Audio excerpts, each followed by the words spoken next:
Chapter 1399. Horrific Outbreak. Chapter 1399. Horrific Outbreak. He blocked the attack by himself. An indescribable shock filled the watching players when they saw Shifeng emerge from the clash unharmed. They had experienced the Frost King's strength personally.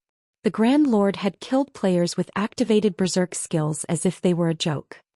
Yet Shifeng had repulsed the Frost King with a single blow.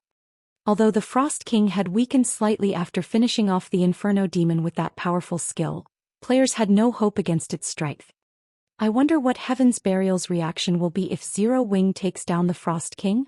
Purple Eye mused, smiling bitterly at the repulsed Frost King.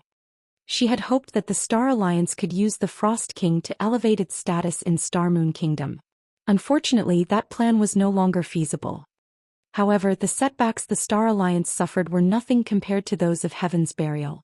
After overcoming so many challenges to gain an advantage over Zero Wing, not only had Heaven's Burial failed to hurt the guild, but it would also lose the advantage of its link between Red Iron Town and Evernight City. We can't underestimate Heaven's Burial. Although they've suffered a miserable defeat here, based on the Secret Pavilion's report, the guild has Beast Emperor's backing. That Beast Emperor fellow has already taken control of several large guilds, including the top first-rate guild Overlord Dynasty, and is the Purple Thorns Kingdom's undisputed ruler. It won't be so easy for Zero Wing to defeat Heaven's Burial, Galaxy Pass said, shaking his head. Before the Secret Pavilion had secured ownership of the Star Alliance, his ambitions had been great. He had dreamed of becoming an overlord in God's domain one day. However, after joining the Secret Pavilion, he had come to understand one thing. God's domain was unlike any other virtual reality game that had ever existed. Without the foundations of a super first-rate guild or super guild, ruling over a kingdom was easier said than done. The opponents on the surface were far from the only ones vying for dominance. Many powers lurked in the darkness, developing in secret. If these powers decided to take action, even a first-rate guild might not withstand their might. However, the fact that Zero Wing managed to become the ostensible overlord of Star Moon Kingdom was already plenty amazing. The guild leader is so awesome. He even blocked that kind of attack. Shifeng's performance had rekindled hope in Zero Wing's guild members whose confidence had begun to waver. They immediately resumed their bombardment, using the miniature ballistas to attack the Frost Kings madly. Although the Golden Giant was having great difficulty in dealing with one of the two Frost Kings, now that the Frost Kings had weakened slightly, the level 75 Great Lord ranked Golden Giant would not fall that easily either. Not to mention the Frost King Shifeng was dealing with had very little HP remaining. Zero Wing definitely had a chance to emerge victorious in this raid. We don't have much time left. Everyone prioritize attacking my Frost King. Shifeng instructed hurriedly after repulsing the Frost King before him. While he indeed possessed the strength of a Tier 4 player right now, he could maintain twofold berserk for only 24 seconds. If they did not finish this battle within that time, annihilation would be inevitable. Shifeng dashed at his Frost King, who was forced to retreat 4 steps. Abyssal Bind. Phantom Kill. 9 Dragons Slash. At this moment Shifeng no longer dared to hold anything back. Suddenly 9 pitch-black chains emerged from the ground and bound the Frost King. Although Abyssal Bind had little effect on the Frost King, the skill had still managed to freeze the Frost King's movements momentarily, allowing Shifeng and his doppelganger to arrive before the Frost King in tandem. Flame Burst. The swords carried by both Shifeng and his doppelganger transformed into dazzling miniature suns that assailed the Frost King's body. Among the 30 consecutive strikes that landed on the Grand Lord, each one dealt over -300,000 damage. Critical hits dealt over -600,000 damage. In addition to Shifeng and his doppelganger, the 12 Abyssal Blade Phantoms also danced around the Frost King's body, cutting at it. Not to forget, there were still the exploding arrows coming from a distance. Although the Frost King managed to block most of the attacks sent at him, the Grand Lord's HP still plunged to 8%. Shifeng's explosive power thoroughly stupefied everyone once more. Sure enough, a Grand Lord-ranked mutant really is tough to deal with. Shifeng's head ached when he looked at the Frost King maintaining its defense against the attacks sent at him. The difference in physique was simply too massive. If Shi Feng were up against an ordinary Grand Lord, he could easily overwhelm the monster's defenses with his combat techniques and strike directly at its body, dealing substantial amounts of damage to it. However, despite the highly disadvantageous environment, the Frost King's reaction speed and attack speed remained terrifying. It was just too difficult for Shi Feng to land an actual blow on the Grand Lord. Even when Shi Feng and his doppelganger struck simultaneously, the Frost King was still able to cope with both of their attacks. If this situation dragged on, even after twofold Berserk's duration ended, they still wouldn't be able to kill one Frost King, much less both of them. A futile struggle. At this time, the Frost King suddenly changed the trajectory of one of his sabers, switching from defense to offense and striking at Shi Feng from an angle. Dang! Fortunately, Shi Feng managed to protect his side abdomen in the nick of time, using Killing Ray. In return, however, he had to take 2 sidesteps before he could stabilize his body. He's starting to recover his strength already? Shi Feng's complexion darkened as he looked at the vibrating sacred sword. Although he was aware that the Frost King would recover from his weakened state very quickly, he never thought that it would happen this quickly. However, the Frost King had no intentions of giving Shi Feng any opportunities to react. The boss promptly brandished his sabers and forced Shi Feng into a defensive state. Now, even Shi Feng's doppelganger had difficulty finding an opportunity to land an attack. This situation panicked Zero Wing's members. They were all aware that Shi Feng was currently using twofold Berserk, and that the combination Berserk skill only had a short duration. However, the exploding arrow's power was simply too mediocre. Each arrow dealt only a little over -30,000 damage. Even if they landed 20 arrows per volley, they would deal just over -600,000 damage to the Frost King. With that kind of damage, it was simply impossible to defeat the Grand Lord within a short period. As Shi Feng was starting to get pushed back, he abruptly stabbed Killing Ray into the ground. Suddenly, a blue pulse of energy spread out into his surroundings. Chilling field. In the next moment, 9 frost spears appeared around Shi Feng and stabbed madly at the Frost King. Although each frost spear carried only 90% of the skill user's strength, Shi Feng was able to superimpose the strength of 3 spears, the current limit of his capabilities. His technique might not be as refined as Sirius's, but by combining 3 spears into one, he could still roughly double the strength of each attack. Meanwhile, 180% of his current strength was more than enough to suppress the Frost King. Following which, each time the frost spears clashed with the Frost King's sabers, the resulting impact would create an opening for Shi Feng's doppelganger to land a few attacks. This situation chopped chunk after chunk from the Frost King's HP. When the Frost King only had 3% of his HP remaining, he became thoroughly enraged.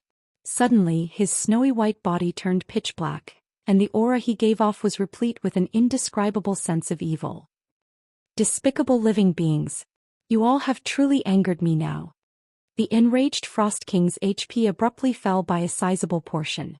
Following which, the Frost King suddenly abandoned the sabers he held. He then raised one hand into the air and began chanting an incantation that was absolutely foreign to the players on the battlefield. A moment later, a massive 3-fold magic array covering a 500-yard radius appeared in the sky. The Heaven Splitter. Shi Feng's complexion darkened as he looked at the dense and violent mana gathering overhead. From time to time he could also see blue arcs of lightning flashing across. Heaven Splitter was a Tier 4 super large-scale destruction spell. Its result was complete and utter destruction.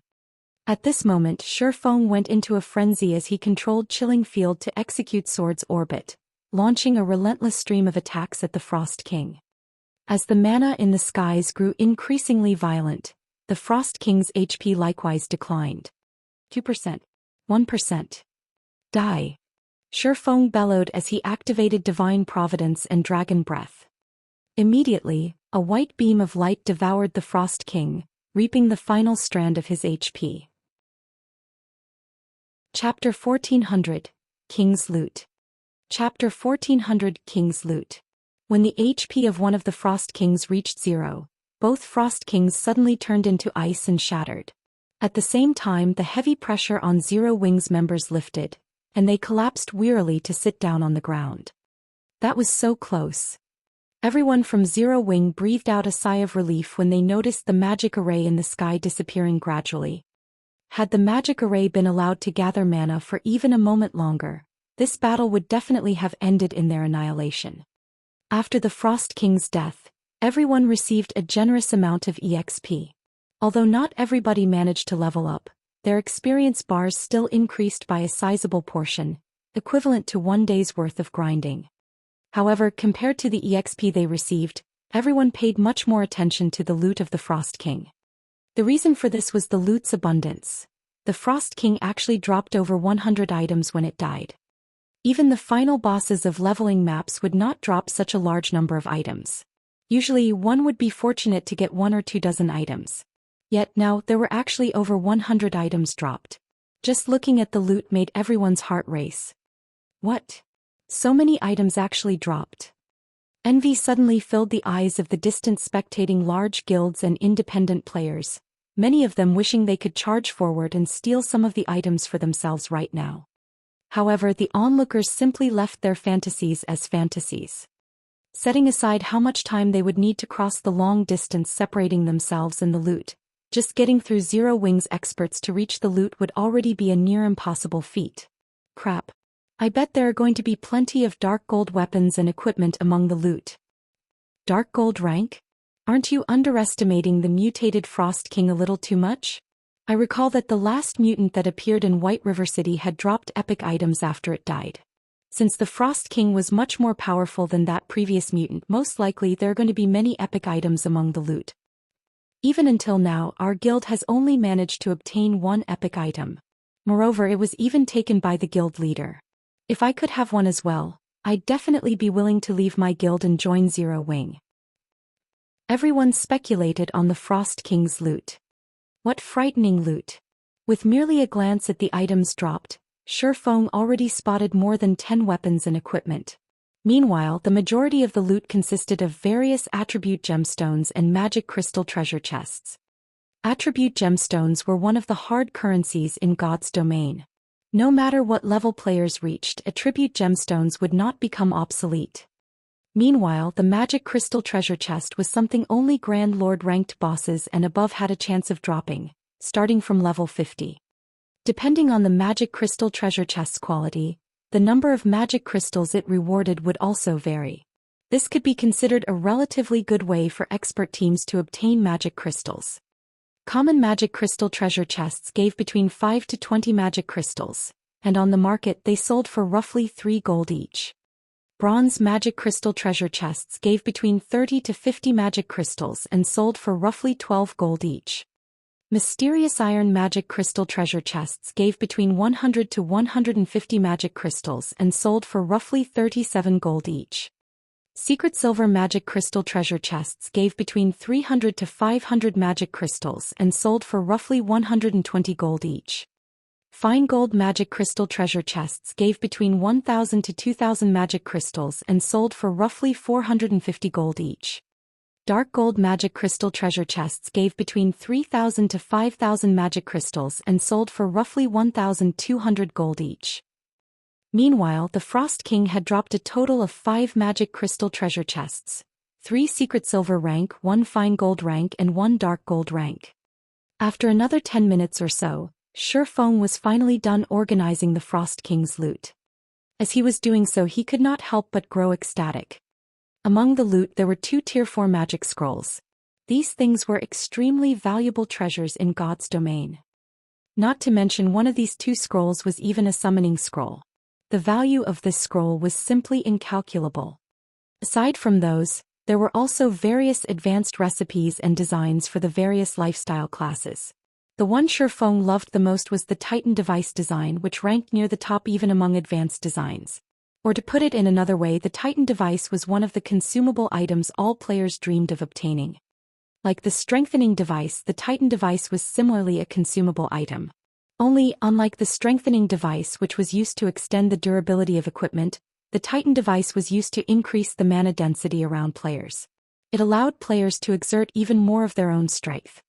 Of course, the increase in mana density provided by the Titan device was not as significant as that of the fragmented legendary ranked 7 Luminaries ring. It was roughly at the level of a town or city with 5 magic towers, higher than the mana density currently available in Stone Forest Town's battle arena. However, the duration of the Titan device was considerably short, lasting only 3 hours. Even so, it was still exceedingly popular among the players of God's Domain in the past. As long as Titan devices appeared in an auction house, the various large guilds and adventurer teams would immediately buy them out. Unfortunately, the Titan device design was extremely rare. Even after 10 years had passed, very few guilds had managed to get their hands on one. Only super first-rate guilds and super guilds had several of the designs, while first-rate guilds would have been fortunate to have even 3 or 4 pieces. As a result, the Titan devices these guilds produced were rarely ever sold to the public and were generally kept for internal consumption. Aside from the Titan device design, the Frost King had also dropped 2 epic items and 1 fragmented legendary item. The quality of the loot dumbfounded even Shi Feng. Of the 2 epic items, one was a necklace called Magic Devouring Charm. The necklace's level range was between 45 and 100.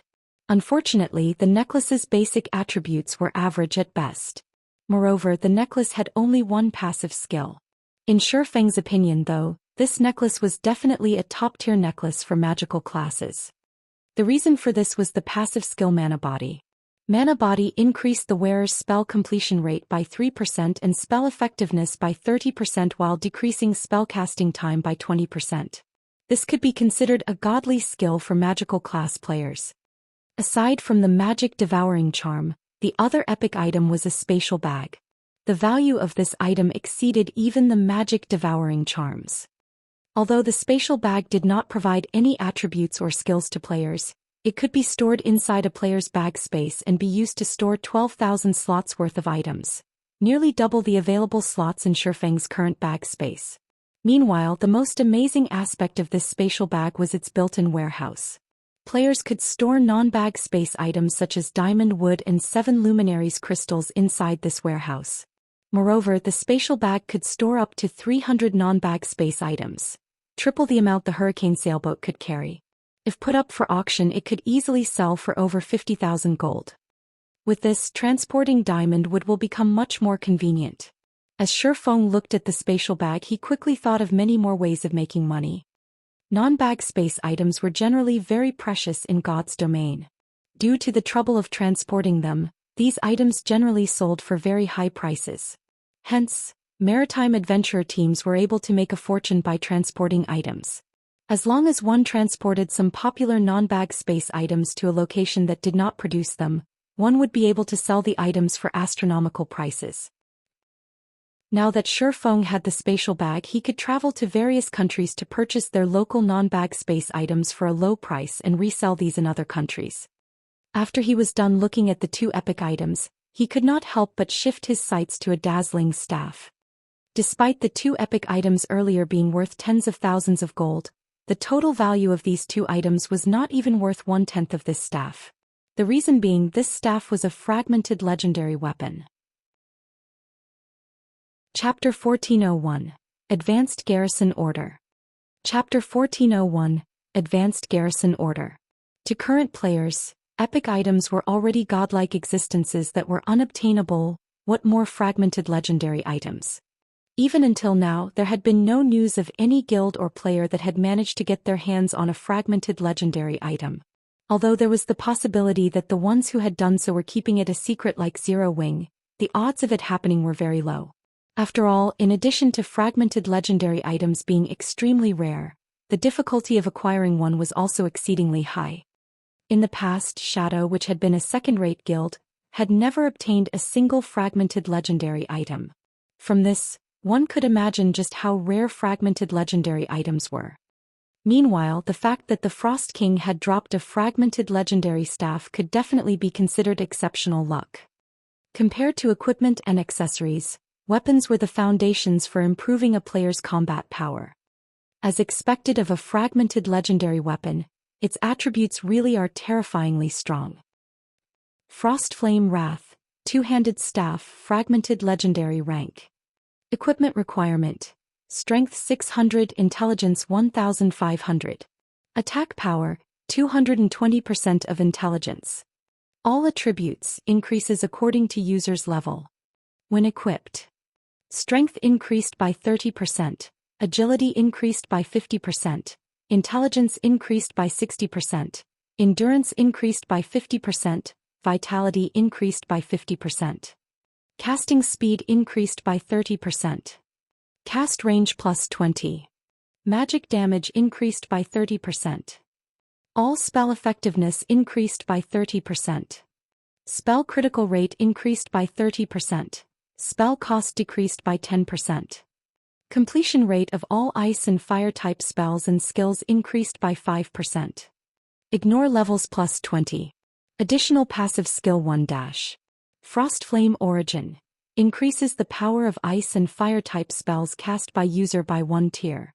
Can be increased up to tier 5. Additional passive skill 2 dash. Elemental Shield. Reduces all magic damage received by 50% and physical damage by 30%.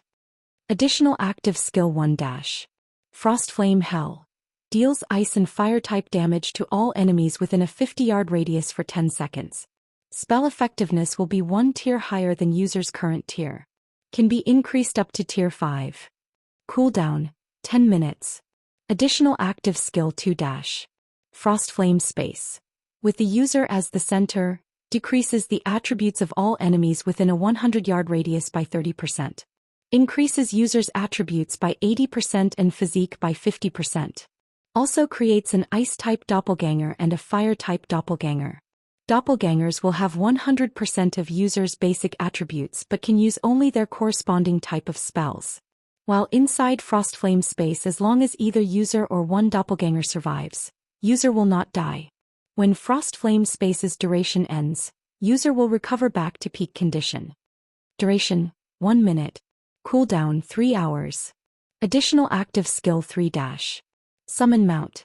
Summons a Frost Flame Cheetah that has 300% movement speed and is 1 tier higher than user. Mount's tier cannot exceed tier 5. Duration 3 hours. Cooldown 3 hours. This staff was once owned by Irene Jacques. However, the core runes have been damaged. The staff needs to absorb 10 God Crystals to recover. Current number of absorbed God Crystals, 0/10. To elementalists, the Frost Flame Wrath was simply a divine weapon. Moreover, obtaining this staff was equivalent to obtaining a dark gold mount as well. The mount summoned could also serve as an MT, making up for the disadvantages of an elementalist. Only, the staff's equipment requirements were somewhat high. Normally, magical class players rarely ever invested their free attribute points into strength. Moreover, magical class equipment rarely ever provided strength bonuses. A level 45 magical class player would be fortunate to have even 300 strength. The 1,500 intelligence required was similarly a hard target to achieve for current players. At this stage of the game, magical class players that had 1,000 intelligence could already rank near the top among their class. However, as long as he could arm one of the guild's elementalist experts with the Frost Flame Wrath, they would immediately soar to become a peak expert. Following which, Shifeng stored the Frost Flame Wrath and began going through the other items dropped. Very quickly, Shifeng discovered a crystal token inside his bag. Meanwhile, there was the word City carved on the token. His eyes immediately glowed at the sight. What? An advanced garrison order? The reason why the NPCs of Evernight City had mentioned that guilds could garrison Evernight City if they killed the Frost King was the garrison order the Frost King would drop. With the garrison order, a guild could garrison a city and enjoy various benefits. Every NPC city possessed different levels of authority. Meanwhile, an advanced garrison order allowed a guild to have advanced authority right off the bat. Could the basic garrison order have transformed into an advanced one due to the Frost King turning into a mutant? Based on Shifeng's memories, the guild that killed the Frost King in the past had obtained only a basic garrison order. Advanced Garrison Order. Owner of this token may allow one guild to permanently garrison Evernight City and enjoy advanced authority in the city. The basic garrison order of a dark city allowed the connection of a guild town to said dark city. As the amount of reputation a guild possessed in a dark city increased, the amount of authority it had within the city would increase as well. Greater authority allowed a guild to connect multiple towns with the city. Meanwhile, if a guild possessed advanced authority in a dark city, not only could it connect multiple guild towns to the city, but it could also purchase land in the central area of the city. In God's domain, dark cities were much more popular among players compared to ordinary NPC cities. However, players needed to complete certain quests before they could enter a dark city. Either that or become a red or dark player. Despite the various weapons and equipment available for exchange inside dark cities being limited to red and dark players, that did not stop normal players seeking items suitable for themselves from exchanging for these items. Normal players just needed to commission a red or dark player to act as a proxy for them in exchange for compensation. Hence, trade within dark cities was very active. Particularly after players reached level 50 and high-quality weapons and equipment became increasingly rarer, such dark city exchanges would become even more popular in God's domain.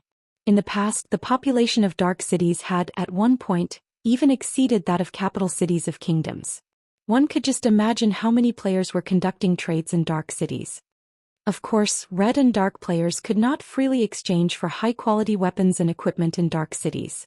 Not only did they need a sufficient amount of reputation, but they also needed to spend contribution points of the corresponding dark city when exchanging for items. Without sufficient contribution points, red and dark players could not exchange for items either. Meanwhile, upon inspecting the advanced garrison order, the sound of a system notification entered Shifeng's ears. System, do you wish to bind the token? Without hesitation, Shifeng chose to bind the token to himself. After all, one of his goals in coming to the Frozen Scar this time was the garrison order. System, you have bound the token to yourself. Please visit Magistrate Magrants at Evernight City's City Hall. After binding the advanced garrison order, Shifeng continued looking through the remaining loot. These were level 50 dark gold weapons and equipment. If sold, each one of them could easily fetch over 1,000 gold. Overall, more than 10,000 gold's worth of level 50 dark gold weapons and equipment had dropped. Once he had organized the loot, he did not share any details with the team. He merely gave all participants the GCPs they deserved so that they could exchange for the weapons and equipment they wanted once they returned to the guild. After all, a 1,000-man team was different from a 100-man team. There just wasn't enough equipment to share with everyone. If a team auction were held, it would definitely consume a lot of time. Hence, he might as well place all the dropped dark gold weapons and equipment in the guild warehouse and let everyone make their choices. As for the epic items and above, they were the guild's secrets and should not be displayed or put up for exchange casually. I should make a trip to Evernight City and open up the transfer path. Shifeng then removed the guild war order and took out a return scroll to leave the Frozen Scar. Meanwhile, news of Zero Wing successfully raiding the Frost King had spread throughout the entire Starmoon Kingdom. Chapter 1402, Popular Battle Arena. Chapter 1402, Popular Battle Arena.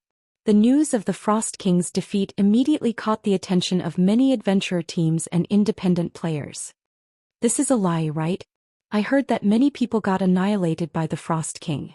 Even the allied forces of the various large guilds, consisting of over 100,000 elite players, were helpless against the Frost King. Just how did Zero Wing succeed? Zero Wing's killing the Frost King means that it can now directly garrison Evernight City. With this, Stone Forest Town will also be connected with Evernight City. Previously, I avoided going to Stone Forest Town since I felt it was too much of a hassle. However, if there's a teleportation array connecting the town to Evernight City, it might not be a bad idea to pay the town a visit. Now that Stone Forest Town has a link to Evernight City, it will definitely remain the #1 town of Starmoon Kingdom even in the future. I wonder what kind of actions Heaven's Burial will take? The various adventurer teams and independent players were overjoyed over the fact that they could travel directly to Evernight City via Stone Forest Town. Previously, Stone Forest Town was already very popular for the many rare items being sold there as well as having a training location like the Battle Arena. Only, due to the inconvenience of traveling to Stone Forest Town, many players in Starmoon Kingdom had given up on the endeavor. Now that Stone Forest Town was connected to Evernight City, visiting the town became much more convenient. Starmoon City, Heaven's Burial's residence. Damn it! Zero Wing actually succeeded. Broken Flow's complexion darkened after watching the video showing Zero Wing's raid of the Frost King. Guild leader, what should we do next? Heaven's Burial had suffered tremendous losses this time. Not only did over 10,000 elite members die, but they even lost the kill of the Frost King. Now, Zero Wing's prestige in Starmoon Kingdom was as dazzling as the midday sun. Meanwhile, as soon as the various adventurer teams and independent players received news of Zero Wing's success, they all started thinking about teleporting from Evernight City to Stone Forest Town and taking a look around. One could just imagine how bustling Stone Forest Town would become once it was actually linked with Evernight City.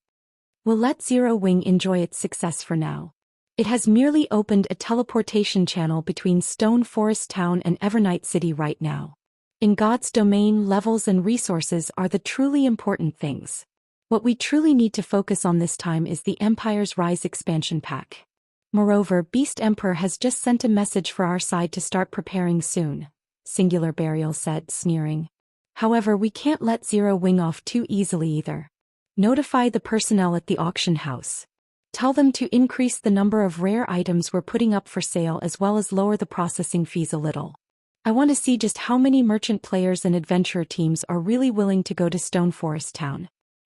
Guild leader, if we do that, Red Iron Town's income will dwindle to nothing, Daybreak Fog said worriedly. With the current income of Red Iron Town's auction house, not only were they able to support the town's development, but they also had funds to spare for Heaven's Burial's own development.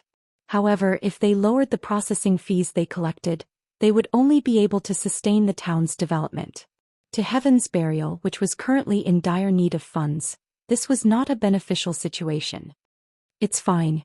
As long as Beast Emperor and we can deal with the matter over at the neutral map, Red Iron Town and Stone Forest Town will be meaningless to us, Singular Burial said, laughing. Alright, just go and get the necessary arrangements done. He and Beast Emperor were fully aware of how powerful Zero Wing was. Since the very beginning, they never intended to rely on Red Iron Town to compete with Zero Wing. They simply wanted to use the town to hinder Zero Wing's development somewhat. Understood. After giving the matter some thought, Daybreak Fog found Singular Burial's decision reasonable. She then made her way to Red Iron Town. The first floor hall of Stone Forest Town's battle arena. Currently, there was a long line of players waiting in the hall to get into the combat rooms. Although duels held in the combat rooms had minimal effect for top-tier experts, they were very effective for the general masses. After all, players could maintain a calm state of mind while in a high mana density environment. For ordinary players, the effectiveness of fighting inside a combat room for 1 hour was equivalent to fighting PvP battles in the outside world for 10 hours or more. What's up with those two people? How many times have they entered the advanced combat rooms already? Do they have too much money to waste? A few players could not help their surprise at seeing Remnant Cloud and Graceful Moon trying to rent the advanced combat rooms for the 9th time. Initially, Remnant Cloud and Graceful Moon were already quite eye-catching as they stood inside the first floor hall due to their levels and equipment.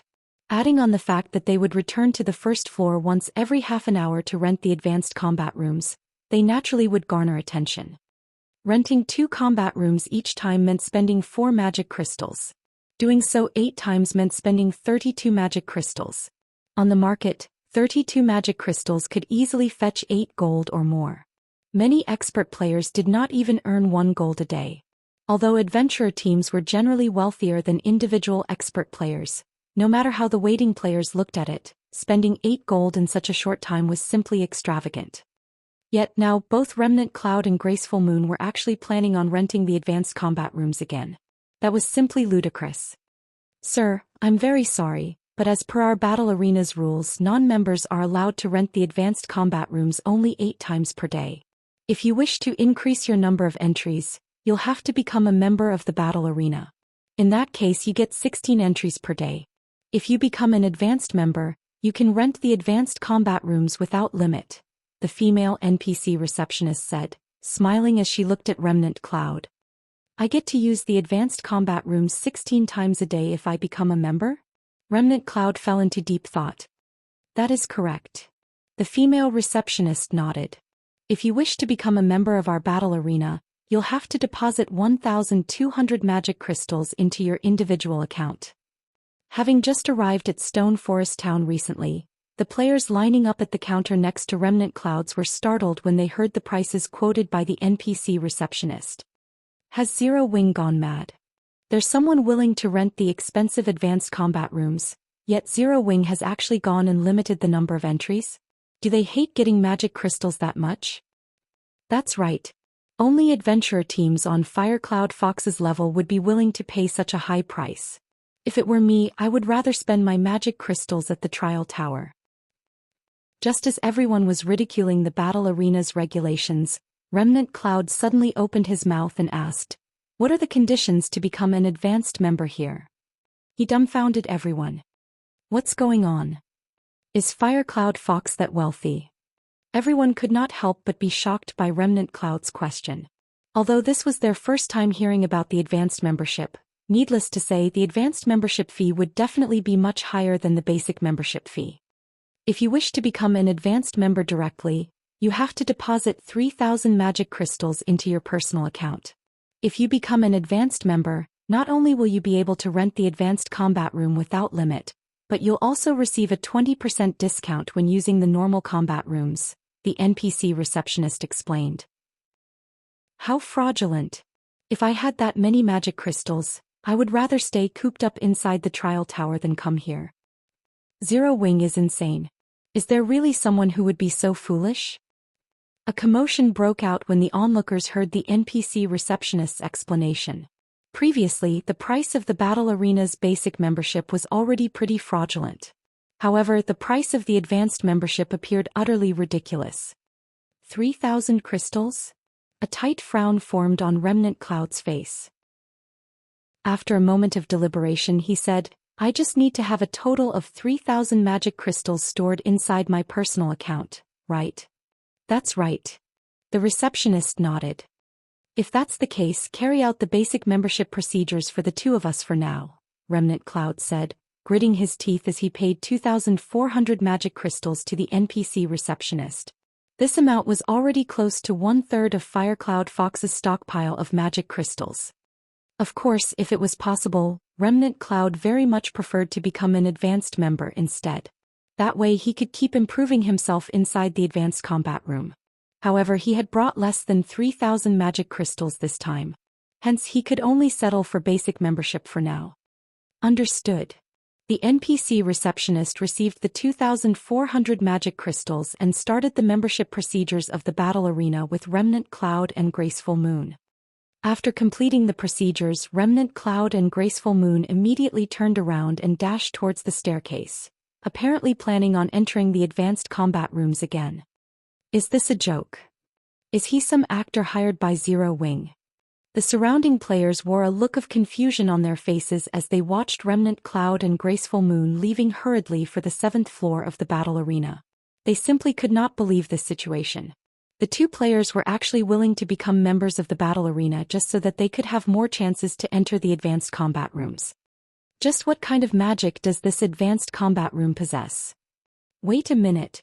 I'm not renting a normal combat room anymore. I want to rent an advanced combat room instead. Quite a few expert players that were about to pay their rental fees suddenly changed their minds. They were intensely curious about what was so special about the advanced combat room that it could mesmerize experts like Remnant Cloud and Graceful Moon to such a degree. Chapter 1403, Sacred Training Ground. Chapter 1403, Sacred Training Ground. Due to Remnant Cloud and Graceful Moon's actions, many expert players inside the first-floor hall of the battle arena grew interested in the advanced combat rooms. They immediately began applying to rent a room for themselves one after another, curious to find out just what was so special about the advanced combat rooms. I want to rent an advanced combat room. Here are 2 magic crystals. Just what is so special about the advanced combat room? I want to give it a try. Just a short moment after Remnant Cloud and Graceful Moon left, over a dozen players expressed their intentions to try the advanced combat rooms. However, as there were only 9 advanced combat rooms available, the others had no choice but to wait for their turn. The expert players that got to use the advanced combat rooms entered their respective rooms while filled with skepticism. However, as soon as they entered their rooms, they immediately received a surprise as an illusory creature that looked like their doppelganger appeared before them. Upon fighting with these illusory creatures, the players found out that not only were the illusory creatures capable of using the exact same skills they themselves did, but the illusory creatures even executed the skills perfectly like second nature. There was no sense of awkwardness in their movements whatsoever.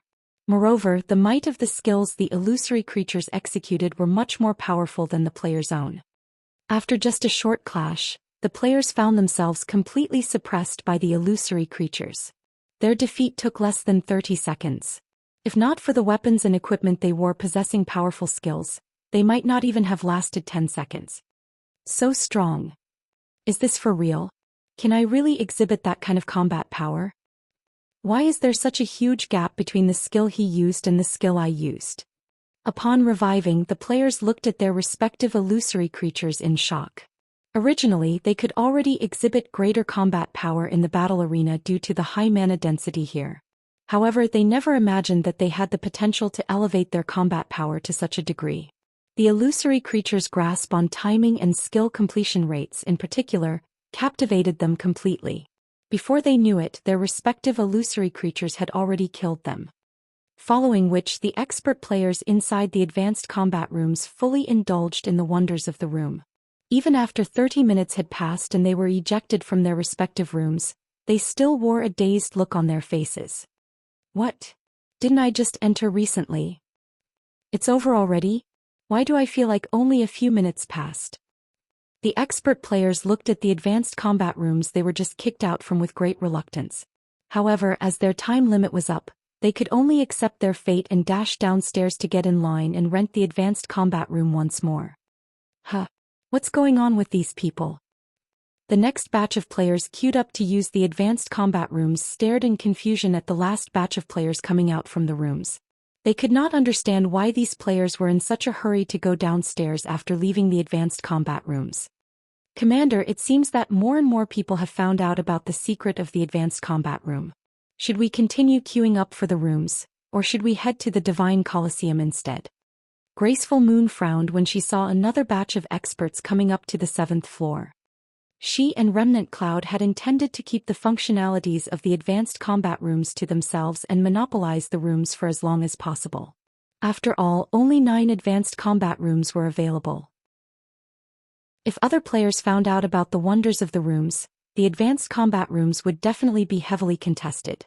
The spars held inside the advanced combat rooms had inspired her greatly, so much so that it was much more effective to train inside the advanced combat rooms than spar against an opponent of equal or superior standards. After just 9 training sessions, she had already managed to improve the completion rate of one of her Tier 1 skills by 3%. Although 3% did not seem like much, since the completion rate of this skill had increased from 82% to 85%, both the might and effect of the skill had undergone a qualitative transformation. Moreover, by fighting against the illusory creature, she had managed to get a grasp on when would be a good time to use her skills.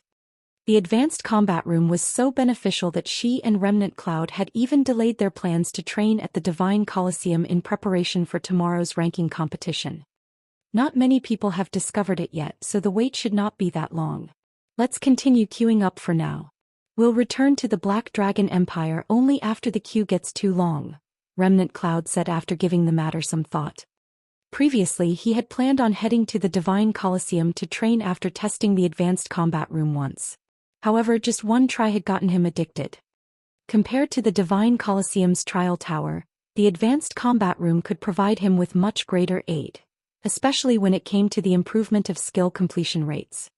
Meanwhile, details regarding the advanced combat rooms quickly spread, causing a huge commotion on Starmoon Kingdom's official forums.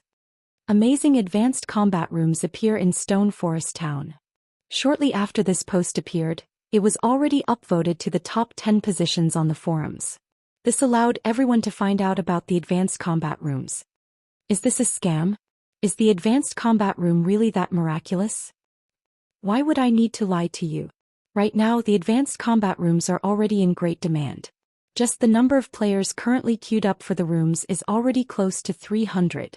Many people are regretting the fact that they did not rent a room for themselves before when nobody was using them. I heard that due to the high demand, the battle arena amended the regulations for the advanced combat rooms. Now, non-members get only 1 entry per day, while basic members get 4 entries. Only advanced members have no limit. Moreover, the rental price has also increased from the previous 2 magic crystals to 4 now. Zero Wing is so fraudulent. They actually dare to charge 4 magic crystals. This is insane. Who would be willing to rent something so expensive? Expensive? You can't rent one right now even if you want to. Moreover, it is precisely because of this price hike that there are currently only around 300 people lined up. If Zero Wing kept the previous price, you might not get a room even after waiting 10 days. Forget 4 magic crystals. If I can get into a room right away, I'm even willing to pay 10 magic crystals. For a time, everyone was filled with anticipation towards the advanced combat rooms of Stone Forest Town. This was especially true for expert players. Previously, the only attraction for them in the battle arena was the monthly tournament held there. At most, they would use the normal combat rooms to spar with friends. They had no particular need for the battle arena. However, with the appearance of the advanced combat rooms, these experts became entranced with the battle arena. Meanwhile, inside Evernight City, Shifeng had arrived before the city hall. The city hall of a dark city was much stricter than White River City's city hall. Moreover, just standing before the building itself, Shifeng could already feel a dense power of darkness coming from it. He could even see the power of darkness in the form of dark fog encircling the building. Even dark players would feel uncomfortable when subjected to such a dense power of darkness. However, to Shifeng, who wielded the Bible of Darkness, this power of darkness was practically non-existent. As a result, he arrived inside the courtyard of the city hall with relative ease. However, the farther he got into the city hall, the denser the power of darkness present in the atmosphere. The pressure he felt grew increasingly heavier as well. This is a restricted area of the city. Non-related personnel are forbidden entry. As soon as Shifeng arrived before the city hall's main entrance, for level 200 Tier 3 Dark Knights blocked his path, exuding a threatening aura. If Shifeng made any sudden movements, they would promptly take action. They were much crueler when compared to the guards in ordinary NPC cities. I have come to meet with Lord Magrants, Shifeng said as he revealed the advanced garrison order. An advanced garrison order? The 4 Dark Knights were momentarily stunned when they looked at the crystal token in Shifeng's hand. Their attitude instantly became much more respectful as one of them said, "Please wait here for a moment. I'll notify the Lord Magistrate immediately." The advanced garrison order was like the proof of one's status. Wielders of this token were equivalent to the major nobles of Evernight City. Let alone guards like themselves, even the magistrate of Evernight City had to treat the owners of advanced garrison orders with respect. Very quickly, the Dark Knight that went to report Shifeng's arrival returned. The NPC then stopped before Shifeng and said respectfully, "The Lord Magistrate has already been notified of your presence. Please follow me." After saying so, the Dark Knight led Shifeng into the city hall. Crap. Who's that? He's actually able to enter the city hall. That's not possible, right? I heard that one needs to reach at least Baron rank in order to enter the city hall. How can someone have reached that rank already? Could that person be Zero Wing's guild leader Black Flame? I heard that Zero Wing has killed the Frost King and can directly garrison Evernight City. Black Flame. The rumor is actually true. If it's true, we're in luck this time. If we want to go to Stone Forest Town in the future, we can simply teleport there. Several players got goosebumps when they saw Shifeng entering the city hall. Meanwhile, news of this situation also spread rapidly throughout Evernight City. Chapter 1404. Advanced Auction House appears. Chapter 1404. Advanced Auction House appears. After entering the city hall, the Dark Knight led Shifeng to an office on the 5th floor. Even before Shifeng entered the office, though, he could already feel an aura of death leaking out of the room and shuddered involuntarily at the aura's intensity. As the doors to the office opened, an aura several times stronger than even that of a Tier 4 mythic monster washed over him. For a moment, it felt as if the space around him froze. "Come in." A deep and chilling voice came from within the room. Upon entering the room, Shifeng was immediately greeted by the sight of the deep voice's owner sitting behind an office table. The owner of the voice was a hunched middle-aged man with skin as pale as snow. The man wore a set of dark robes and held a stack of parchment in his hands. If not for the faint tinge of life in the aura the man exuded, one would even think that they had come across the god of death. Meanwhile, this man was none other than Magrance, Evernight City's magistrate. Magrance was the overlord of Evernight City. At the same time, he was also a Tier 5 Dark Magus, an existence that even Starmoon Kingdom feared. Magrance was the reason why the kingdom's army did not dare take action against Evernight City. Facing an NPC of such caliber, Shifeng did not dare waste time playing around with words. He immediately took out the advanced garrison order and placed it on the table. "Lord Magistrate, I wish to have my guild garrison this city. I hope that you can permit it," Shifeng said respectfully. "This is indeed my city's advanced garrison order." "All right, I permit your guild to garrison Evernight City." Magrance nodded after glancing at the crystal token on the table. He then took out a piece of parchment and a map of Evernight City and said, "Write down your guild's name on this parchment. You may then pick one of the empty spots on the map to cite your guild's residence." After receiving the parchment and map, Shifeng wrote the words, "Zero Wing," on the parchment without hesitation. He then started browsing through the available locations for a guild residence. "Is this the privilege of having an advanced garrison order?" Shifeng grew ecstatic when he saw the available locations on the map. Evernight City was different from ordinary NPC cities. There was a huge difference between its normal, inner and central areas. The privileges that a guild got to enjoy within the city was dependent on the location of its garrison. The members of a guild garrisoned in Evernight City's normal area were allowed entry into Evernight City even without doing the city's entry quest. Those of guilds that garrisoned the city's inner area were also qualified to take part in the Dark Auction, which was held once a week at the city's auction house. Usually, players would need to have a certain amount of local reputation and complete a series of quests in order to participate in the weekly dark auctions.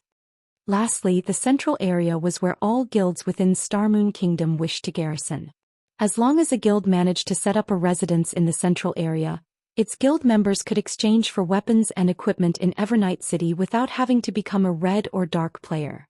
The quality of the weapons and equipment its members could exchange for would depend on the guild's reputation within the city.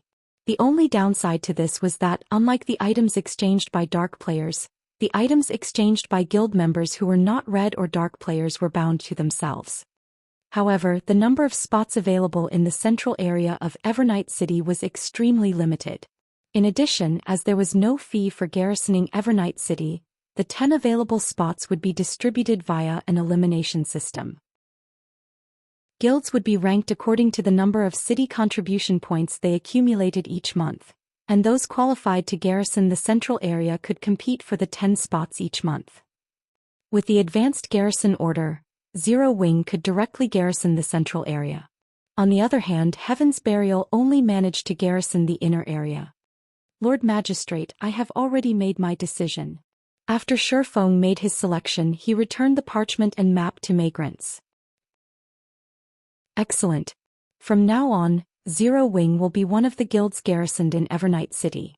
You may go and take a look at your guild residence now," Magrance said, nodding after he took a look at the contents of the parchment. He then waved his hand, signaling permission for Shifeng to leave. At the same time, the sound of a system notification entered Shifeng's ears. Evernight City Region System Announcement. Congratulations to Zero Wing for becoming the first guild to garrison Evernight City's central area. Rewarding 1,000 Evernight City Guild reputation and 3,000 Evernight City Guild popularity.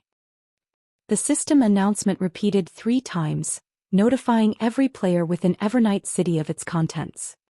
Many large guilds reacted enviously to this situation. Setting aside the guild reputation awarded, just the guild popularity awarded was already enough to make the various large guilds go crazy. After all, the quality and quantity of guild quests a garrisoned guild could receive in Evernight City varied depending on the amount of popularity it had.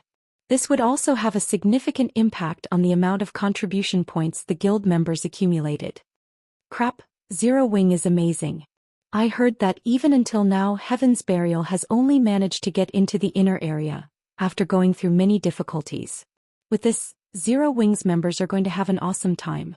As long as they collect enough contribution points, they can exchange for weapons and equipment suitable for themselves at any time.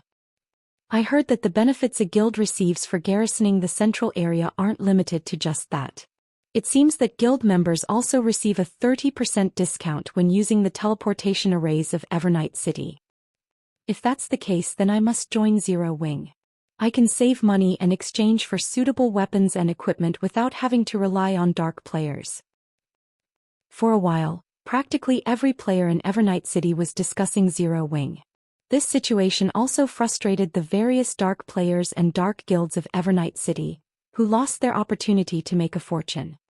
Generally, normal players paid at least double the original price of an item when getting dark players to act as proxies for them.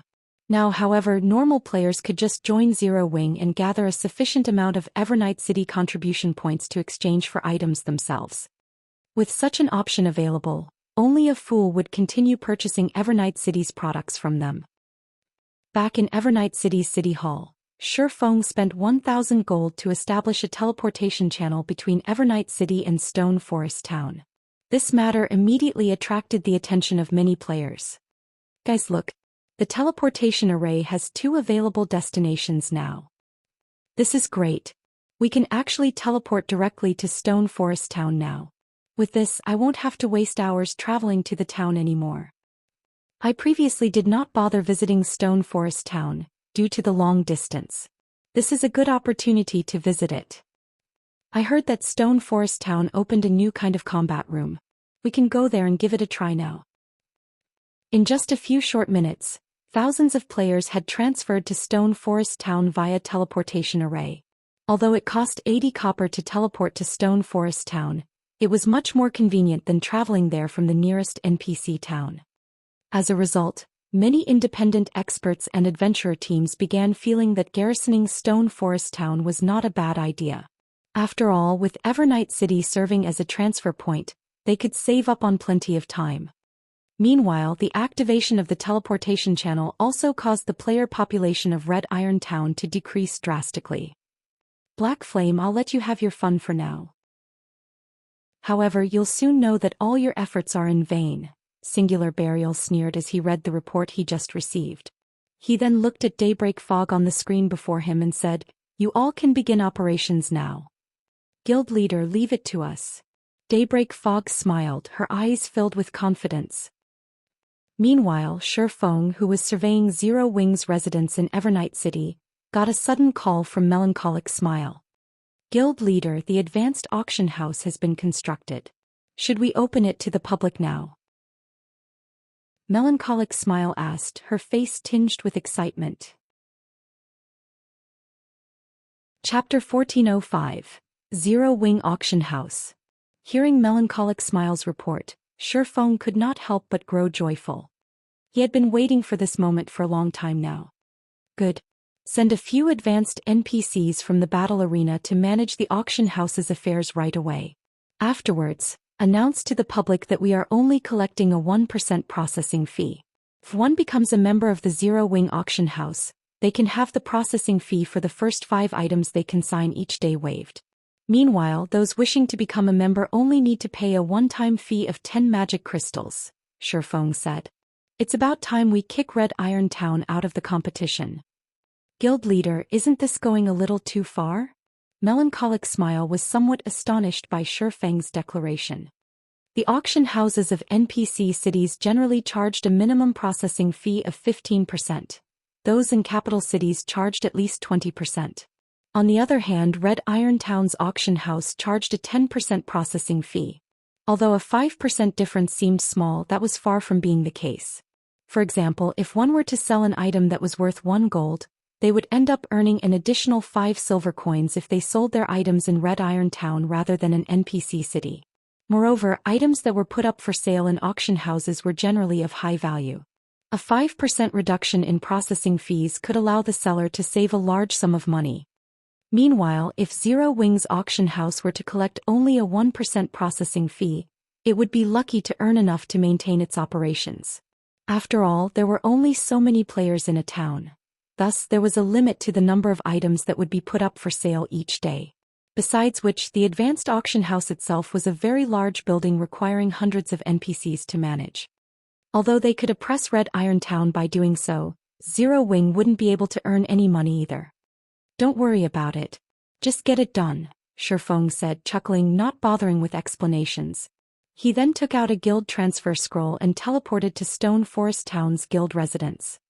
In God's domain, the building that brought a guild town or city the most profits would always be the auction house. Even the income of a battle arena could not compete with that of an auction house. This was also the reason why the various major powers and many independent players believed that Heaven's Burial would one day surpass Zero Wing. After all, financial strength and resources were a guild's foundations. Without those, a guild would not be able to develop whatsoever. While collecting only a 1% processing fee might seem very little, and with Stone Forest Town's player population, Zero Wing would indeed be very fortunate to break even, it did not possess only Stone Forest Town. The guild still had a small city that was soon to be completed. Luring more players to Stone Forest Town would also help attract more players towards Zero Wing's new city. At that time, Zero Wing's overall income would naturally increase. Not to mention, as more guild towns started obtaining their own auction houses, their guilds would also lower the processing fees charged in order to be more competitive. What Shifeng was doing was simply accelerating the inevitable. Unfortunately for Heaven's Burial, while he could afford to take such an action, the latter could not. It would definitely deal a fatal blow to Red Iron Town's auction house. Hence, making this move was equivalent to killing two birds with one stone. Understood. Melancholic Smile could only reveal a bitter smile as she disconnected the call. If Heaven's Burial were to find out about this, the upper echelon of the guild would most likely faint from anger. Meanwhile, inside Red Iron Town's auction house, Daybreak Fog announced the new regulation of the Heaven's Burial auction house. The original 10% processing fee was lowered to just 5% now. This change immediately caused a commotion among the players inside the auction house. Heaven's Burial is so generous. They actually have the processing fee they're charging. It seems Heaven's Burial is trying to put pressure on Zero Wing. Haha. My timing is simply impeccable. With this, I get to save a few more silver coins. Isn't this processing fee a little too cheap?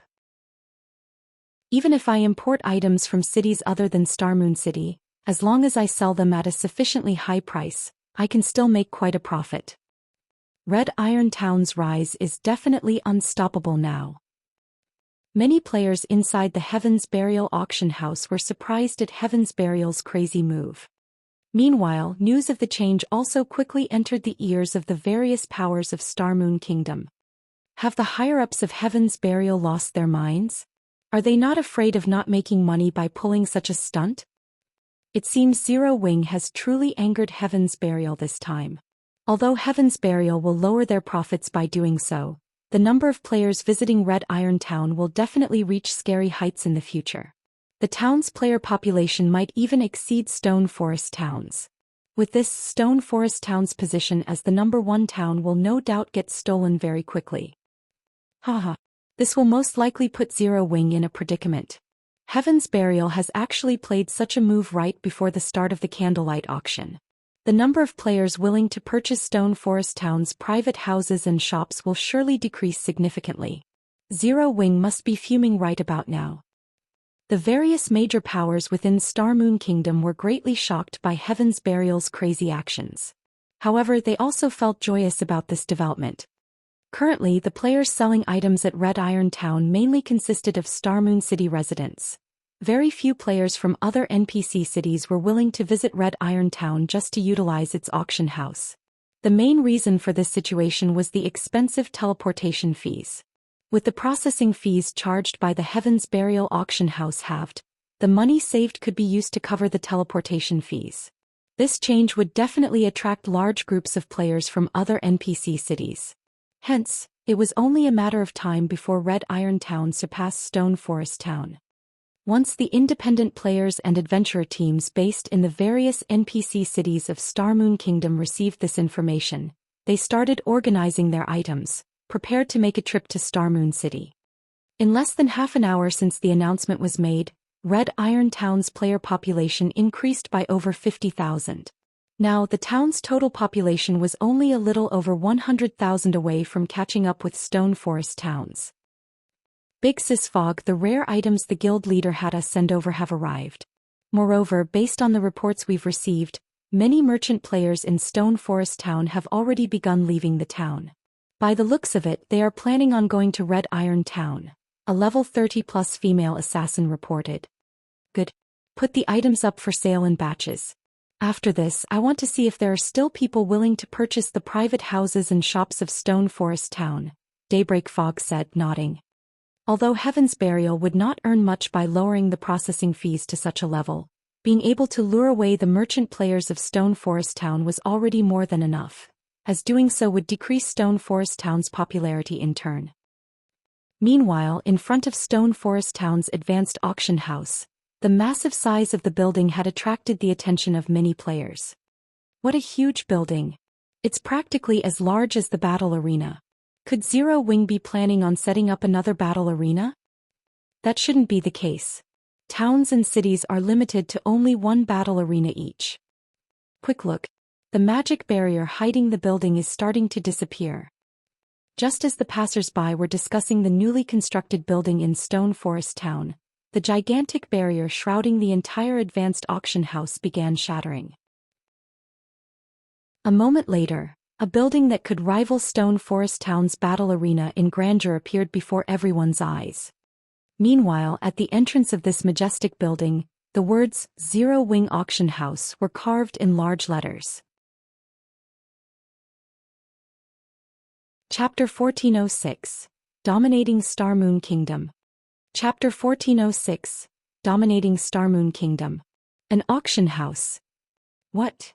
Zero Wing built an auction house as well. Isn't the design for it supposedly very rare? What a big auction house. I recall that the Heaven's Burial auction house only has 3 floors. This one should have at least 5. Come on. Let's go in and take a look. Nice timing. I was originally planning on a trip to Red Iron Town to sell my items. Now I can save myself the effort. The passers-by were momentarily stupefied by the appearance of the advanced auction house. For a time they all thought that their eyes were playing tricks on them.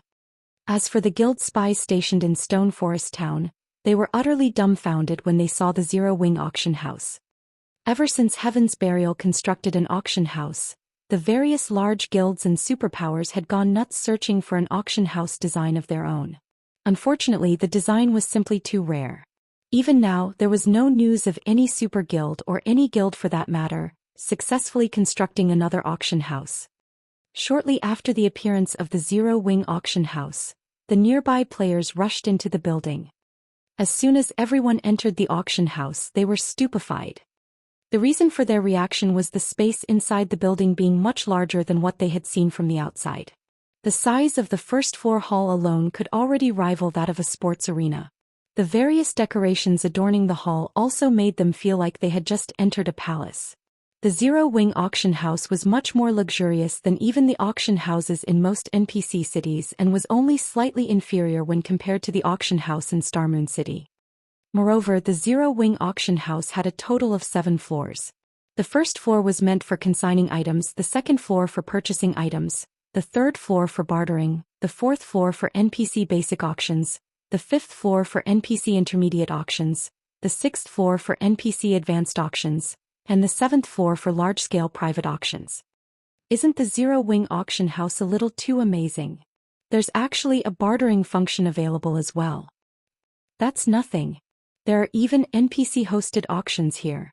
The basic auctions are held once every 3 days, the intermediate auctions are weekly, and the advanced auctions are every 15 days. This is simply insane. I've been to the Heaven's Burial auction house before, and it is far inferior to the Zero Wing auction house. The requirements for participation in the NPC auctions are very stringent, though. Just the basic auction alone requires a minimum transaction amount of 150 gold at the Zero Wing auction house every week. Even expert players like ourselves would have difficulty meeting this requirement, let alone the 800 gold per 15 days and 5,000 gold per month requirements for the intermediate and advanced auctions. Zero Wing is simply too ruthless. I don't think that these requirements are high at all. Powerful adventurer teams should have no problem trading that much. If an entire adventurer team puts in the effort, it should be possible to sell 5,000 gold's worth of items within a month. These requirements are impossible only for individual players. In any case, it is pointless for individual players to participate in the advanced auction since they're too poor to afford anything there to begin with. After entering the Zero Wing auction house, everyone could not help but discuss the establishment with gusto. To independent players, bartering was undoubtedly their preferred method of carrying out transactions. The same was true for players belonging to the various adventurer teams. Very quickly, news regarding the Zero Wing auction house spread throughout the entire Starmoon Kingdom. What? Zero Wing actually has such an amazing auction house? This is wonderful. I have a few items I wish to barter. With this, I won't have to worry about getting taken advantage of by the various large guilds. The Heaven's Burial auction house simply isn't on the same level as the Zero Wing auction house. Hopefully, the Zero Wing auction house's processing fees aren't too expensive. For the bartering function, I'm willing to pay as high as 15%. Posts about the Zero Wing auction house went viral on Starmoon Kingdom's official forums, completely overshadowing the news of the Heaven's Burial auction house lowering its processing fees. Or to put it in another way, nobody was talking about the Heaven's Burial auction house anymore. How is this possible? Daybreak Fog had a complicated expression as she read the latest report sent to her by her subordinates. At this moment she was filled with shock, rage, and a little bit of helplessness. The Heaven's Burial auction house was Red Iron Town's foundation. Originally, they had been prepared to use the Heaven's Burial auction house to put pressure on Zero Wing. Now, however, the tables were turned. With the appearance of the Zero Wing auction house, all their previous efforts had instantly gone to waste. Shortly after news of the Zero Wing auction house started spreading, Red Iron Town's player population quickly decreased by 20%. Moreover, this number was still climbing steadily. One could not help but admit that the bartering function was simply too attractive to the majority of players.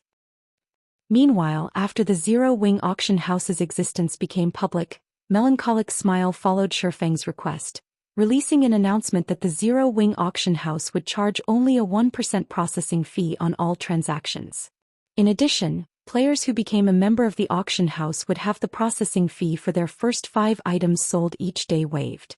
Soon after, this announcement triggered another uproar on the official forums.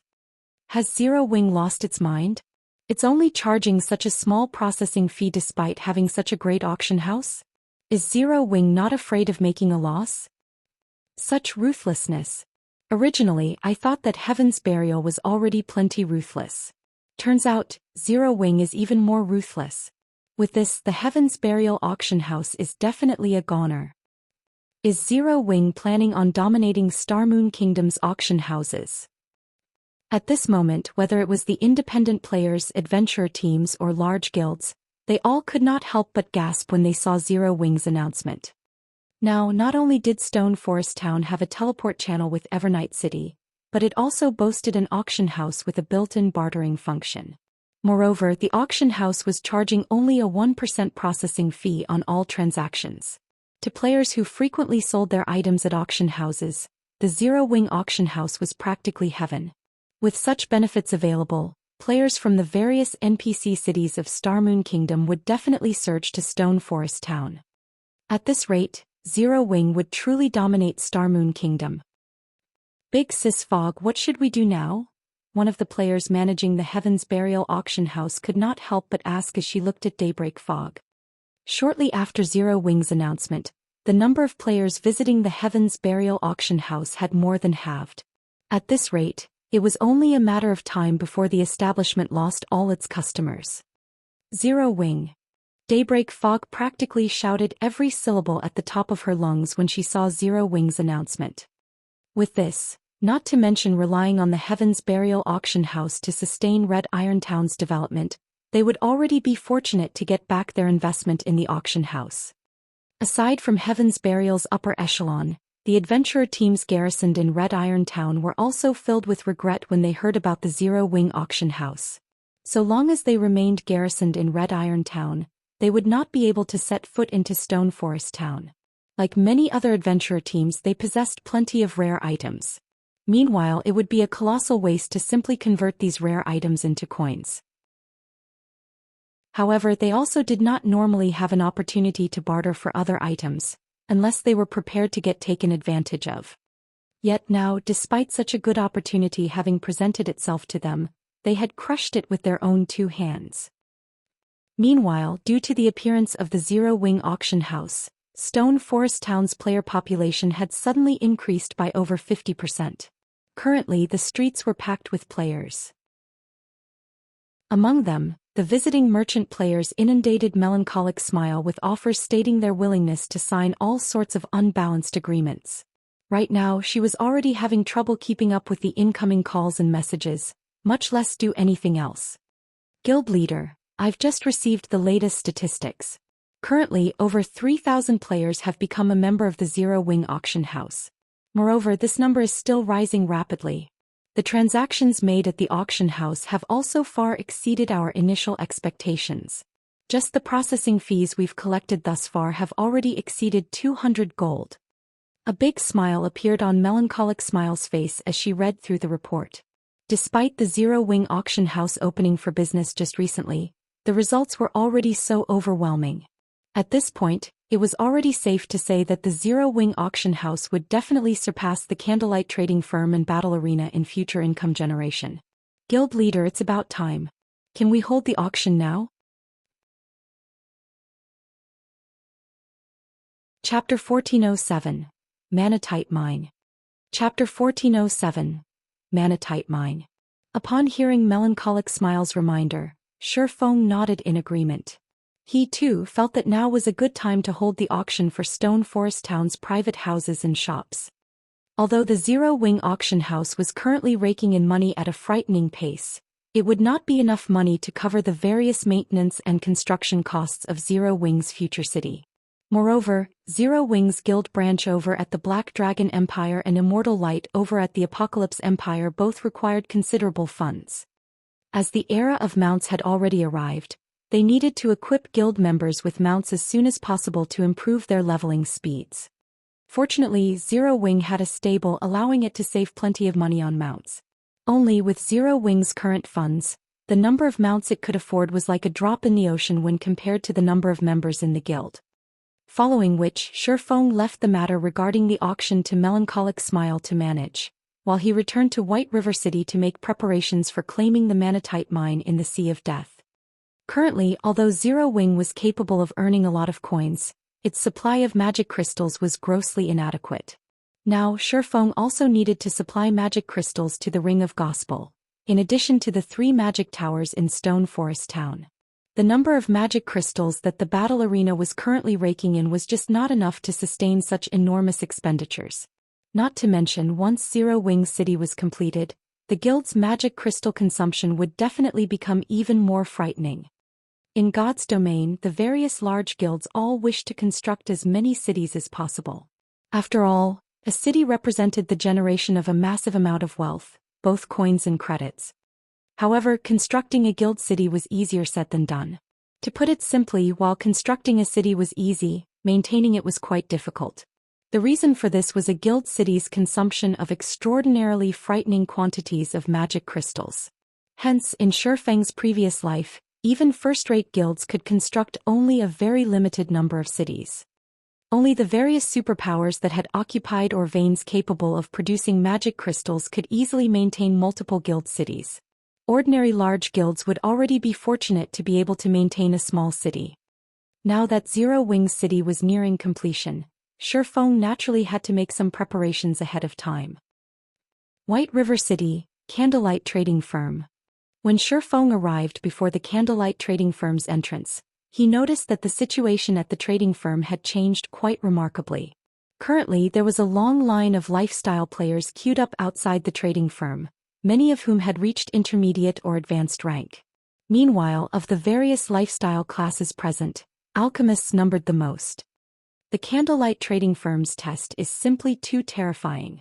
Even an intermediate alchemist was disqualified. A level 10 player lining up to apply for Candlelight's test exclaimed in surprise when he saw an intermediate alchemist walking out of the trading firm wearing a disappointed expression. Although intermediate alchemists were not as popular as advanced alchemists among the various large guilds, if they wished to join a guild, the various large guilds would still welcome them with open arms. After all, nurturing an intermediate alchemist was neither easy nor cheap. Nevertheless, the candlelight trading firm had actually rejected an intermediate alchemist without hesitation. Based on your level, you must have just recently entered White River City, right? A level 28 basic alchemist standing behind the level 10 newcomer said. Chuckling, he continued, there is nothing surprising about an intermediate alchemist getting disqualified. Previously, there were even advanced alchemists that got disqualified. This can't be true, right? Those are advanced alchemists we are talking about. The level 10 newcomer revealed a dubious expression when he heard the basic alchemist's words. You better believe it. Ever since the candlelight trading firm revealed the new benefits it is offering to alchemists, it has become a sacred land for alchemist players.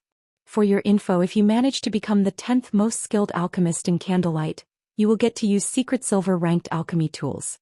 These are tools that very few guilds in Starmoon Kingdom possess.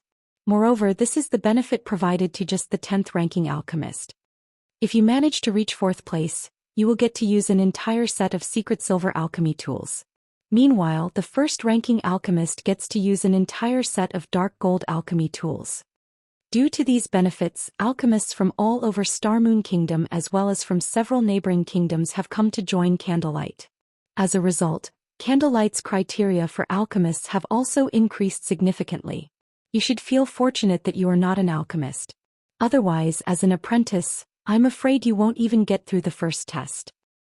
When the level 28 basic alchemist spoke about the candlelight trading firm, his eyes were filled with yearning. Inwardly, however, he also felt a sense of helplessness. While the alchemists of the candlelight trading firm received excellent benefits, the requirements to join Candlelight were proportionately difficult. It seems that those alchemy tools are working quite well as promotional tools. Shifeng could not help but smile when he overheard the conversation between the two lifestyle players. I should find an opportunity to obtain high-ranking forging tools and engineering tools as well. While the importance of lifestyle players had grown during recent times, it had not reached a point where lifestyle players were indispensable in the game. However, once mainstream players reached level 50, the need for lifestyle players would thoroughly reveal itself. At that time, the guilds that controlled the most top-tier lifestyle players would be able to dominate the trade market of God's domain. Following which, Shifeng entered the candlelight trading firm and went straight to his personal special forging room. He then took out the Titan device design from his bag and started examining it. The manatite mine located on the island in the Sea of Death was very special. Originally, Shifeng planned on capturing it only after Zero Wing's entire main force had obtained their Tier 2 classes. However, there was no need to do so now. The manatite mine was located on an island called Karna Island, which had powerful monsters and an unusual environment. Not only was the island covered in the corrosive power of shadows, but the mana density was also abysmally low. Due to this reason, initially, no guild had attempted to capture Karna Island in the past. Nobody could have imagined that such a low mana density environment actually housed a manatite mine, something the various large guilds had dreamed of obtaining. An environment with extremely low mana density would have a drastic impact on players' combat powers. On Karna Island, players would be fortunate to be able to exert even 20% or 30% of their combat powers. The monsters on Karna Island were already terrifyingly strong to begin with. With the low mana density environment factored in, even a team of Tier 2 experts would have minimal odds of capturing the island, much less a team of Tier 1 experts. However, the Titan device could be used to counter the problem of low mana density, making it possible for Tier 1 experts to capture the island. An advanced forging design really is complex. No wonder even master forgers did not dare to casually attempt to produce the items recorded on one. Shi Feng could not help but take a deep breath after examining the contents of the design. Originally, the success rate of producing an item recorded on an advanced forging design was already very low. Meanwhile, the complexity of the Titan device's production method was above average even among advanced forging designs, which would depress the production success rate further. Based on Shi Feng's initial estimates, if he tried producing the Titan device as an advanced forger, his success rate would be only around 10%. He would be lucky to succeed once out of 20 tries. Fortunately, he had upgraded Icarus's heart to epic rank, so he could temporarily promote himself into a master forger. Following which, Shi Feng used God's blessing and sacrificed 500 life force to extend God's blessing's duration from 1 hour to 2 hours. After activating God's blessing, Shi Feng did not waste time, taking out the book of forging and the necessary materials, which he had tasked others with preparing for him beforehand. He then began carefully forging the Titan device. Meanwhile, the auction over at Stone Forest Town had officially commenced. Chapter 1408, Horrific Auction. Inside the 7th floor auction hall of the Zero Wing Auction House. Previously, everyone had thought that very few people would attend the auction this time since only Stone Forest Town's private houses and shops were up for sale. Yet now the hall, which could accommodate up to 30,000 people, was actually at capacity. Moreover, this was despite Zero Wing having limited entry into the auction to only members of the Zero Wing Auction House and those that carried more than 2 gold on their persons. Usually, only expert players would have such a large sum in their pockets. Commander, look.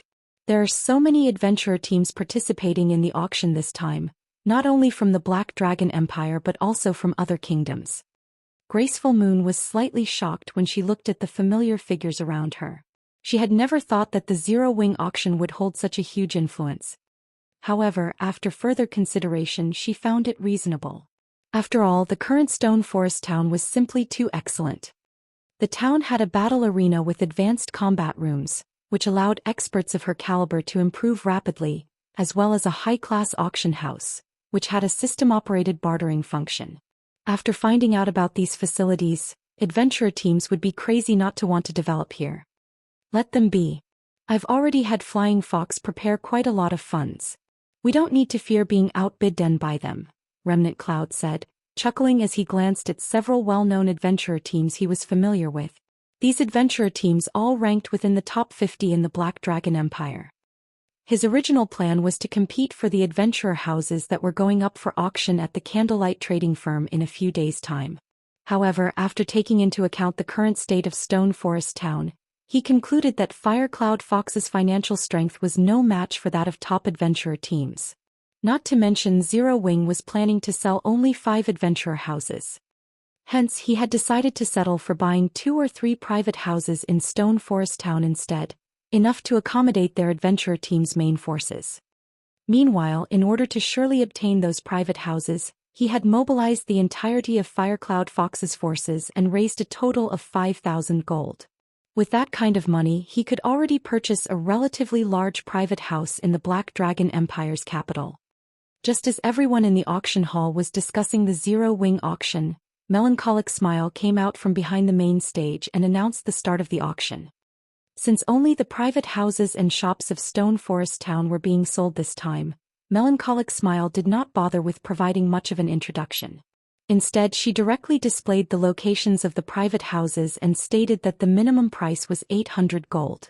She then allowed everyone to start bidding. 850 gold. 900 gold. 1,000 gold.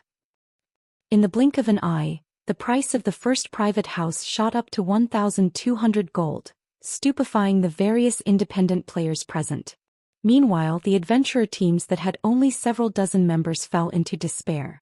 At this price, one could already purchase a relatively good private house in an ordinary NPC city, yet this amount of money still wasn't enough for a private house in a player town. 1,600 gold. Remnant Cloud shouted, gritting his teeth. However, as soon as Remnant Cloud made his bid, a level 45 female elementalist clad in aquamarine mage robes, who sat a short distance away from him, shouted, 2,400 gold. The FFF adventurer team will be taking this house. The female elementalist's bid immediately attracted everyone's attention, the people inside the hall turning to look at her one after another. What? Even a top adventurer team from the Black Dragon Empire has come to join the competition. Isn't she Luofei, FFF's vice commander? The female elementalist's declaration immediately dispelled many adventurer teams' notions of competing against her. An adventurer team capable of rising to the status of a top adventurer team in the Black Dragon Empire naturally possessed extraordinary strength and wealth. Most likely, even third-rate guilds were no rival for the Empire's top adventurer teams. In terms of financial strength, a top adventurer team of the Empire could even compete with an ordinary second-rate guild. Not to mention, FFF was one of the Black Dragon Empire's top 5 adventurer teams. It was simply impossible for ordinary guilds and well-known adventurer teams to vie with an existence like that. 2,600 gold. At this time, a handsome man wearing silver armor raised the price once more. This first house belongs to the Lonely Drinkers adventurer team. When everyone heard the adventurer team mentioned by this man, they received another shock. Lonely Drinkers was a top adventurer team in the Dark Knight Empire. Although its influence was not comparable to the FFF adventurer teams in terms of strength, it was not far from rivaling FFF. 3,000 gold. Luofei frowned as she placed a higher bid. 3,200 gold. The handsome man did not give up either. For a time, the auction became a competition between these two top adventurer teams, leaving no room for the other adventurer teams present to intervene. In the end, the first private house went to Luofei for 4,500 gold. Among the private houses on sale this time, it was the closest to both the Zero Wing Auction House and the Adventurers Association. However, this outcome still made the players present gasp involuntarily. Nobody had thought that two top adventurer teams from two different empires would actually come to contest for Stone Forest Town's private houses. If they were to relate this incident to others, most likely nobody would believe them. Now that even the top adventurer teams of empires are coming to compete for Stone Forest Town's private houses, the adventurer teams that previously garrisoned Red Iron Town are most likely dying with regret right now. These top adventurer teams are simply too rich. If I had that kind of money, I would definitely use it to purchase a shop in a major NPC city instead. What do you know? In the future, Stone Forest Town will become even more amazing than major NPC cities. There is no loss in buying the town's private houses now. In the future, the houses will most likely go for even higher prices. No one had ever thought that the private houses of Stone Forest Town would be so popular. The guild members of the various large guilds present were stupefied by this scene. In such a way, a total of 20 private houses were sold in the Zero Wing auction, with the most expensive for 4,500 gold and the cheapest for 1,500 gold. Throughout the auction, many more top adventurer teams and well-known adventurer teams had revealed themselves, driving home to everyone present just how frightening Stone Forest Town actually was. Meanwhile, the shops were even more hotly contested. Of the 10 shops sold, even the cheapest one had gone for 3,500 gold, while the most expensive one, which was located between the Zero Wing Auction House and the Battle Arena, had gone for 9,000 gold. Meanwhile, the majority of the merchant players competing for these shops possessed either the support of a large guild or a top adventurer team. Ordinary merchant players had no chance of getting a shop for themselves at all. When the auction concluded, Zero Wing had earned a total of 113,000 gold. Now, Zero Wing possessed enough funds to cover not only the follow-up construction costs of its city but also the establishment of a guild town by Zero Wing's branch guild over at the Black Dragon Empire. After the auction ended, word about what happened during the auction also spread like wildfire. Upon receiving this news, the various adventurer teams and merchant players that were still undecided were rendered utterly speechless. They also regretted the fact that they did not try to compete for the private houses and shops. Meanwhile, throughout all this, Shifeng had been fully focused on forging the Titan device in White River City's candlelight trading firm. After actually attempting to make the Titan device, He had to admit that the difficulty of doing so was exceedingly high. Despite him having been promoted to a master forger, his success rate was only around 25%, though he was fortunate to succeed 2 out of 10 tries during the actual production. Meanwhile, the cost of each attempt was roughly 2 gold. Overall, each Titan device cost 12 gold to produce. Without sufficient funds, even a large guild would not dare to spend so much. After all, the Titan device simply improved the combat state of a player. It did nothing for a player's basic attributes. While Zhou Xian was forging a Titan device, the system notified him of an incoming call. When he turned his head to glance at the caller ID, he could not help but be stunned to discover that the person calling him was actually the vice commander of the Midnight Tea Party, Endless Scars. Chapter 1409, Promotion to Master. Chapter 1409, Promotion to Master. Why is she calling me all of a sudden? Zhou Xian was somewhat confused as he looked at Endless Scars' ID. Endless Scars had been a legendary existence in the past. In addition, Midnight Tea Party, the adventurer team she was currently in, had been an existence that even super guilds feared. However, neither Endless Scars nor the Midnight Tea Party had shown any interest in guilds. Hence, Zhou Xian didn't bother keeping in touch with Endless Scars and the Midnight Tea Party. He never imagined that Endless Scars would take the initiative to contact him now. However, Zhou Xian did not put too much thought into the matter. He immediately put down his work and accepted the call. Guild leader Black Flame, congratulations. I heard that even the various superpowers are feeling envious over the current Stone Forest town. Endless Scars said sincerely, a faint smile on her face. That's nothing to brag about. Vice Commander Endless is the one who's amazing. You've managed to obtain such a powerful weapon and equipment since I last saw you, Zhou Xian said as he looked at the dark purple mage robes Endless Scars was wearing in the screen. Currently, although Zhou Xian could not see Endless Scars' level, the mana surrounding her was actually visible to the naked eye, flickering in and out of existence, which was definitely not an effect that ordinary epic items could create. One could just imagine how powerful the weapon and equipment Endless Scars carried on her body were. To what do I owe this sudden call? It's nothing important really. I just wish to invite guild leader Black Flame to join me on a quest, Endless Scars said, giggling. As long as you help me complete this quest, I am willing to compensate you with a secret technique tablet. Even if we fail to complete the quest, I'll still compensate you with 5,000 magic crystals. A secret technique tablet? Zhou Xian was shocked. Secret technique tablets were extremely rare items that the various superpowers in God's domain desperately competed for, as these allowed players to grasp all sorts of powerful combat techniques. Under normal circumstances, nobody would trade away their secret technique tablet. Zhou Xian found it very hard to imagine that Endless Scars would be willing to use such a rare item as remuneration. Even a bronze secret technique tablet was still quite shocking. If she used it to employ the help of a super guild's peak experts, said super guild would no doubt agree to the request without hesitation. That's right. However, unless you agree to help me, I cannot tell you the exact information of the secret technique tablet. Smiling, Endless Scars prompted, how about it? Are you willing to help me with this small problem, guild leader Black Flame?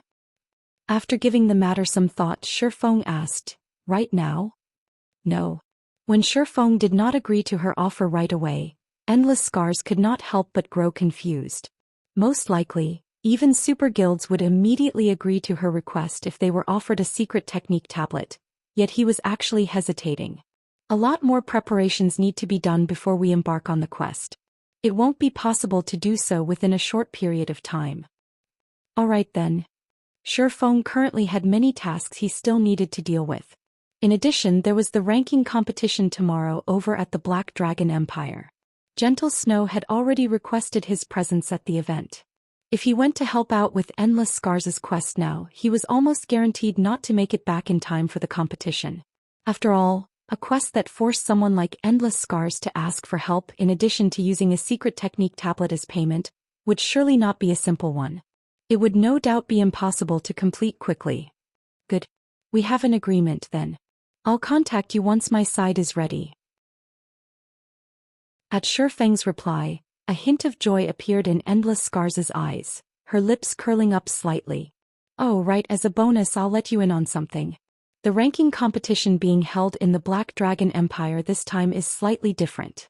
I've heard that the top 3 guilds will receive an invitation to the Secret Pavilion's main headquarters to take part in the Secret Pavilion's internal auction. The Secret Pavilion's internal auction? Shifeng could not help but grow a little excited upon hearing this. As a transcendental existence in the virtual gaming world, the Secret Pavilion possessed countless rare in-game items. However, this was still only the tip of the iceberg. What was truly amazing about the Secret Pavilion was its ability to procure items in the real world that were of great help to a guild's development, such as training slots, data of expert players that could be used in a simulation system, S-rank nutrient fluids, Harmony Tea virtual gaming cabins and other products.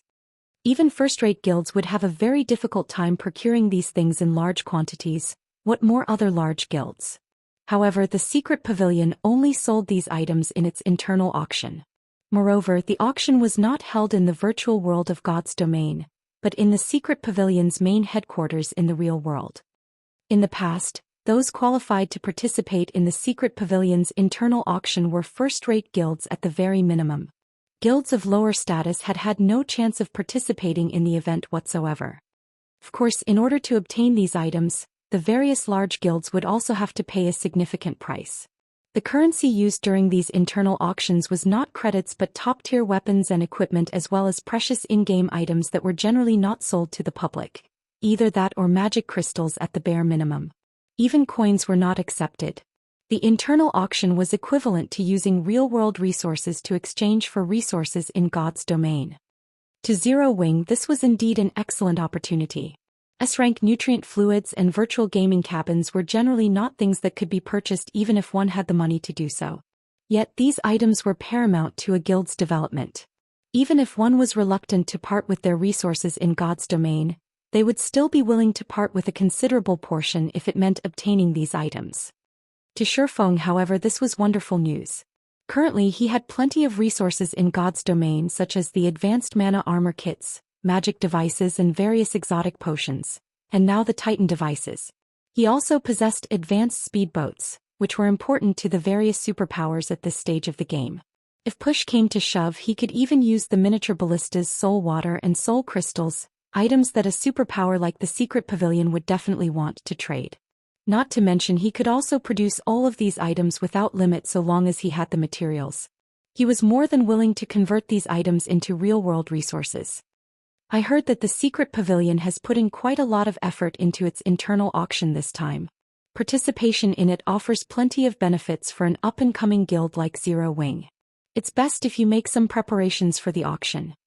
Endless Scars gave a reminder before disconnecting the call. There is indeed a need to make some preparations. Shifeng nodded in agreement. The items sold at the Secret Pavilion's internal auction were not cheap. Based on what he had heard, a bottle of S-rank nutrient fluid could go for 3 to 4 million credits worth of rare items, which really wasn't a price that ordinary guilds could afford. If he did not stockpile some resources ahead of time, he might end up being a spectator at the auction. After his call with Endless Scars ended, Shifeng resumed forging Titan devices. In order to increase his success rate, he had even taken out his precious magical gold as well as 100 plus magisteel ingots, which the guild had collected, raising his success rate to roughly 35%. As Shifeng continued forging Titan devices, he became increasingly proficient at it.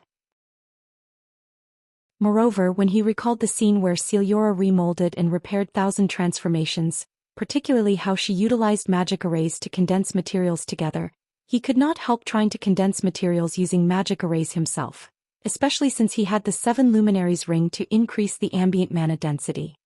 After all, as long as he learned to condense materials using magic arrays, not only would his production speed increase, but his success rate would also increase significantly. The first attempt failed. The second attempt failed.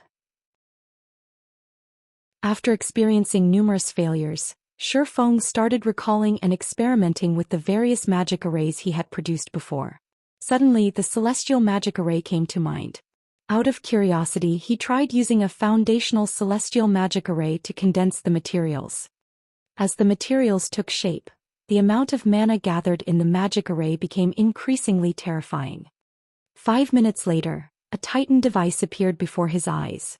However, unlike the previous Titan devices he made, the color of this Titan device was silver instead of a dull gray. Did it succeed? Shifeng carefully inspected the Titan device's attribute panel. Suddenly, the sound of a system notification entered Shifeng's ears. System, congratulations. You have created a new advanced item. System, congratulations. You have been promoted into a master forger. Chapter 1410, All-Round Device. Chapter 1410, All-Round Device.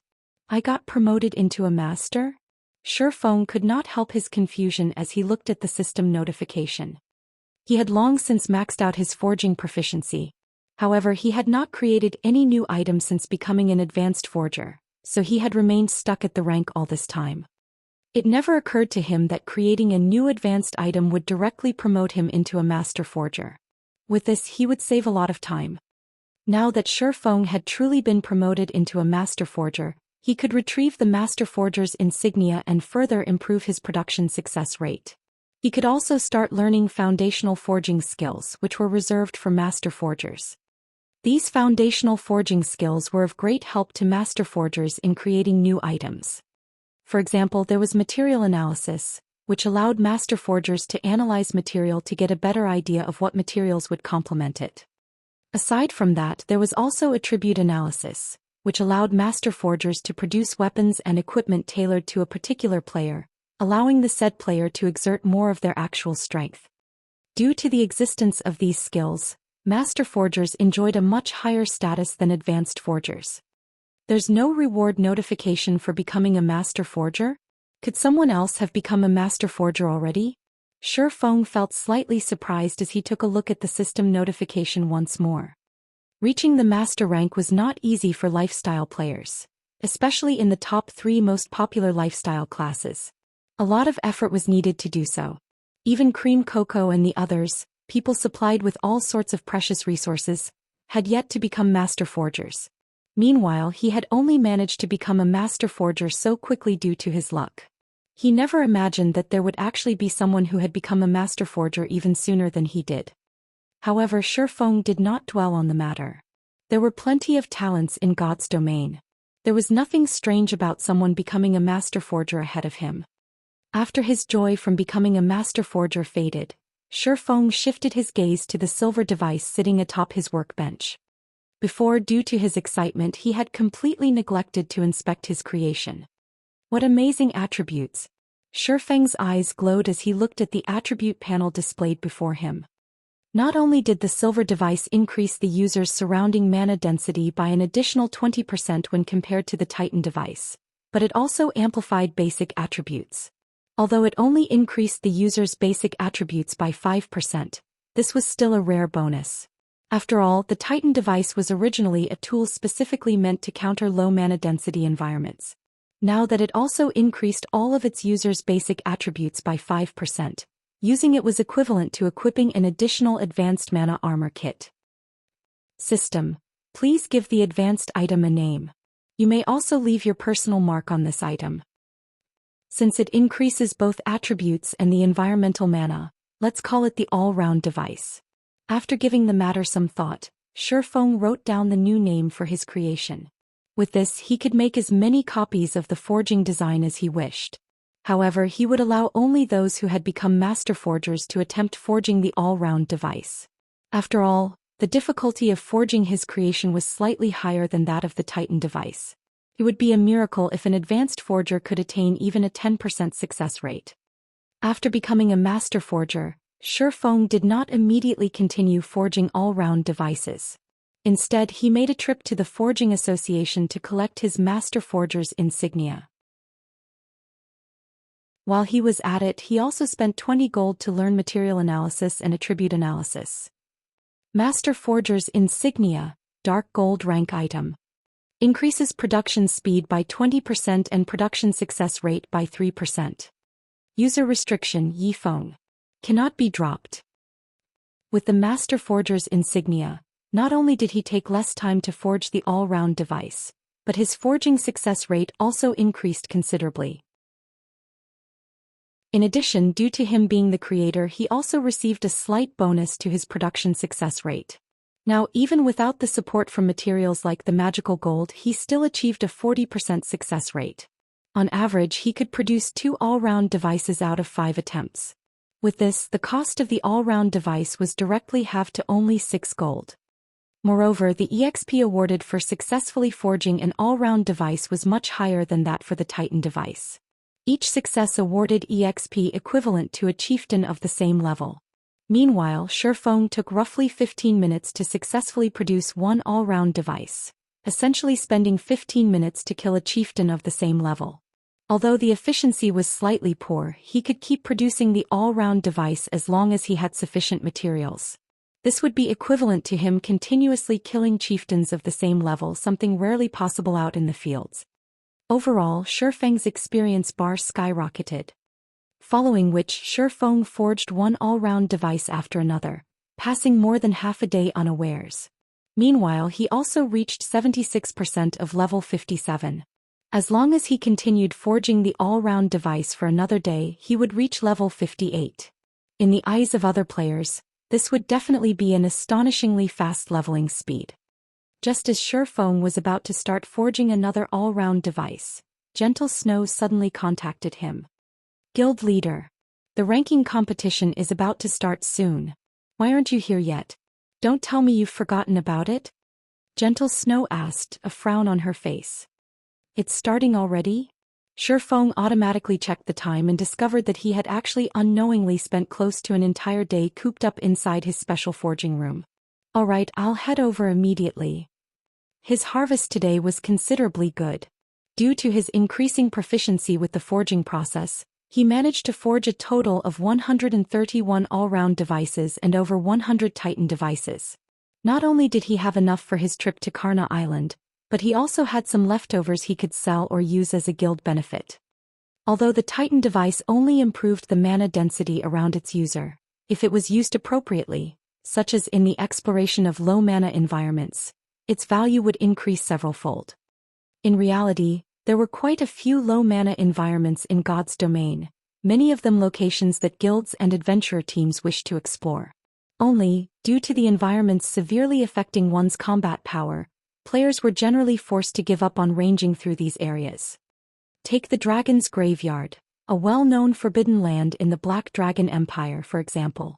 Due to a certain incident, many dragons had died in that location in the past. Now it was a forbidden land for the living. A level 50 to level 100 super large-scale leveling map that had practically no mana present, such that players could not use tier 1 skills and spells there. If players entered the map, their combat power would be reduced to less than 10%. As luck would have it, the bosses located at the inner and core areas of the Dragon's Graveyard had quite a significant chance of dropping the stable design and all sorts of advanced designs and recipes. However, this was still just the tip of the iceberg. If one managed to get the first kill on the Dragon's Graveyard's final boss, they would be awarded their choice of weapon at Black Dragon City. Moreover, this weapon would be a fragmented legendary weapon. Hence, in the past, the various large guilds in the Black Dragon Empire had put in a lot of effort into searching for tools that could help raise one's ambient mana density. Only after gathering sufficient tools did they succeed in raiding the Dragon's Graveyard. Meanwhile, back then, the Titan device had been one of the best tools available for the purpose. In the past, a single Titan device had easily sold for 50 gold. One could just imagine how desperate the various large guilds were back then. Of course, compared to the value of a fragmented legendary weapon, this price was not worth mentioning whatsoever. Black Dragon Empire, Black Dragon City. As soon as Shifeng appeared inside Black Dragon City's teleportation hall, he was greeted by the sight of a massive crowd of players. After he exited the teleportation hall, the players were still packed like sardines. Normally, one could see such a street scene only in small but popular places like Stone Forest Town. Even the imperial capitals of the 4 great empires were far from comparable to Black Dragon City right now. The streets teemed with not only level 40+ players but even the rarely seen expert players. players riding mounts were also a dime a dozen at the moment. It was as if every expert player in the Black Dragon Empire had gathered at Black Dragon City. One could just imagine how lively the ranking competition this time was going to be. Following which, Shi Feng summoned the evolved demonic flame tiger and made his way towards Black Dragon City's underground arena.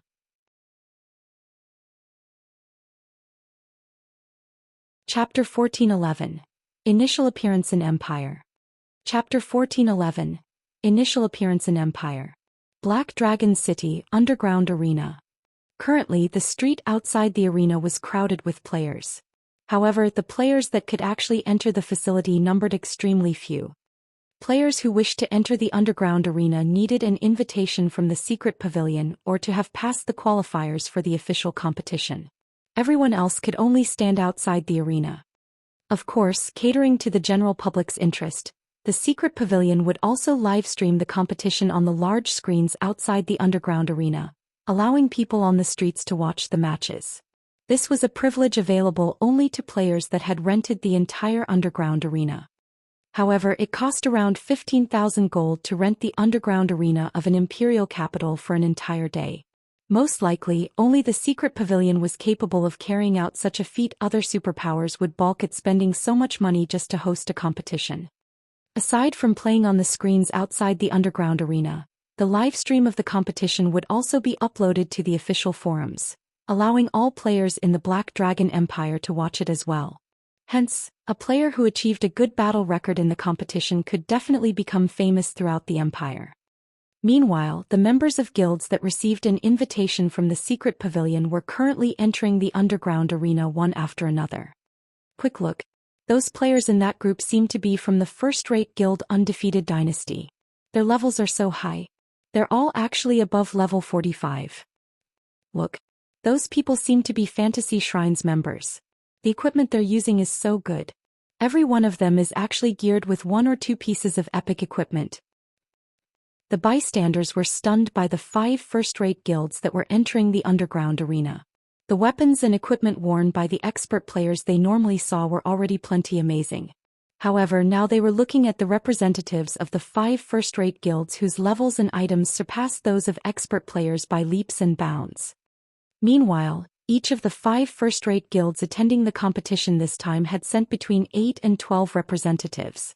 Even the most inferior piece of equipment these representatives wore was level 40 dark gold equipment.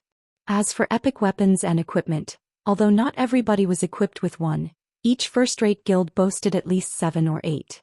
Let alone the ordinary players on the street, even the second-rate guilds attending the competition were shocked at the robust foundations these first-rate guilds displayed.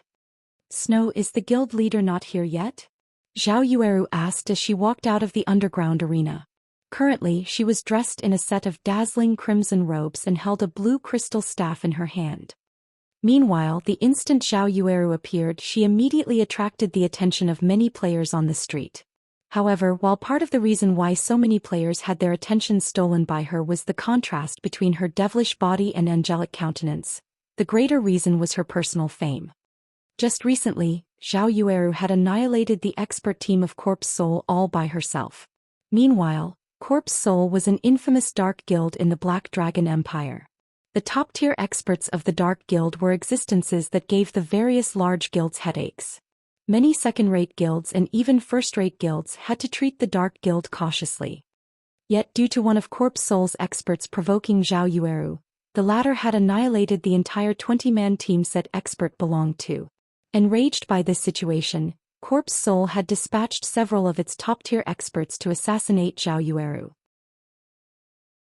However, not only did those top-tier experts fail to accomplish their mission, but a few of them had even fallen at her hands. After news of this matter spread, Zhao Yueru's nickname of Flame, which became famous across the entire Black Dragon Empire. "He should be here soon," Gentle Snow said as she looked at the time. Grinning, she said, "Why are you in such a hurry? Could it be that you can't wait to show Yi Feng the results of your latest training?" The guild's core upper echelon knew that Yi Feng and Black Flame were the same person. Back when Gentle Snow found out, she had been stunned. She had never imagined that Yi Feng could create such a powerful guild, one capable of rivaling even veteran first-rate guilds, all by himself. Hee hee. Of course. I want to see what kind of reaction he'll make when he finds out that I've already reached the refinement realm. Zhou Xian giggled. Ever since joining Zero Wing, she realized that there would always be someone better than herself. Previously, she had been one of Ouroboros's top-ranking top-tier experts. Yet after entering Zero Wing, she had failed to rank even within the top 10 of the guild. However, now that she had become a refinement realm expert, she was confident of entering the top 10 of Zero Wing and instantly reaching the level of peak experts like Fire Dance, Violet Cloud, and Aqua Rose.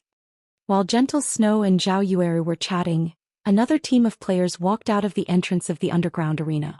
These players all sported a crimson flame emblem, the symbol of the Crimson Castle Guild, one of the guilds that frequently clashed with Zero Wing's branch guild, which Gentle Snow managed. Although Crimson Castle was only a second-rate guild, Nine Dragons Emperor secretly supported it. Crimson Castle had also allied with a few other second-rate guilds, hence the guild's strength was not one bit inferior to that of first-rate guilds. Guild Leader Snow, long time no see. I never thought that you would be interested in the ranking competition as well. It seems the competition this time is going to be interesting, Crimson Fox, the guild leader of Crimson Castle, said, smiling as he walked up to Gentle Snow. Aren't you here as well, Guild Leader Crimson? Gentle Snow said. She could not help but feel a little surprised as she looked at Crimson Fox and his entourage. Currently, Crimson Fox had already reached level 45. And the majority of his equipment were dark gold rank. As for the weapon he carried and the top he wore, Gentle Snow could not determine their quality due to their glow effects having been hidden. However, she could tell that they were either epic rank or epic growth type weapons and equipment. Meanwhile, similar to Crimson Fox, the other members of Crimson Castle were all level 45. The weapons and equipment they possessed nearly rivaled Crimson Fox's. Aside from these players, Gentle Snow had also spotted two cloaked players among Crimson Castle's team. Although she could not see the levels and equipment of these players, the pressure she picked up from them was much greater than even the pressure Crimson Fox exuded. Guild Leader Snow, neither of our guilds were able to achieve a clear victory in our previous war with each other. Are you interested in settling our dispute through the ranking competition this time? Crimson Fox said, a sly smile on his face. How do you want to compete? Gentle Snow asked. We'll compete using our guild rankings in the competition this time. Whoever places higher will be the winner. Meanwhile, whoever loses will give up on Hidden Fog Town. How about it? Crimson Fox suggested. As Crimson Fox had deliberately spoken in a very loud voice, everyone on the street heard his words. What's going on? Is Crimson Castle planning on competing with Zero Wing? As expected of large guilds, they're actually using a town as a wager. I wonder if Zero Wing will dare to accept the challenge. If Zero Wing is afraid of accepting even such a small challenge, what qualifications does it have to participate in the ranking competition? At this moment, everyone could not help but turn to look at Gentle Snow and Crimson Fox. In regard to this situation, Gentle Snow also hesitated to decide. Hidden Fog Town, a dark town located in the vicinity of Lake Heart City, had a mithril vein. Conquering Hidden Fog Town was equivalent to obtaining the mithril vein, which would greatly help in a guild's production of weapons and equipment. Only, due to Zero Wing and Crimson Castle's inconclusive war over this dark town, neither guild had managed to capture it thus far. While Gentle Snow was hesitating, a deep voice resounded throughout the entire street before the underground arena. Okay, Zero Wing agrees to your conditions. Immediately, every player on the street shifted their gaze to the source of the voice. In the next moment, a majestic monster with its paws covered in flames and lightning stalked into the crowd, radiating an indescribably heavy pressure. This monster was none other than the evolved demonic flame tiger. In terms of strength, it surpassed even a lord of the same level. Not to mention elite players, even expert players would have to run for their lives if they encountered the demonic flame tiger as an opponent. Meanwhile, upon seeing the demonic flame tiger, the players standing in its path moved to the side automatically, wearing dumbfounded expressions. What kind of mount is that? How is it giving off such intense pressure? Who is that person?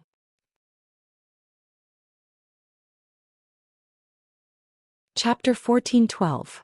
All parties alarmed. Chapter 1412. All parties alarmed. And you are. Crimson Fox could not help but grow confused as he watched Shifeng approach his location. Currently, Shifeng was wearing a black cloak, so Crimson Fox could not see his appearance and level at all. However, based on the deadly threat Crimson Fox sensed from the demonic flame tiger, he could tell that Shifeng was definitely not your run-of-the-mill expert. Everyone present similarly shifted their gazes to Shifeng, curious to find out Shifeng's identity. In the next moment, Shifeng removed his black cloak, displaying his disguise as Black Flame. Currently he was fully garbed in black light armor sporting dark blue magical patterns. At his waist hung two exquisite long swords. The mana enveloping his body was also much denser than the ambient mana. Meanwhile, those within range of Shifeng's aura felt as if they were standing before a humanoid beast right now. He's Black Flame. You mean the Black Flame with the nickname of Sword King? Yes. I'm absolutely sure of it. I've watched his battle videos before. I never imagined he would actually come to spectate this competition. Crap. Just what kind of equipment is he wearing? The mana surrounding his body feels so dense. A few players familiar with Black Flame immediately recognized Shifeng's identity. A huge commotion promptly broke out on the street as everyone started discussing Black Flame. In Star Moon Kingdom, everyone was familiar with Black Flame's name. However, aside from merchant players, most players rarely paid attention to matters relating to other kingdoms and empires. If not for the God's Domain experts list having recorded Black Flame's name, ordinary players would most likely have no idea who Black Flame was. Guild Leader. At this moment, Gentle Snow's eyes were filled with surprise as she looked at Shifeng. Although she had long since known that Shifeng improved rapidly, she never imagined that it would be this fast. It had only been a short time since the last siege war at Stone Forest Town ended. Yet, compared to the pressure she felt from Shifeng back then, the pressure he gave off now was superior by leaps and bounds. Meanwhile, the upper echelons of the various large guilds present on the street were likewise shocked by the pressure from Shifeng. So this is Zero Wing's guild leader. It seems the rumors about him are true after all. He really is a monstrous existence. Fortunately, the ranking competition forbids guild leader and vice guild leader characters from participating. Otherwise, Zero Wing would definitely be the dark horse of this competition. The upper echelons of the various large guilds inwardly celebrated as they looked at Shifeng. If the secret pavilion allowed someone like Black Flame to participate in the ranking competition, Zero Wing would be unstoppable. In the entire Black Dragon Empire, most likely only the Dragon Phoenix Pavilion possessed experts capable of contending against Black Flame.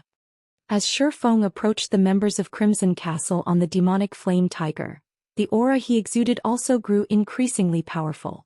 Even the space around him started to stagnate. Meanwhile, those subjected to his aura felt an indescribable pressure bearing down on them, discomfort overwhelming their bodies. Sword King Black Flame? Initially, Crimson Fox also revealed a shocked expression at his taste of Shifeng's presence. Very quickly, however, he calmed down and smiled, saying, "Since guild leader Black Flame has already said so, whichever one of our two guilds ranks lower in this competition will have to give up on Hidden Fog Town." Naturally. Shifeng nodded. With guild leader Black Flame's word, I can rest assured now. I still have other matters to attend to, so I will not take up your time, guild leader Black Flame. Upon hearing Shifeng's answer, Crimson Fox revealed a delighted smile. He immediately turned around and walked back into the underground arena. Meanwhile, the two cloaked players in Crimson Fox's entourage could not help but send a few additional glances at Shifeng before re-entering the arena. Boss, that person is Black Flame. He might have prepared some trump cards for the competition. Is it really all right to proceed with our original plan to compete with Zero Wing?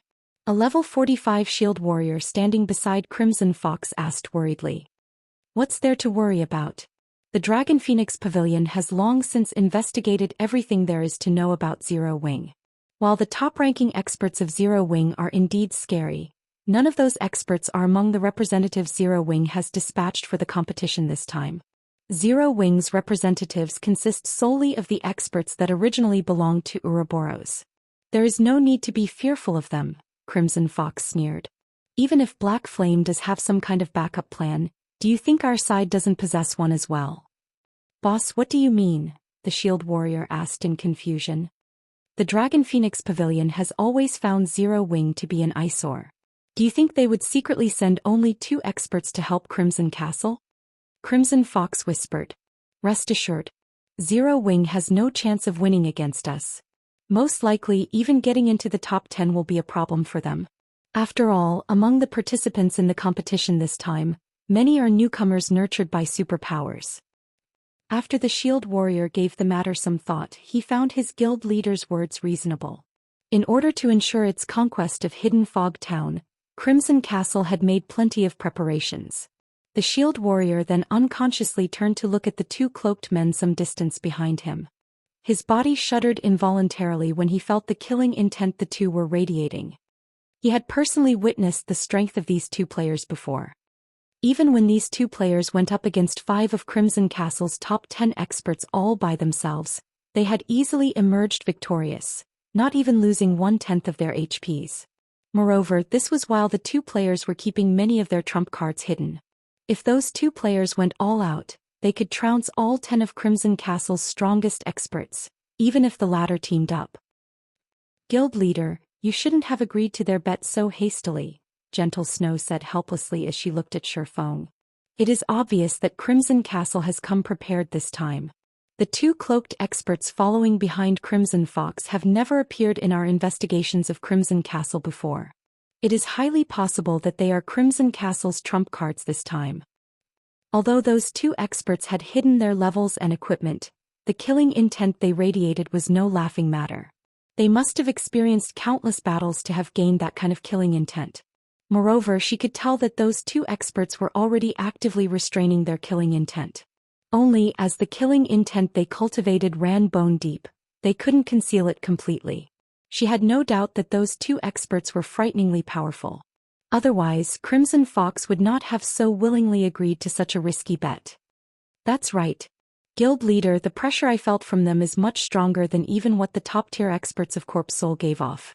There is a high chance that those 2 players are Refinement Realm experts. Otherwise, I wouldn't have felt such intense pressure from them, Zhao Yueru said, nodding in agreement with Gentle Snow's words. Far from just Refinement Realm experts, those 2 people have already reached the Flowing Water Realm. They are capable of making the best response through observing their opponents, Shifeng said, shaking his head. When he was walking towards Crimson Castle's group, he could clearly feel how powerful those 2 cloaked players were. Or to put it in another way, their presence was right in his face.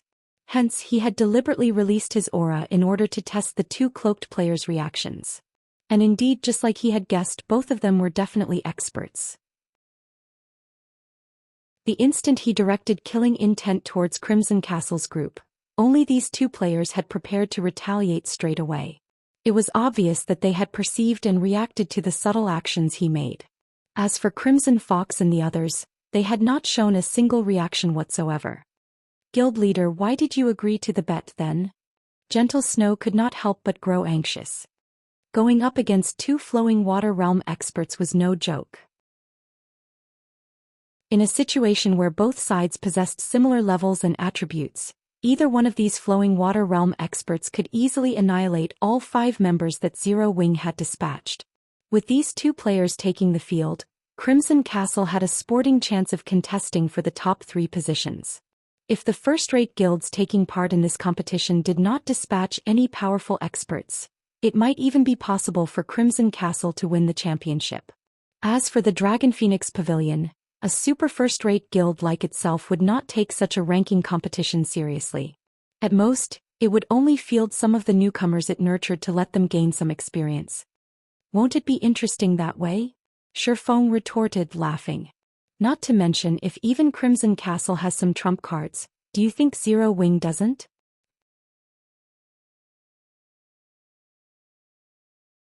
Chapter 1413, Shifeng's Trump Cards. Chapter 1413, Shifeng's Trump Cards. Trump cards. Gentle Snow stared at Shifeng in confusion. Zero Wing had already decided the 5 members who would be participating in the ranking competition, Changing representatives at the last minute was impossible. She had also geared them with the best weapons and equipment available to her. Currently, even the most inferior piece of equipment these 5 players wore was level 45 dark gold equipment. Zhao Yueru was even equipped with the Tier 1 set equipment for elementalists, in addition to a piece of epic growth type equipment. The weapon Zhao Yueru wielded was even an epic staff. In terms of equipment, Zhao Yueru could definitely rank near the top among those participating in this ranking competition. Hence, it would be very difficult to further upgrade the weapons and equipment of Zero Wing's representatives. As for their techniques, those were not something that could be improved within a short period. This isn't the place to talk about them. Let's go to our guild's designated room first, Shifeng said as he sent a glance at their surroundings. Currently, members of various large guilds were focused on them. It was obvious that these guilds were starting to grow cautious of Zero Wing in this competition. Gentle Snow nodded in agreement with Shifeng's words. Shifeng was currently too eye-catching. He also didn't have his aura concealed. Although it was impossible to make out his level and the quality of his weapons and equipment, judging by the increased mana density around Shifeng, an expert could readily tell that Shifeng was incredibly powerful. After Shifeng and the others entered the underground arena, the members of the various large guilds stationed outside the arena to keep an eye out for noteworthy opponents immediately reported back to their superiors. Meanwhile, over a dozen people were currently seated inside one of the underground arena's luxurious VIP rooms. Even the lowest-leveled player among these people was level 45, while the highest even reached level 46. The dark gold equipment they wore were also of a style. These were obviously set equipment. At this stage of the game, even first-rate guilds had trouble collecting one set of level 45 dark gold set equipment, yet there were actually 6 sets here. Seated in the front of this group of players were a man and a woman. These 2 people were none other than 9 Dragons Emperor and Phoenix Rain. Although both of them were representatives of the Dragon Phoenix Pavilion, they sat on different sides of the room, each of them leading a group of newcomers they'd cultivated on their own. The newcomers of each side also faced their counterparts as if they were mortal enemies. They looked nothing like members of the same guild. To the various large guilds, the ranking competitions hosted by the Secret Pavilion were a good opportunity for them to raise their fame. To the various superpowers, however, these competitions were merely amusements. After all, even without doing any publicity, everyone was already familiar with their guilds. Hence, during every ranking competition, the various superpowers in God's domain would field their internally nurtured newcomers instead of their mainstays. One of the reasons for doing so was to allow the newcomers to gain some combat experience. The second reason was to let the public know just how powerful the newcomers they nurtured were. Interesting. Zero Wing's Black Flame has come as well? 9 Dragons Emperor's lips curled up slightly when he read the report that just came in. He actually agreed to Crimson Castle's wager? It seems he's pretty confident in his own guild members. Pavilion Master, should we supply a few more epic items to Crimson Castle? Martial Dragon whispered. No need. The helpers and items we've provided Crimson Castle are already enough to defeat Zero Wing, 9 Dragons Emperor said, shaking his head. Sneering, he continued, however, tell the others to go all out against Zero Wing's members. Make sure to give them a beating. Let the players of the Black Dragon Empire know just what kind of guild Zero Wing is. He hated Zero Wing down to the bone. If not for Phoenix Rain's partnership being known by all in the Dragon Phoenix Pavilion, which prevented him from publicly mobilizing the pavilion's forces against Zero Wing a second time, he would have long since trampled Zero Wing's branch guild. He wouldn't have let the branch guild survive until now. However, as long as Crimson Castle won its bet and secured Hidden Fog Town, Zero Wing's branch guild's days would be numbered. Hidden Fog Town did not only possess a small mithril vein but was also located in Sky Fog Valley, a resource-rich map as well as the most important level 50 to level 70 map in the Lake Heart City region. As long as Crimson Castle obtained Hidden Fog Town, it would have absolute control over Sky Fog Valley. Moreover, the several second-rate guilds Crimson Castle was allied with could easily gather at the guild town. Then as long as Zero Wing's members dared to set foot into Sky Fog Valley, they would not get out alive. Furthermore, without the resources of Sky Fog Valley, Zero Wing's development at Lake Heart City would definitely slow down. Sooner or later, Crimson Castle would surpass Zero Wing and chase it out of Lake Heart City. Meanwhile, even if the upper echelon of the Dragon Phoenix Pavilion were to find out about this matter, they would not say anything about it. After all, Nine Dragons Emperor did not personally take action. Understood. Martial Dragon nodded. He then proceeded to make the necessary arrangements. Inside one of the rooms that the secret pavilion prepared for the various invited guilds. Guild leader, the competition is about to start soon. Just what do you want to show us? Zhao Yueru asked curiously.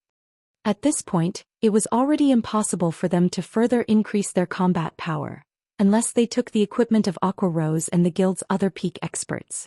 However, that was obviously out of the question. Aside from that, Zhao Yueru could not think of anything else that could possibly increase their strength within such a short time. First, eat these, Shifeng said as he took out one moonlight fruit after another from his bag. The moonlight fruit was a treasure he had harvested from the Dark Canyon. When consumed, it would permanently improve the user's physique by 2%. A player could consume a maximum of 5 moonlight fruits, permanently improving their physique by 10%. He had only obtained a little over 100 moonlight fruits from the Dark Canyon. After distributing some to Aqua Rose and the others who had reached level 50, he had only 83 left. Guild leader, how did you manage to get your hands on these things? Shock filled Gentle Snow's eyes when she read the moonlight fruit's introductory text. She had never even heard about a fruit capable of permanently increasing a player's physique, much less seen one. Such a fruit could easily sell for thousands of gold. Nevertheless, Shifeng took out 30 moonlight fruits, including a portion for her. I got them from the secret land my promotion quest transported me to. Make sure not to tell anyone about them. Shifeng did not hide the origin of the moonlight fruit, as everyone present was a trusted aide of Gentle Snow. Moreover, he was also familiar with their personalities. In the past, these top-tier experts of Ouroboros were all very famous in Star Moon Kingdom. Besides Zhao Yueru, the others participating in the ranking competition this time were Fierce Snake, Windmill, Wild Bone and Negative Life. Fierce Snake was a level 45 berserker while Windmill was a level 45 summoner, both of them former members of Ouroboros' 12 Apostles. As for Wild Bone, he was a level 45 shield warrior and was previously Ouroboros' 3rd ranking shield warrior. Lastly, Negative Life was a level 46 ranger. In terms of talent, he was inferior only to Soaring Snake, the leader of the 12 Apostles. Only, as he had entered the virtual gaming world a lot later than Soaring Snake, his combat standards had been inferior to Soaring Snake's. However, after receiving various resources from Zero Wing, his combat standards had improved rapidly. Right now, he was already close to rivaling Minor Wind in terms of combat standards. These people had stayed by Gentle Snow's side all this time, so Shifeng was not afraid word of the moonlight fruit would leak out. These moonlight fruits are amazing. I can already feel my combat power increasing by at least 10%. Zhao Yueru exclaimed in surprise after consuming 5 moonlight fruits and carefully sensing the changes to her body. As for everyone else, due to their deficient standards, their combat power had only increased by 5% or so. Alright, don't get too excited yet. Just a 10% increase to your physique won't be enough to make up for the gap in techniques. Next up, wear these, Shifeng said as he began taking out epic items from his bag one after another, placing a total of 6 on the table. A portion of these epic items was loot from Heaven's Burial, while the rest came from boss drops and quests. Guild leader, did you rob a kingdom's treasury? Zhao Yueru's eyes widened when she saw the epic items on the table. The others were likewise stupefied by this scene. While they all knew that Zero Wing's foundations were extraordinary, they had never thought that the guild could still bring out so many epic items for them to use. Right, Yueru, how much intelligence and strength do you currently have? Shifeng asked. My intelligence is at 1,370. As for my strength, it's at 400, Zhao Yueru stated proudly. These attributes were considerably high for an elementalist of her level. That should be barely enough, Shifeng muttered after some mental calculations. He then started taking out attribute gemstones and a skill book for a Tier 1 passive skill that increased the user's strength attribute. First, equip these Tier 3 gemstones. After you're done, wear the Magic Devouring Charm and Eye of Arnos. Zhao Yueru was rendered speechless when she heard Shifeng's comment that her attributes were barely enough. However, she still obediently equipped the attribute gemstones and the 2 pieces of epic equipment and learned the Tier 1 skill. How are your intelligence and strength now? Shifeng asked. My intelligence is at 1,590, and my strength is at 614, Zhao Yueru replied, feeling greatly elated. Good. Then temporarily set aside that staff of yours and use this one for the competition, Shifeng said as he handed Frostflame's Wrath to Zhao Yueru.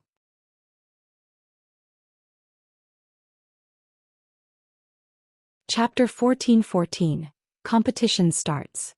Chapter 14:14 Competition starts. This is. As Zhao Yueru gazed at the staff with a red and white glow, its beauty captivated her. As a fragmented legendary weapon, Frostflame's Wrath radiated an intense powerful the moment it appeared, making ordinary players feel quite uncomfortable. The surrounding mana inadvertently flowed towards Frostflame's Wrath, and it instantly became the focal point of the room. At this moment, Zhao Yueru wasn't the only one to notice how unique Frostflame's Wrath was. Even Gentle Snow and the others had noticed the weapon's extraordinary features. Could that be? Gentle Snow had déjà vu when she saw Frostflame's Wrath. A possibility surfaced in her mind, but she quickly shook the thought away, refusing to believe it was feasible. When Zhao Yueru accepted Frostflame's Wrath and checked its attribute panel, she was stunned. How is this possible? This is a fragmented legendary weapon. Zhao Yueru couldn't believe her eyes. To obtain a single epic item, a large guild would have to invest countless resources and manpower. At this stage of the game, a first-rate guild would be fortunate to have 7 or 8 epic items. Even the various superpowers had very few epic items. However, even now, no one had heard of any of the superpowers obtaining a fragmented legendary item. First-rate guilds and below could only fantasize of wielding such items. Yet Shifeng had just handed her a fragmented legendary staff. She even began to wonder if Shifeng had a few hidden backers. You need to keep this staff a secret. You should be aware of the consequences should others discover this matter, Shifeng whispered a warning. Although he had revealed Frostflame's Wrath, not just any player could inspect it. Only the wielder could check its attribute panel. Hence, aside from Zhao Yueru and himself, nobody knew that Frostflame's Wrath was a fragmented legendary weapon. However, since Gentle Snow had her own fragmented legendary item, could likely guess the staff's identity. Other players would, at most, assume it was a top-tier epic weapon. After all, fragmented legendary items were truly too rare. Even after 10 years in God's domain, Shadow had never obtained a single fragmented legendary item. Emichung. Zhao Yueru nodded seriously. She had never expected Shifeng to let her use such a precious weapon. She wouldn't expose the guild's secrets. Alright, before you enter the competition field, use these all-round devices. How far you go in the competition will depend on you. Shifeng then took out 10 all-round devices and handed them to Zero Wing's 5 representatives. Each all-round device lasted 4 hours, 1 hour more than the Titan device's duration. 2 all-round devices should be more than enough to last until the end of the ranking competition. Although players weren't allowed to use magic scrolls and items such as berserk potions and frost grenades in the secret pavilion's ranking competitions, they could use anything else. The underground arena's large-scale arena in the Black Dragon Empire could accommodate 100,000 people. Currently, players filled the space. The venue was even livelier than the competitions in the Dark Arena due to the ranking competition's lower restrictions. This time, the secret pavilion had invited all of the local second-rate guilds and above. The local well-known players and adventurer teams had received an invite as well. It wasn't hard to fill the underground arena's largest venue. So many players are participating in the competition this time. I know, right? The last one only included the players from the Black Dragon Empire, but I've heard that quite a few superpowers have sent their newcomers to gain some experience in this competition. In addition, famous experts from the neighboring kingdoms have come to join the fun. The secret pavilion has doubled the number of official slots in the competition. Now, a total of 6,400 people can take part. Many of the top 100 players from the previous competition will likely lose their spots. Haha. Our 100 Beast Adventurer team's commander and vice commander will definitely rank among the top 200. We'll be able to rank among the top 30 adventurer teams in the Black Dragon Empire. Top 200.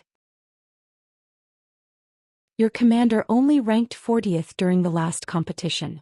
He'll be lucky to make it into the top 500 this time. I heard that even the FFF adventurer team is only aiming to get 2 people into the top 100. After all, the newcomers from the various superpowers are terrifying. Furthermore, several hundred top and well-known adventurer teams from the neighboring kingdoms have also sent participants. That's right. Don't forget, this competition isn't just a contest between adventurer teams. The Black Dragon Empire's various large guilds are also participating. Those guilds' foundations are far more powerful than adventurer teams. One top-tier expert from a second-rate guild could easily trample an expert from a well-known adventurer team. Only representatives from top adventurer teams have a chance of securing a top position in this competition. The crowd in the spectator stands engaged in heated discussions regarding the competition. Generally, they only got to watch such a large-scale competition once a month. It was the highest standard competition ordinary players had access to. Most ordinary players envied those who got to watch the competition in person.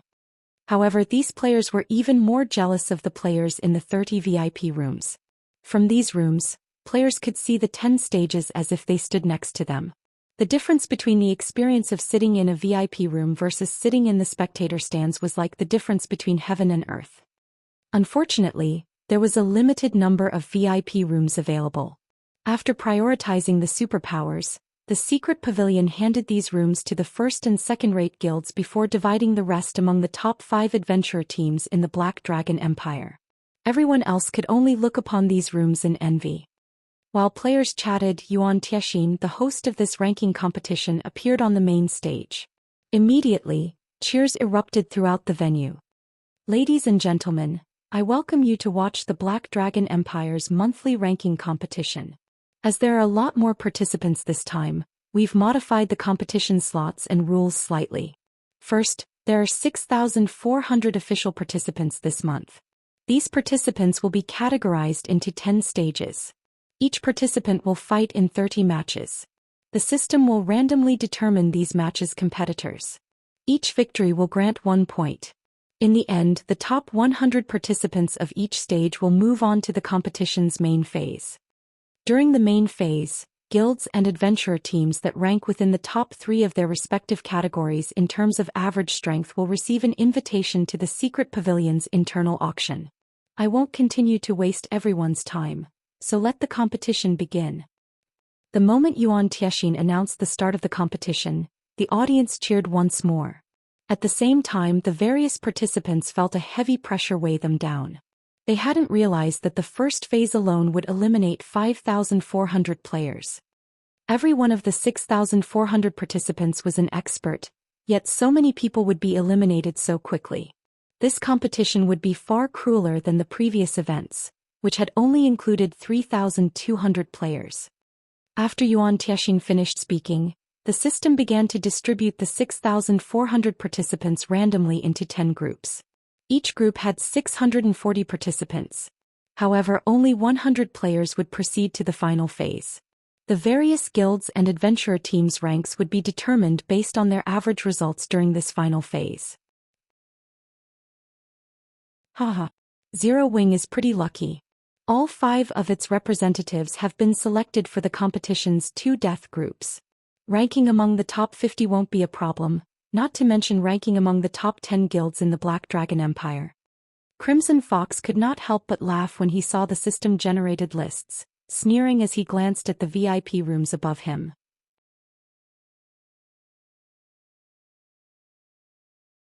Chapter 14-15. Who has bad luck? Chapter 14-15. Who has bad luck? The screens above the 10 stages displayed the participants' numbers in each group. Of course, the various major powers had already investigated the noteworthy participants. The moment the system finished forming each group, they located the noteworthy participant stages. The participants for the third and fifth group are amazing. Isn't number 29 Falling Flowers, the 10th ranked swordsman in the Purple Thorns Empire? Crap. Thorny Language, one of the experts that ranked within the top 100 in the previous competition, is number 1514. The spectators talked among themselves when they saw the name lists on the screens. Group 3 and 5 received the most attention. These two groups contained 1/3 of the players who had been predicted to rank among the top 100 this time. The battles in these two groups would be very intense. When Gentle Snow saw the lists from her VIP room, her expression darkened. Among Zero Wing's 5 representatives, 2 had been assigned to Group 3 and 3 were in Group 5.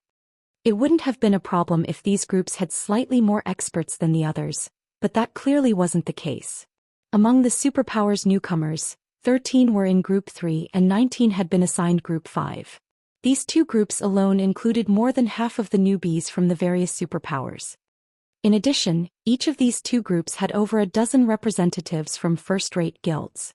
They also consisted of many players from the various top adventurer teams. Overall, these people had taken roughly 90 slots among the two groups. There were also the various independent experts from the Black Dragon Empire and the neighboring kingdoms. Who knew if dark horses hid among these independent experts? Group 3 and 5 were death groups. Aside from Zhao Yueru, Zero Wing's representatives would have a difficult time qualifying for the competition's final phase. If they encountered one of the seeded participants or one of the superpowers newcomers, they would have to endure an arduous battle. Points would be awarded to guild representatives who made it into the final phase. These points would be used to calculate each guild's rank. Aside from superpowers which wouldn't be included in the guild rankings, each guild had 5 representatives. Naturally, the more qualified representatives a guild possessed, the greater its advantage would be. Unless 3 or more of Zero Wing's representatives made it to the final phase, it would be at a disadvantage against Crimson Castle. Furthermore, Crimson Castle had 2 Flowing Water Realm experts.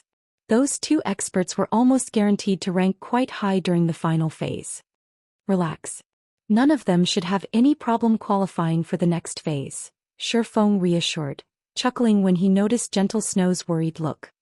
While there were many experts in Group 3 and 5, Zhao Yueru and the others were no weaklings. Their weapons and equipment ranked among the best in this competition. In addition, they had equipped the all-round device. They had no reason to fear anything less than a refinement realm expert. Shifeng's confidence rendered Gentle Snow speechless. If this were an ordinary competition, she wouldn't mind losing. In fact, this was a good opportunity for Zhao Yueru and the others to gain combat experience. However, the development of Zero Wing's branch guild was on the line. If they succeeded, it would further the branch guild's progress in the Black Dragon Empire, enabling it to contend with the 5 first-rate guilds in the empire. If they failed, however, the consequences would force her into an awkward position. After all, she was the branch guild's manager. She had no wish to see it fail. As Shifeng spoke, the competition began. Following which, the system randomly selected participants for the first fight. In the blink of an eye, the list of matchups appeared on the screen above their respective stages.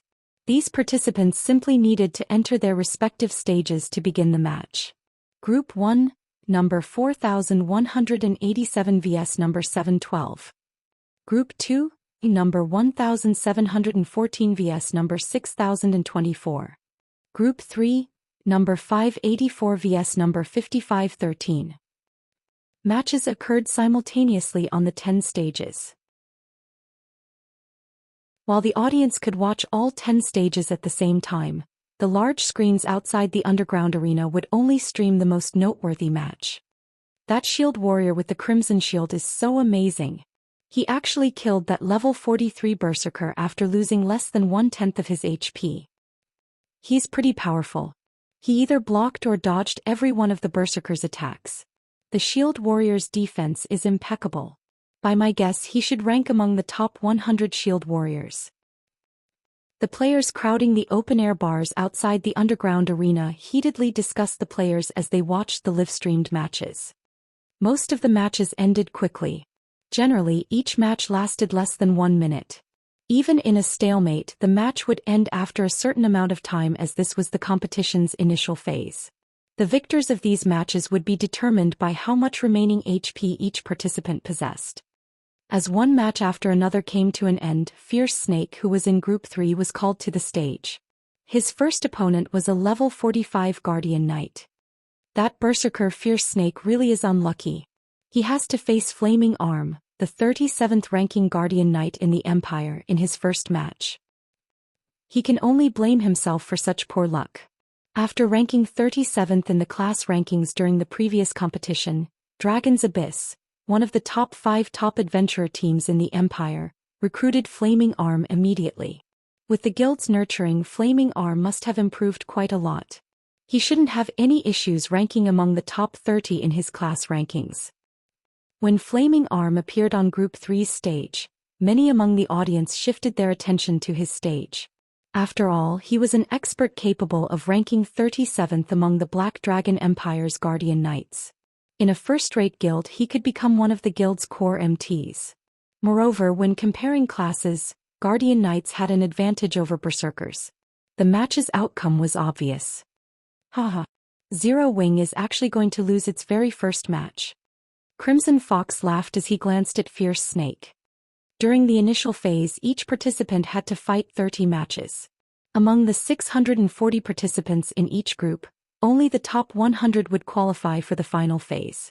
Based on previous ranking competitions and the intensity of this competition, players' likelihood of qualifying for the final phase was quite low, even if the won 26 of their 30 fights.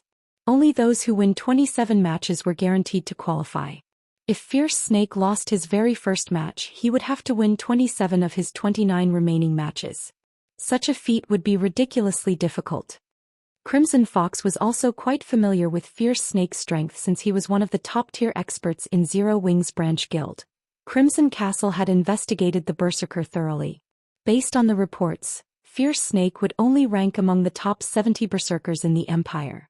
Normally, he wouldn't have any trouble qualifying for the final phase. Unfortunately, too many experts were participating in the competition this time. Fierce Snake had also been assigned to one of the 2 death groups. Now he had to face Flaming Arm in his very first match. As a result, his chances of qualifying for the final phase had dropped. On Group 3's stage, Fierce Snake and Flaming Arm stared each other down. "You must have crap luck to encounter me in your first match. Well, are you going to leave the stage willingly? Or do you want me to throw you out?" Flaming Arm snickered at the stern-looking Fierce Snake. Any ordinary expert would normally forfeit a match against him to save their strength for the following matches. If they fought him and revealed their trump cards, only to suffer defeat in the end, they'd pay for it in the following matches. "Our luck hasn't yet been determined," Fierce Snake said, chuckling. "You overestimate yourself." Flaming Arm's gaze sharpened when he heard the bell signal the start of the match. Without hesitation, he activated his Berserk skill, growing significantly larger. Raising his shield, he charged at Fierce Snake.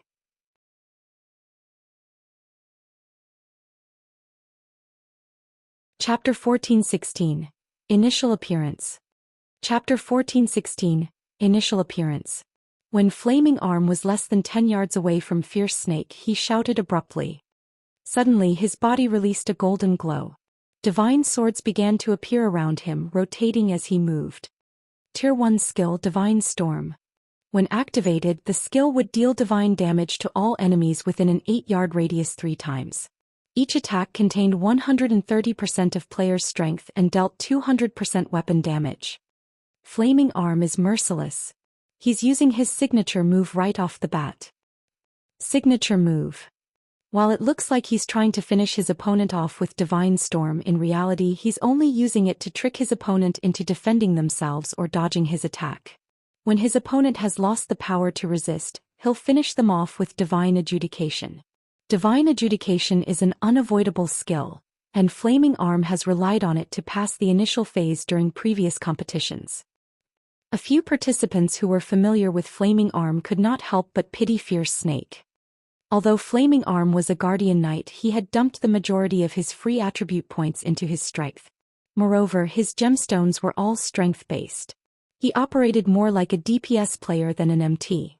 Flaming Arm's strength could even rival top-tier berserkers of the same level. Even his berserk skill was strength-based, increasing his strength by 100%. Not even a top-tier berserker of the same level could compete with Flaming Arm once the Guardian Knight activated his berserk skill. Seeing the enemy Guardian Knight charge towards him fearlessly, Fierce Snake activated Power of Darkness, and faint layers of dark fog swirled around his body.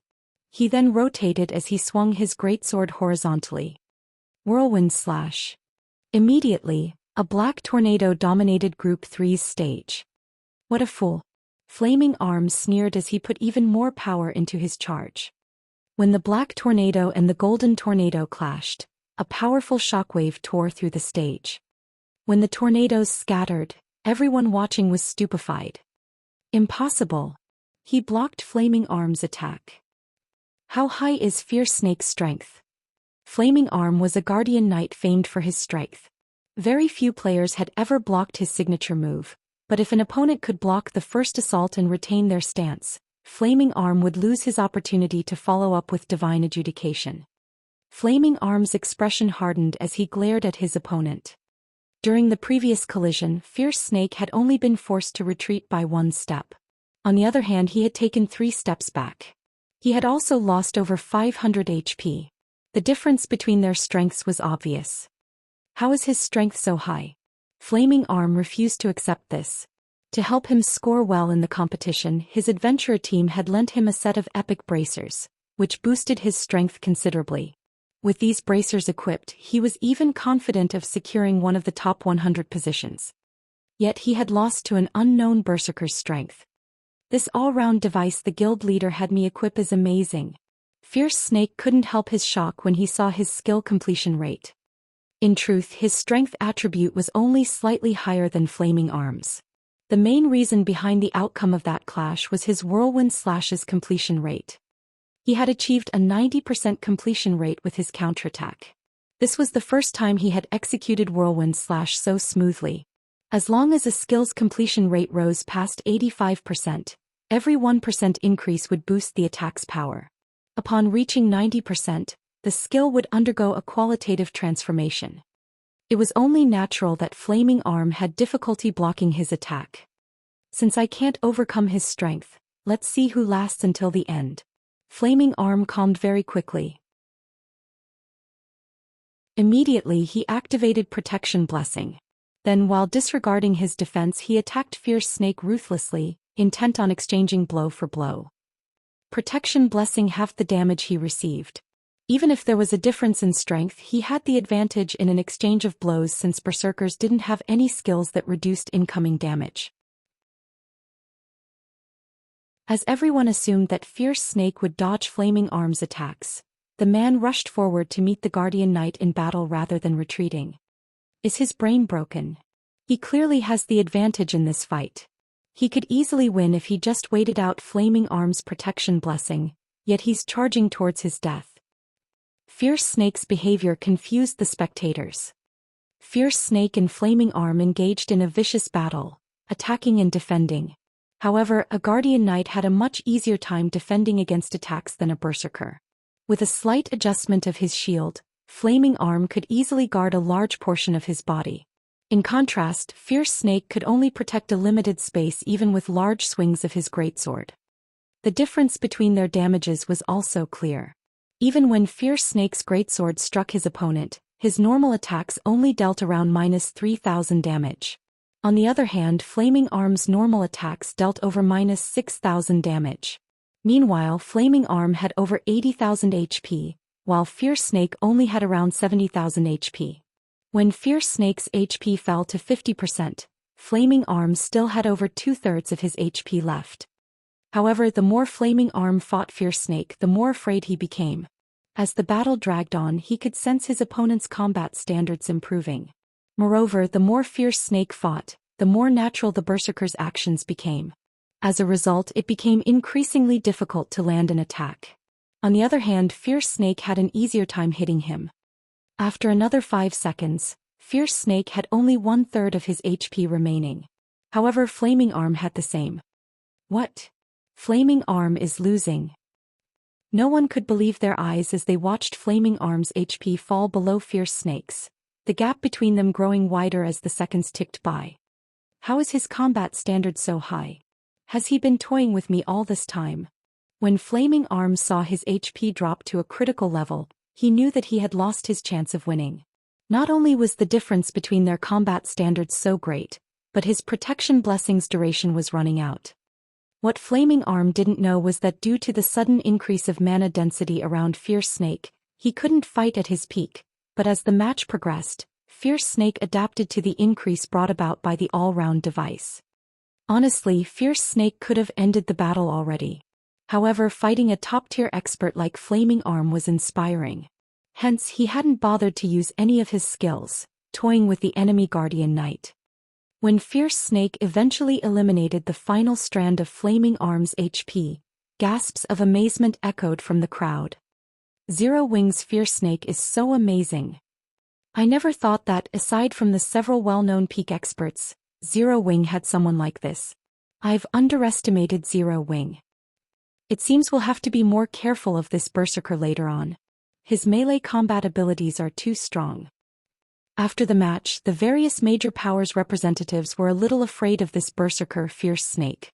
After all, Fierce Snake had relied on normal attacks to defeat the Black Dragon Empire's 37th ranking Guardian Knight.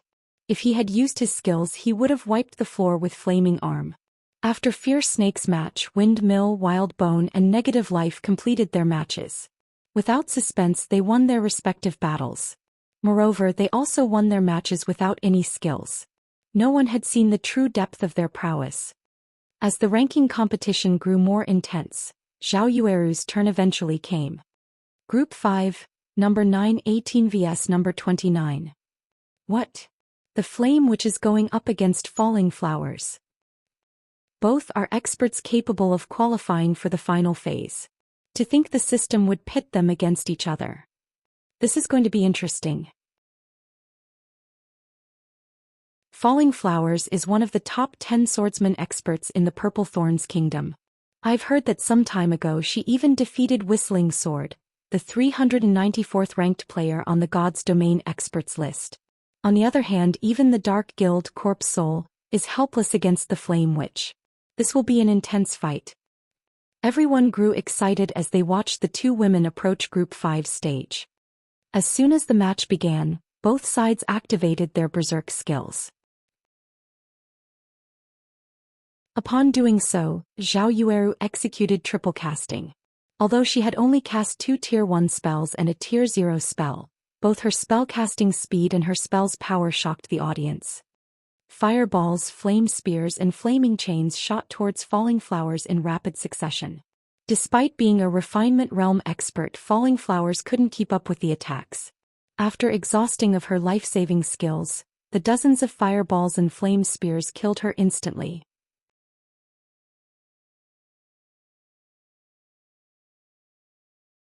Chapter 1417. Shocking the Empire. Chapter 1417. Shocking the Empire. From the moment the bell signaling the start of the match rang until the moment the system displayed its end, less than 5 seconds had passed. The match was so overwhelmingly one-sided that Falling Flowers hadn't even had time to scream before she transformed into particles of light and disappeared from the stage. At this point, Group 5 stage had become a smoldering mess. Looking at the stage, Zhao Yueru was momentarily dazed. She struggled to believe that it had been her doing. What just happened? The audience watching Group 5's battle wore dumbfounded expressions, their minds unable to process the unexpected outcome. Originally, everyone had assumed that the fight was between 2 players of equal strength. They had never expected this outcome. Triple casting. Just who is she? Blue Phoenix stared at Zhao Yueru in shock. Current peak magical class experts were just barely learning to triple cast, and Zhao Yueru could already triple speed cast. Even Blue Phoenix had yet to grasp that level of the technique. Even after entering the legacy space of Zero Wing's secret spell casting technique, she had only grasped double speed casting. Moreover, based on the power of Zhao Yueru's spells, it was obvious that her skill completion rates were very high. How many secrets is Zero Wing hiding? Phoenix Rain couldn't help but glance at Zero Wing's room from her seat next to Blue Phoenix. Zero Wing had previously revealed that it had powerful magical class experts such as Violet Cloud, Aqua Rose and Alluring Summer. Now the guild had revealed Zhao Yueru. Due to Zhao Yueru's astonishing performance, the audience began to pay more attention to Zero Wing. How strong is Zero Wing? It even has such a powerful elementalist expert. I had thought that Zero Wing's only capable expert was the Sword King, Black Flame. Now it turns out that the guild has such a magical class expert. After this match, the Black Dragon Empire's players began to look into the guild known as Zero Wing. The moment they did, however, they flabbergasted. They had never thought that Zero Wing would be Star Moon Kingdom's #1 guild. This ranking competition is going to be interesting. So, Zero Wing is pretty strong. We'll likely see a change to the Black Dragon Empire's top 10 guild list. Zero Wing should have no problems ranking among the top 10.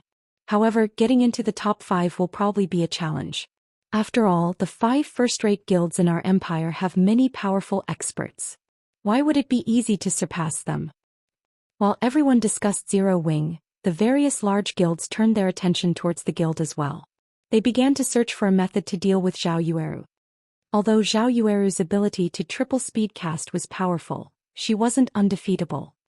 Following which, the spectators' astonishment grew as they watched one match after another, Zero Wing's 5 representatives improving their battle records. 15 consecutive victories, 20 consecutive victories, 30 consecutive victories. It seemed as if no one could stop Zero Wing's representatives. Not even top adventurer reams and first-rate guilds' top-tier experts were a match for them. In the end, all 5 qualified for the final phase. Zhao Yueru in particular had displayed overwhelming power from start to finish. On the other hand, some of the representatives from first-rate guilds and top adventurer teams, who had been expected to make it to the final phase, were disqualified. Zero Wing is too awesome. All 5 of its representatives made it. Even the 5 first-rate guilds couldn't accomplish the feat. I've heard that the Zero Wing guild developing in the Black Dragon Empire is only a branch guild. If even the branch guild is this powerful, how much stronger is the main branch? I think I heard that Zero Wing's branch guild in Lake Heart City has been recruiting members. Once the competition is over, I must go and apply to join the guild. Before anyone had realized it, Zero Wing had become a rival for the Black Dragon Empire's top 5 first-rate guilds. Its fame in the empire skyrocketed. Guild leader, are you sure about giving them so many all-round devices? The outcome of the competition had shocked Gentle Snow. She was very familiar with the standards of Zero Wing's 5 representatives. Although their combat power had increased thanks to the weapons and equipment Shifeng had provided, the improvement was limited. It wasn't possible for them to achieve such exaggerated results. She might have understood if only Zhao Yueru had been victorious. Yet despite their assignment to the death groups, the other 4 representatives had won their matches as well. This was unbelievable. Fierce Snake and Negative Life's performances were particularly shocking. They had contended with Refinement Realm experts. In the end, they had relied on superior basic attributes and high skill completion rates, barely defeating their opponents. Gentle Snow had found this outcome incredible. After all, she was fully aware of just how powerful a Refinement Realm expert was. Such experts should have no issues defeating non-Refinement Realm experts, even with 30% higher basic attributes. Furthermore, Fierce Snake and Negative Life's basic attributes weren't much higher than their Refinement Realm opponents. The only explanation for their unexpected performances was the all-round device. Gentle Snow hadn't expected such amazing results from the all-round devices. They were so effective that they allowed Fierce Snake, someone who wasn't even a half-step Refinement Realm expert yet, defeat a Refinement Realm expert. Relax. While the all-round device's production is somewhat costly, we can make as many of it as we want. Shifeng hadn't expected the item to be so effective either. After fighting so many matches, Fierce Snake and the others had obviously improved. If they could continue fighting different Refinement Realm experts, it wouldn't be long before then entered the Refinement Realm as well, becoming cornerstones for Zero Wing. As many as we want? Gentle Snow was at a loss for words as she stared at Shifeng's calm expression. She felt as if this was the first time she had met the man. If it were possible to mass-produce the all-round device, then with Zero Wing's current foundations, they could nurture a batch of refinement realm experts in a short time. She would never have dared to dream of such a thing in the past. After the competition's initial phase ended, the true ranking competition that everyone had looked forward to began. Unlike the initial qualifiers, participants that lost a match during the final phase would be eliminated, while those that won would proceed to the next round. Meanwhile, to prevent the various large guilds and adventurer teams' representatives face off against their own, the system would try to assign them to different matches as often as possible. This assured that the various large guilds and adventurer teams could collect the maximum number of points possible. Aside from Zhao Yueru, Fierce Snake and the others were strong enough to rival Refinement Realm experts. In the end, they easy passed the first 3 rounds and ranked among the top 150 in the competition.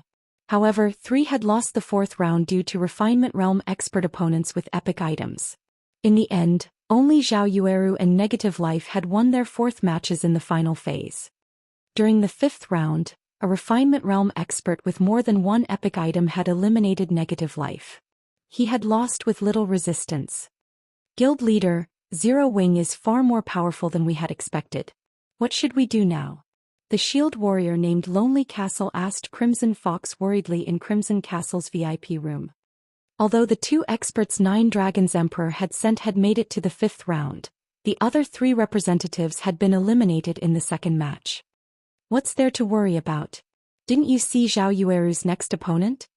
Crimson Fox asked unhurriedly as he pointed to the virtual screen above the center stage.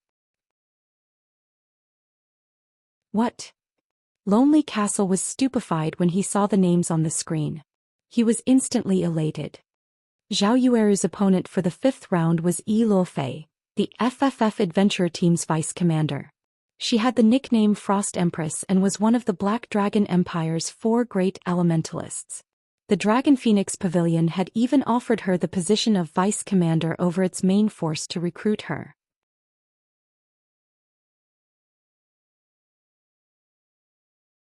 Chapter 14:18. You still aren't qualified.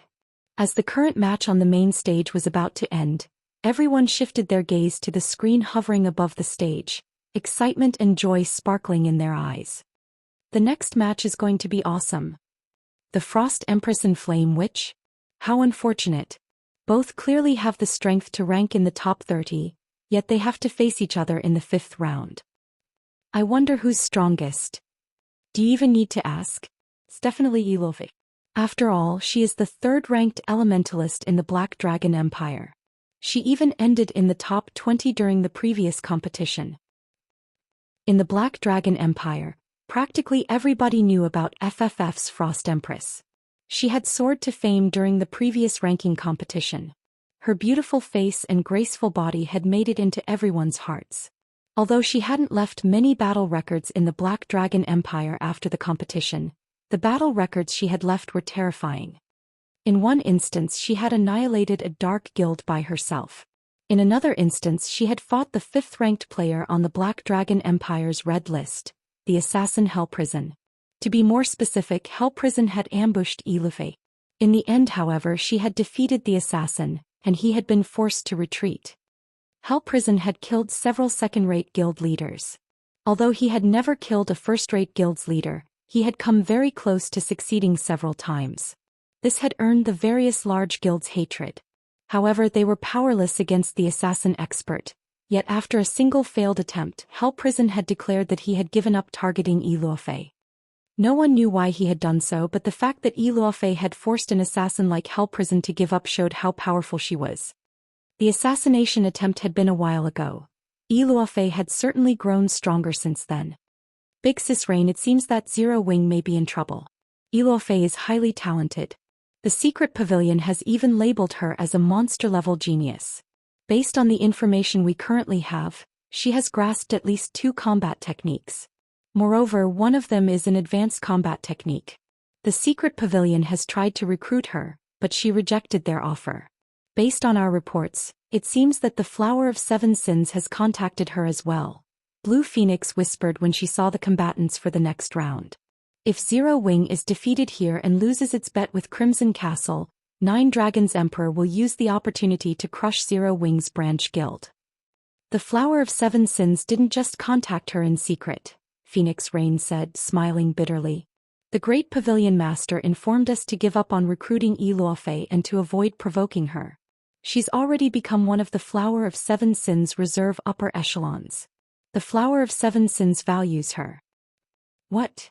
She's already a reserve upper echelon. Blue Phoenix was shocked, staring at Eluofei below the main stage. Although the Flower of Seven Sins was a mysterious organization, the various superpowers had a certain amount of information on it. Like the Secret Pavilion, it was considered a transcendental power. None of the superpowers would dare underestimate it. The requirements to become one of the Flower of Seven Sins' upper echelons were even stricter than those to become a super guild's upper echelon. As the Flower of Seven Sins was an organization of assassins, strength meant everything. If one wished to become one of the organization's upper echelons, they needed to have the strength to back up the ambition. Every one of the Flower of Seven Sins' upper echelons was an absolute monster. Now that Eluofei was a reserve upper echelon, this proved that the Flower of Seven Sins had acknowledged her strength. The organization had clearly deemed that she could become a monster-level expert as well. When the waiting participants saw the next pairing, a commotion rippled through the crowd. "Oi, it seems you've encountered a proper opponent this time," a slim assassin in dark gray leather armor said from beside the woman, smiling. "A proper opponent?" Eluofei glanced at Zhao Yueru, who sat a short distance away. She responded indifferently, "Commander, please stop joking. She's still not worthy of being my opponent. Someone on Phoenix Rain's level might be, but not her. Well, in any case, don't take the match too seriously. Just defeat her casually. Save some cards for the rest of your opponents. Otherwise, you'll have trouble fulfilling your agreement with the Flower of Seven Sins," Yan Tianxing, the FFF Adventurer Team's commander, said as he glanced at the several cloaked players beside the stage. "Commander, rest assured, I'll claim the championship and leave those upper echelons speechless," Eluofei confidently declared before walking towards the stage. When the Flower of Seven Sins had tried to recruit her, she had given the organization a condition. She required that they turn FFF into one of the top adventurer teams in God's domain, not just the Black Dragon Empire. However, a large amount of resources would be required to do so. Although the Flower of Seven Sins had agreed to her condition, the organization had offered one of its own. She must secure the championship in this ranking competition. Eluofei didn't think too much about the condition. After all, not only had the Flower of Seven Sins given her a top-tier epic staff upon her joining, but it had also sent her into 2 legacy spaces, allowing her to improve tremendously. She had even broken through to the Void Realm, pushing her 5 senses to their very limits. When Eluofei and Zhao Yueru stepped onto the stage, cheers erupted throughout the venue. Not only were they gorgeous, but they were also highly venerated experts. "I've always heard that Zero Wing is a one-man guild. I never thought that it would have an expert such as you. I had planned to challenge your guild leader during my previous trip to Stone Forest Town, but I never actually met him. After this match, please convey my request to guild leader Black Flame. Tell him that I'd like to challenge him. The time and location are up to him." Eluofei spoke to Zhao Yueru softly. The Flower of Seven Sins had actually given her 2 conditions. If she completed one of them, the organization would agree to her condition, pushing FFF to the heights of God's domain. Obtaining the championship was the first condition. The second was to kill Zero Wing's guild leader, Black Flame. Moreover, the second condition was available long-term. She had watched Black Flame's battle videos. While he was a monster, she was confident of defeating him. The moment Eluofei finished speaking, an uproar shook the arena. "What's this? Eluofei just publicly challenged Zero Wing's guild leader. This is interesting. I wonder if Black Flame will accept the challenge? If he does, I have to watch it." As expected of the Frost Empress, she dares to challenge the Sword King.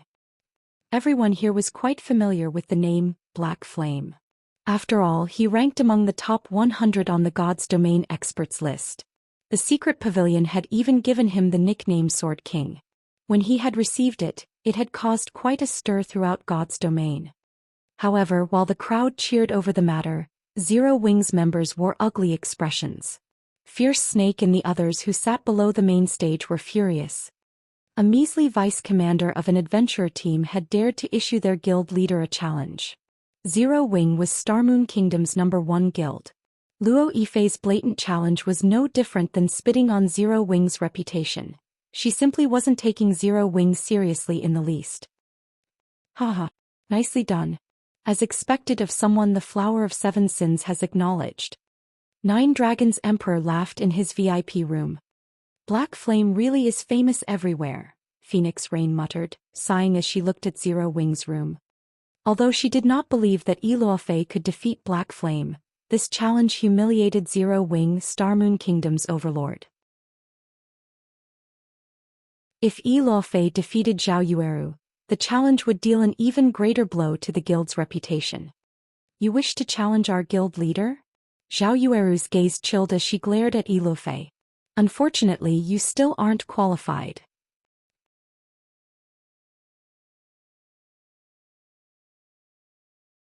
Chapter 1419. Difference in Equipment. Chapter 1419. Difference in Equipment. As soon as Zhao Yueru finished speaking, she released Frostflame's Wrath's aura. As a fragmented legendary weapon, Frostflame's Wrath could exude a frightening pressure. Once a player equipped it, they could actively suppress this aura, making the staff look like an ordinary item. At the same time, this aura could strengthen the player's aura. With the liberation of Frostflame's Wrath's aura, Zhao Yueru's aura underwent a sudden transformation. Fire and ice-type mana surged towards her in a frenzy, causing the surrounding space to tremble. How can a player have such a powerful aura? Is she really the flame which I've heard about? Why does it seem like the space around her is darker? The participants below stage felt a powerful pressure weigh them down when Zhao Yueru released Frostflame's Wrath's aura. Some participants had even taken an unconscious step back. The waiting participants weren't the only ones surprised. The various large guilds' upper echelons in the VIP rooms were shocked as well. If a player's aura could be so powerful, ordinary players would find it taxing to endure, not to mention fighting while under the aura's pressure. Guild leader, the staff he gave to Yueru. Could it be? Although Gentle Snow suspected that Frostflame's Wrath might be a fragmented legendary weapon, she wasn't certain. After all, fragmented legendary items were simply too rare in God's domain. Even now, no one had heard of any of the superpowers obtaining one. Hence, the likelihood of Shifeng possessing a second fragmented legendary item should be abysmally low. That's right. It is indeed a fragmented legendary weapon. Moreover, it is a top-tier fragmented legendary staff suitable for elementalists, Shifeng confirmed, nodding. Gentle Snow was speechless as she processed Shifeng's nonchalant explanation, overwhelmed by shock. Very few people likely had a better idea of how powerful a fragmented legendary item was than her. After all, her current armor was fragmented legendary equipment. It was due to the 7 Luminaries' battle armor that she could contend with peak experts.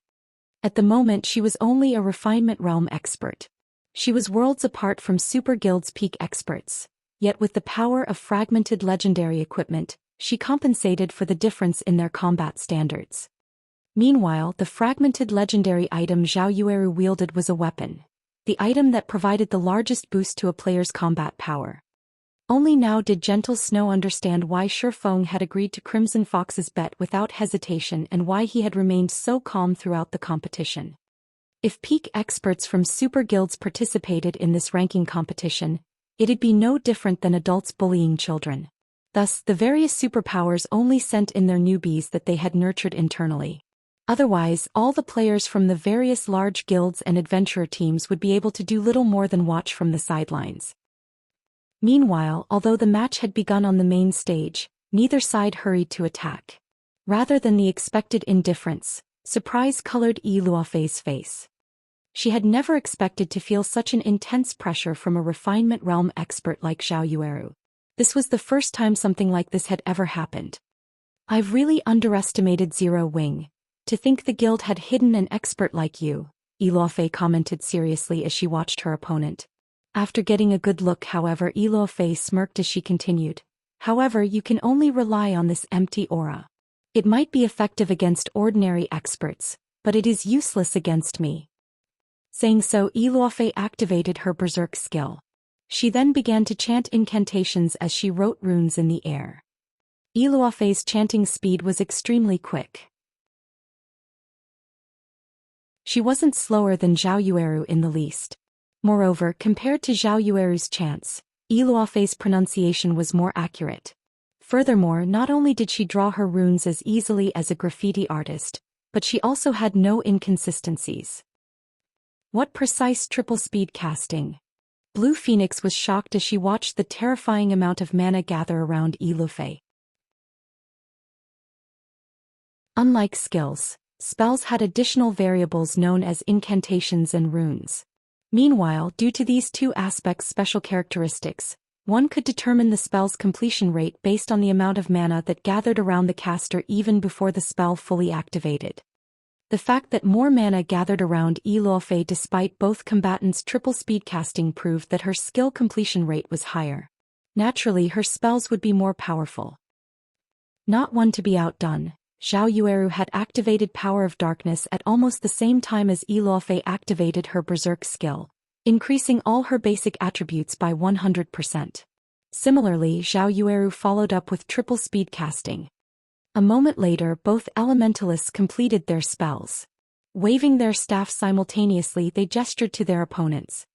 3 magic arrays suddenly formed behind both elementalists. Normally, Zhao Yueru was limited to double speed casting. She could only triple speed cast due to Frostflame's wrath. However, she was limited to the most basic Tier 0 spells for her third cast.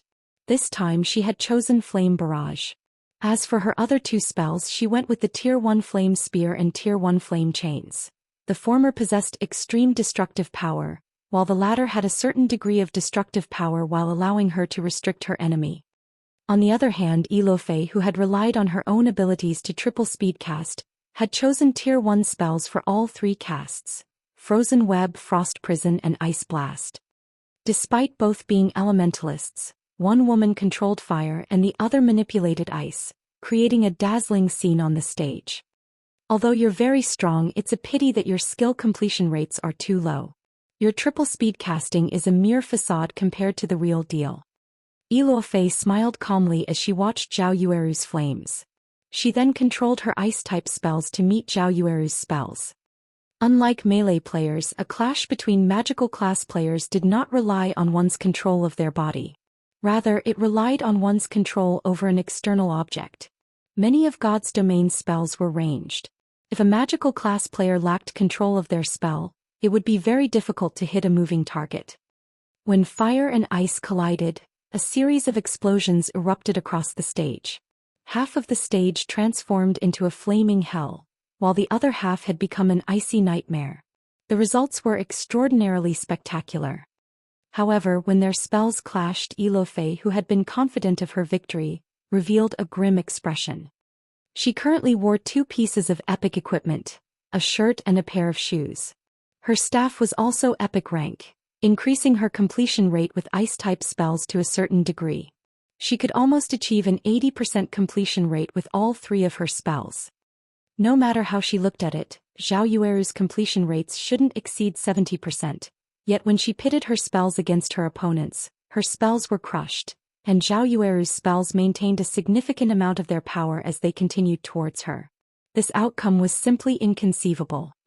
What Iluofei didn't know was that Frostflame's wrath improved ice and fire-type spells by 1 tier. Although Zhao Yueru had used Tier 1 and Tier 0 spells, they instantly became Tier 2 and Tier 1 spells with Frostflame's wrath's buff.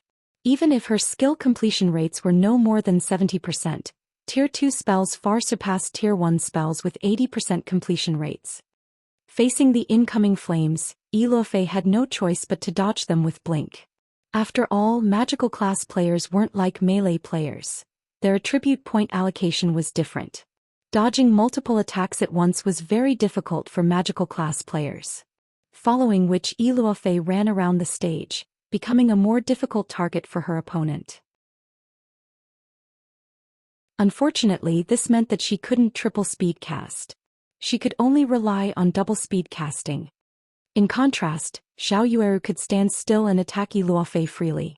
Occasionally she was forced to dodge an unavoidable spell with blink, but otherwise she could easily triple speed cast. Very quickly, Yi Luofei found herself running on fumes, finding fewer opportunities to retaliate. At the same time, Zhao Yueru shaved away her HP with her spell's residual damage. After 15 seconds, Yi Luofei's HP fell to 50%. On the other hand, Zhao Yueru, who had only occasionally failed to dodge an attack, still had over 90% of her HP. The difference between these fighters was obviously at a glance. I'll admit that your combat standards are higher than mine. Unfortunately, if you can't defeat me despite that advantage, how are you qualified to fight my guild leader? Zhao Yueru quipped as she stopped her attacks suddenly. Seeing Yi Luofei's sorry state, she smiled as she continued, I've grown bored of exchanging spells with you, and I believe that my guild leader has grown impatient with our fight. How about we end this match now? Saying so, Zhao Yueru lightly tapped the butt of Frost Flame's wrath on the ground. Immediately, a blue and red dual-colored magic array formed on the ground as an astonishing amount of mana surged towards it. Following which, a 4-meter-tall cheetah emerged from the magic array. Crimson fire covered the cheetah's head, paws, and tail, while a frosty mist radiated from its body. This cheetah was none other than the Frost Flame cheetah summoned by Frost Flame's Wrath's third activatable skill.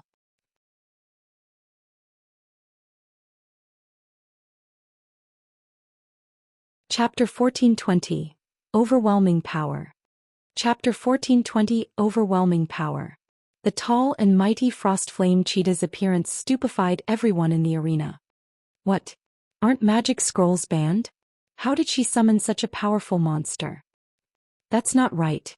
The system should have imposed the correct restrictions on the stage. She must have summoned the monster with an item's skill. Crap. Even an elementalist can summon such a powerful monster. How is this supposed to be a fair fight? The Mount Frostflame's Wrath summoned was one tier higher than the player that summoned it. Since Zhao Yueru was a tier 1 player, the Frost Flame cheetah she had summoned was a tier 2 lord. Normally, soloing a lord-ranked monster of the same level wasn't a problem for peak experts like Yi Luofei, but if one summoned a lord-ranked monster during a one-on-one PvP battle, their opponent would be at an overwhelming disadvantage if they couldn't do the same. Furthermore, Zhao Yueru had already proven that she had an advantage over Yi Luofei. Now that she had gone a step further and summoned the Frost Flame cheetah, Yi Luofei's chances of winning were non-existent.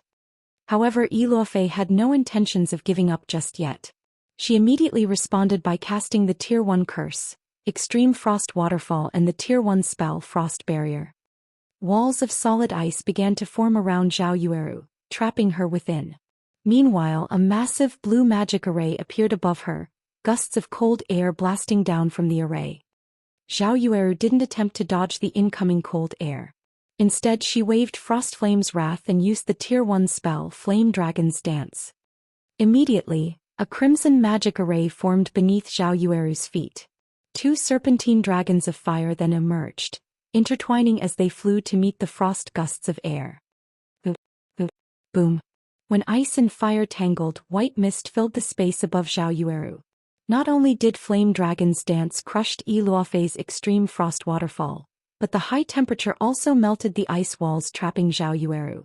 In the end, Yi Luofei's spells failed to deal even a single point of damage. Even a Tier 1 curse is useless?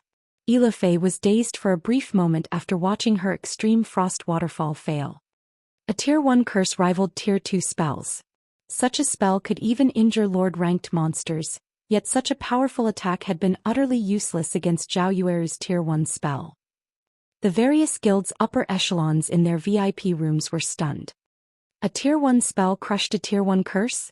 Just how wide is the attribute gap between these two? Blue Phoenix stared at Zhao Yueru incredulously. There was only one possible explanation. The gap between the women's attributes was just massive, enough to make up for the difference in tiers. Yet based on the reports, Yi Luofei should have at least 3 epic items on her. With her high level, the woman's basic attributes should be near the peak of God's domain. Even if some players had higher attributes, there should be a limit to how high those attributes could go. After all, epic items were not cabbages that could be purchased at the local market. Sure enough, weapons provide a higher buff than a piece of equipment. Gentle Snow could not help but sigh as she watched her friend's incredible performance. If it were up to her, she'd have a difficult time defeating Iluofei without activating twofold Berserk. Yet Zhao Yueru easily triumphed despite having a single Berserk skill. Of course, the fact that both women were elementalists was part of the reason. When both combatants were of the same class, the difference between their strength depended on the individual's combat standards, attributes, and skills. However, the main reason for such a gap was the massive difference between their equipment quality. Moreover, Zhao Yueru currently had 3 epic items on her. Among the players in this ranking competition, one could count the number who had 3 epic items on one hand. Hence Iluofei's defeat was natural. As everyone recovered from their shock of seeing Zhao Yueru's attack, the Zero-Wing representative commanded her Frost Flame Cheetah to pounce on Iluofei. Although the Frost Flame Cheetah was only a Lord-ranked monster, it still posed a significant threat to Tier 1 experts.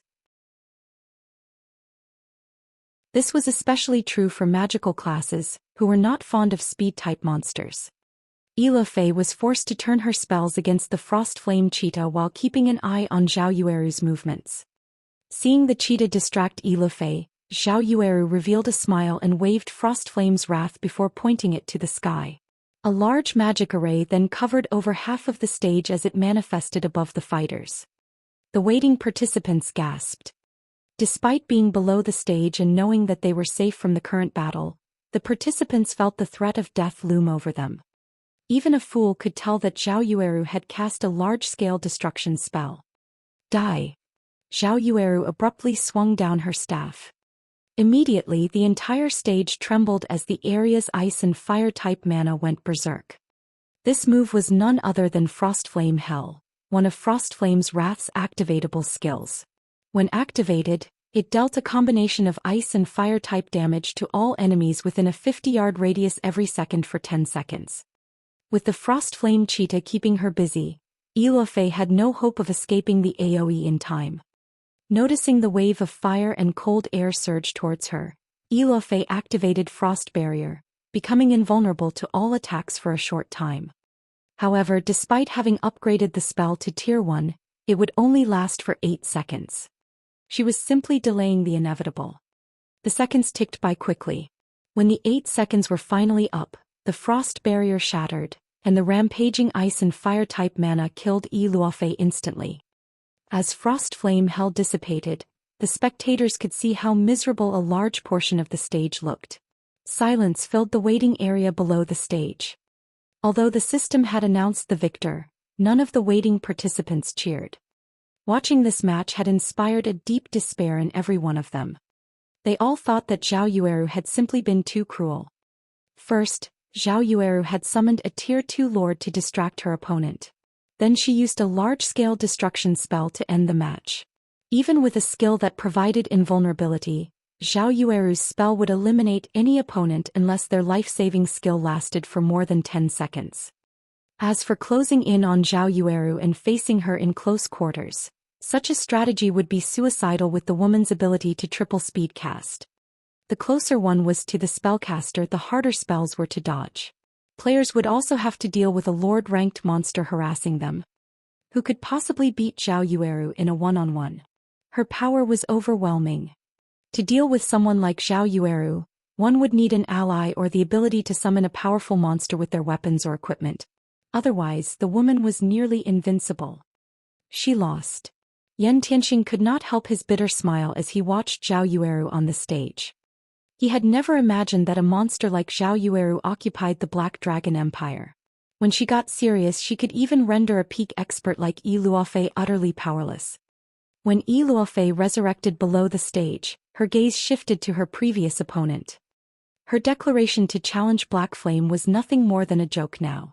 She still found it hard to believe that she had been defeated so easily. Now, she more or less understood why the Flower of Seven Sins' second condition was long-term. She had assumed that the second condition would be easier to fulfill than the first, but looking at it now, it was obvious that the second condition was by far the more challenging. In the Flower of Seven Sins' opinion, she wouldn't be capable of defeating Black Flame for some time. Hence, the organization had set this condition.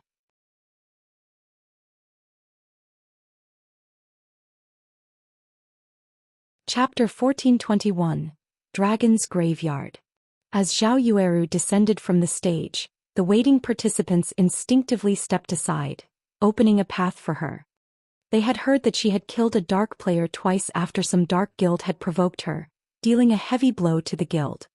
While experts like themselves had assumed that had been a joke, they'd have to rein in their courage to stop trembling if Zhao Yueru even glanced their way. They had to be careful around her.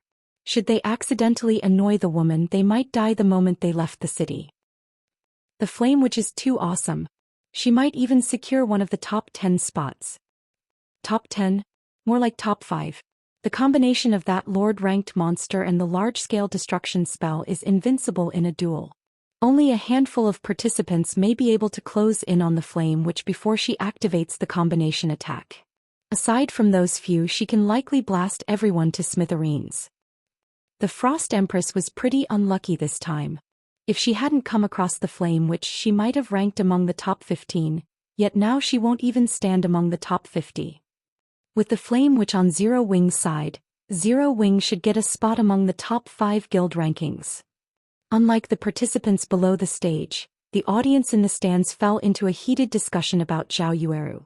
They were all curious to see what the woman's rank would be in this competition.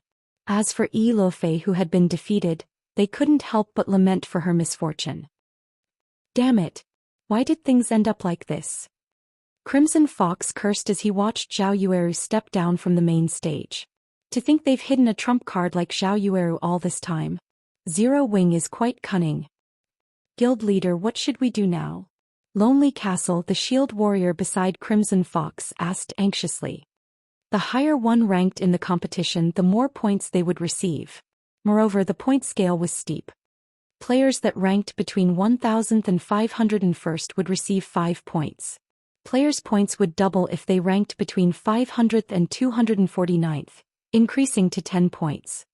Meanwhile, players that made it to the third round would be awarded 20 points, 50 points if they reached the fourth round and 100 points for the fifth round. Although both experts Nine Dragons Emperor had sent to assist Crimson Castle had made it to the fifth round, Nine Dragons Emperor had stated that the two players would be lucky to make it into the top 16, the seventh round. Reaching the seventh round only awarded 300 points, yet if Zhao Yueru ranked among the top 4 players, she would receive 600 points. Her points alone were more than the total those two experts could earn. If Zhao Yueru were lucky and made it into the finals, she would be awarded 1,000 points. She could earn more points than Crimson Castle's 5 representatives together. For now, hand the epic items Nine Dragons Emperor loaned us to those two experts. Our priority is to ensure that both reach the 7th round. As for Zero Wing, it is still unknown whether or not Zhao Yueru makes it to the semi-finals. If she encounters one of those few melee experts, she could lose. If she faces Yan Tianxing, her success will immediately come to a halt, Crimson Fox said as he glanced at Yan Tianxing, FFF's commander. Before Yi Luofei had risen to prominence, the FFF adventurer team had stood at the top in the Black Dragon Empire due to Yan Tianxing. Even before God's Domain launched, Yan Tianxing had been a famous peak expert in the virtual gaming world for many years. Now he was the number 2 assassin in the Black Dragon Empire. Hell Prison, who had attempted to assassinate Yi Luofei, only ranked 4th on the Black Dragon Empire's assassin ranking list. Hell Prison alone was capable of rendering the Empire's various large guilds helpless. Meanwhile, Yan Tianxing was even more powerful than the assassin. Hence, the Empire's guilds feared and respected the FFF adventurer team. Understood. Lonely Castle saw the reasoning in Crimson Fox's words. Although it was possible that Zhao Yueru could rank among the top 5, it was only a possibility. If she were unlucky, she might encounter an expert that could counter her combat method in the next round and eliminate her. Unfortunately, while Crimson Fox's hope was nice, the reality was far from it. As the competition progressed, Zhao Yueru secured impressive victories during her 6th and 7th matches, making her way into the quarterfinals. She was only one round away from ranking among the top 4 competitors. In contrast, Crimson Castle's progress halted in the 7th round. In the end, the guild only racked up 630 points. With that score, Crimson Castle could easily rank among the Black Dragon Empire's top 10 guilds. To Crimson Castle, it was a result worth celebrating. However, Crimson Fox, Crimson Castle's guild leader, felt no joy. After all, as long as Zhou Yueru won her next match, Crimson Castle's fate in Hidden Fog Town would meet its end. If Crimson Castle couldn't take control of Hidden Fog Town, the threat it posed to Zero Wing would decrease drastically. If that happened, Nine Dragons Emperor would turn away from the guild. Without Nine Dragons Emperor's support, Crimson Castle's dream of becoming a first-rate guild would remain a dream. After all, Crimson Castle was relatively weak among the second-rate guilds. A titan like the Dragon Phoenix Pavilion only offered support due to its threat to Zero Wing. Please don't let her pass. Crimson Fox silently prayed as he watched the screen above the stage. At the end of each round, the system would randomly generate pairings for the new fight. Seeing the player IDs flicker on the virtual screen, Crimson Fox's heart began to pound. Once the quarterfinals pairings were determined, he was ecstatic. Wonderful. The heavens haven't forsaken Crimson Castle. Crimson Fox was overjoyed when he saw that the first match was a fight between Zhou Yueru and Yen Tianxing. As long as Crimson Castle won its bet with Zero Wing, its status as a first-rate guild was guaranteed. A first-rate guild. Countless guilds dreamed of achieving such glory. The Flame Witch is in danger now. Yen Tianxing ranks 2nd among assassins and is known for his speed. The Flame Witch won't be able to execute her combination attack so easily against him. Even if the Flame Witch loses, she'll have nothing to be ashamed of. After all, she has a class disadvantage. But Yen Tianxing's win isn't certain. It isn't so easy to close in on an elementalist who can triple casting. If his timing isn't right when he closes in on the Flame Witch, he might die instantly. The Flame Witch's damage is no laughing matter. She even instant-killed a shield warrior while full HP and shield wall active. Killing a glass cannon like Yen Tianxing would be a piece of cake for her. Everyone cheered and chatted as they watched Zhou Yueru and Yen Tianxing approach to the main stage. As the timer above the main stage began to count down, Yen Tianxing turned towards Zero Wing's VIP room and announced, "Guild Leader Black Flame, this humble man has heard that your guild intends to auction adventure houses in Stone Forest Town. If I win this match, would you allocate a slot for the FFF adventurer team? Of course, if I lose, I will hand over 10,000 magic crystals and a treasure map for the dragon's graveyard." When Yen Tianxing finished speaking, the venue fell silent, dumbfounded by his bet. Everyone's first reaction was to question his intentions. Shouldn't he be trying to avenge Yi Luofei? Shouldn't he have made some valiant remark about defeating Zhou Yueru? Yet the FFF's commander, one of the Black Dragon Empire's famous top adventurer teams, had just publicly declared his intention of garrisoning in Stone Forest Town. Garrisoning in Stone Forest Town wouldn't have been overly surprising. A top adventurer team occupying a guild town was always good news for the guild. Yet based on Yen Tianxing's request, it seemed as if the right to garrison in Stone Forest Town was extremely precious. He had even bet 10,000 magic crystals and a treasure map for the right. The treasure map he had gambled was even related to the dragon's graveyard.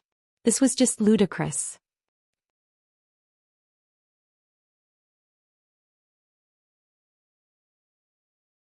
Chapter 1422, Forbidden Lands Treasure. Chapter 1422, Forbidden Lands Treasure. What's going on? Has Yen Tianxing lost his mind? If I recall correctly, Stone Forest Town has a relatively effective battle arena. Some of the top-ranking participants in the previous competition had gone there as well. But what's so good about the town? Does he really have to go this far? Isn't it just a guild town? FFF is one of the top 5 adventurer teams in our empire. Even first-rate guilds would beg FFF to occupy their towns. I'm pretty sure FFF can gain access to Stone Forest Town just by asking. What? Don't you know? Many experts are trying to train in Stone Forest Town's battle arena. I've heard that the advanced combat rooms are super amazing. They can create a perfect replica of the player that enters the room. The replica can even execute all of the player's skills and spells at 100% completion rate. Those rooms are more effective than fighting an expert of the same caliber. That's right. Firecloud Fox's Remnant Cloud and Graceful Moon visited Stone Forest Town's battle arena and used the advanced combat rooms multiple times. Both managed to rank among the top 500 in this competition. Their performance was significantly more impressive than last time. Remnant Cloud's combat power has improved so much that he even beat his old rivals. Stone Forest Town doesn't only have its battle arena. It also has an advanced auction house with a built-in bartering function. Due to the battle arena and the advanced auction house, Stone Forest Town has become Star Moon Kingdom's undisputed #1 guild town. I've heard about that too. Many top and well-known adventurer teams in Star Moon Kingdom and several neighboring kingdoms are trying to garrison in Stone Forest Town. Unfortunately, Zero Wing only plans to open 5 adventurer houses to the public. The various adventurer teams are frantically collecting funds. When the time comes, the competition for those adventurer houses will be intense. Though it is surprising that even an adventurer team like FFF is interested in the town. For a time, many people both in and outside of the arena discussed Zero Wing's Stone Forest Town. Many of the Empire's players began to gain some understanding of the guild town. When the advanced combat rooms in particular came up in conversation, many expert players' eyes shone with excitement. Players were more interested in improving their skill completion rates than fighting experts of the same caliber. Most layers of their standards plateaued around 80% skill completion rates. Only after achieving an 85% skill completion rate could they truly exert 100% of their skill's power and effects. Now that they knew they had an opportunity to improve their skill completion rates, why would they ignore it? While the players in the spectator stands discussed Stone Forest Town, the various guilds' upper echelons in the VIP rooms glared at Yen Tianxing. Has Yen Tianxing lost his mind? He's using the Dragon's Graveyard's treasure map as a wager. Doesn't he know what the Dragon's Graveyard is? When the upper echelons heard the proposed bet, their eyes became bloodshot with anger. While the majority of the Black Dragon Empire's guilds didn't know about the Dragon's Graveyard, first- and second-rate guilds such as theirs had investigated the area. Naturally, they had some understanding of the treasure map. One of the reasons for the Black Dragon Empire's names was the Dragon's Graveyard within its territory. According to legend, the Dragon's Graveyard had been home to the Black Dragon tribe. However, for some unknown reason, that location had become a dragon graveyard. Dragons were known for their love of treasure. Needless to say, dragons' habitats would contain unimaginable treasures. Although the Black Dragon Empire had embarked on several expeditions into the Dragon's Graveyard, the Empire had eventually given up on the map and labeled it a forbidden land due to the severe losses it suffered during such expeditions. If one had a treasure map for the area, they could gain frightening wealth. To solidify this assumption, their guilds had secured an astonishing bounty after exploring the Dragon's Graveyard's outer region. Upon reaching level 50, drop rates from monsters decreased drastically.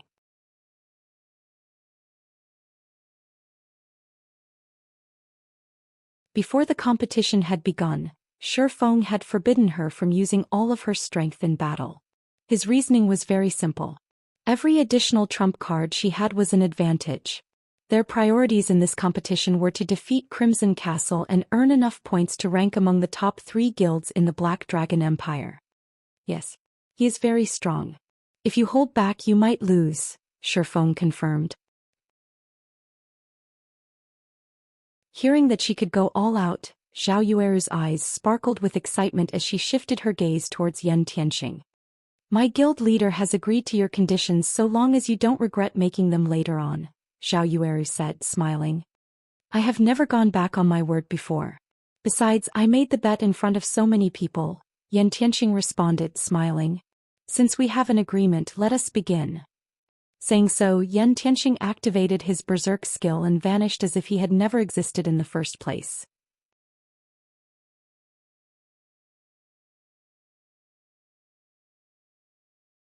Chapter 1423, Flame Witch. Chapter 1423, Flame Witch.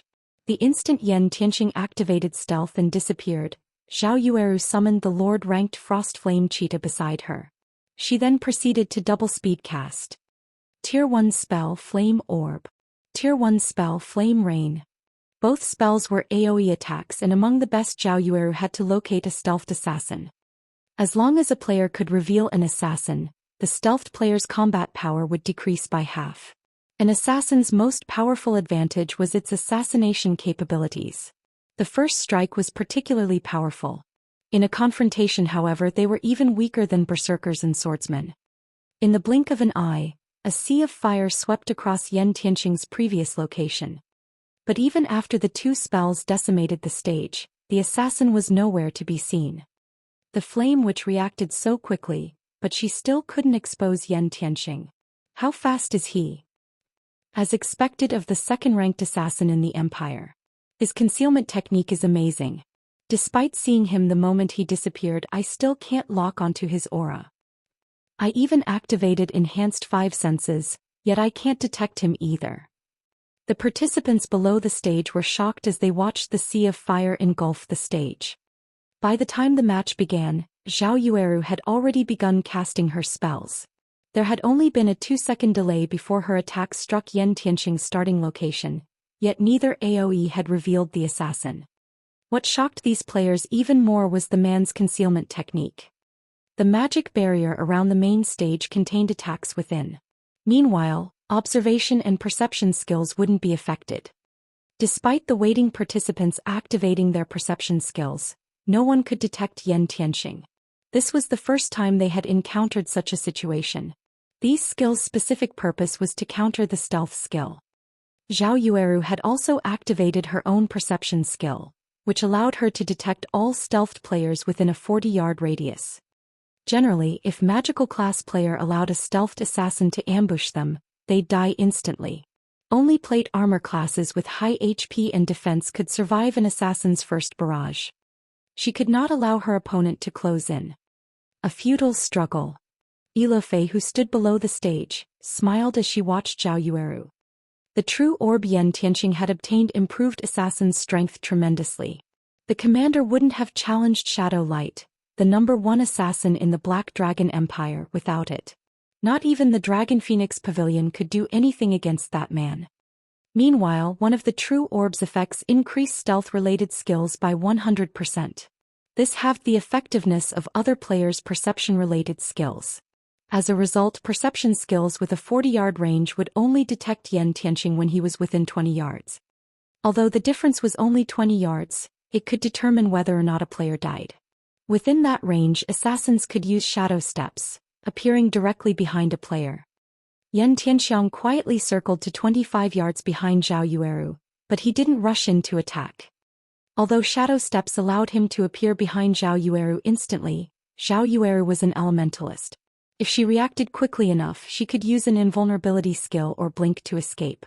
He needed to find her blind spot, leaving her no opportunity to defend herself. However, Zhao Yueru was no greenhorn. Every player had weak points and blind spots, and it was especially true for their backs. Hence, Zhao Yueru had stationed the Frost Flame Cheetah behind her.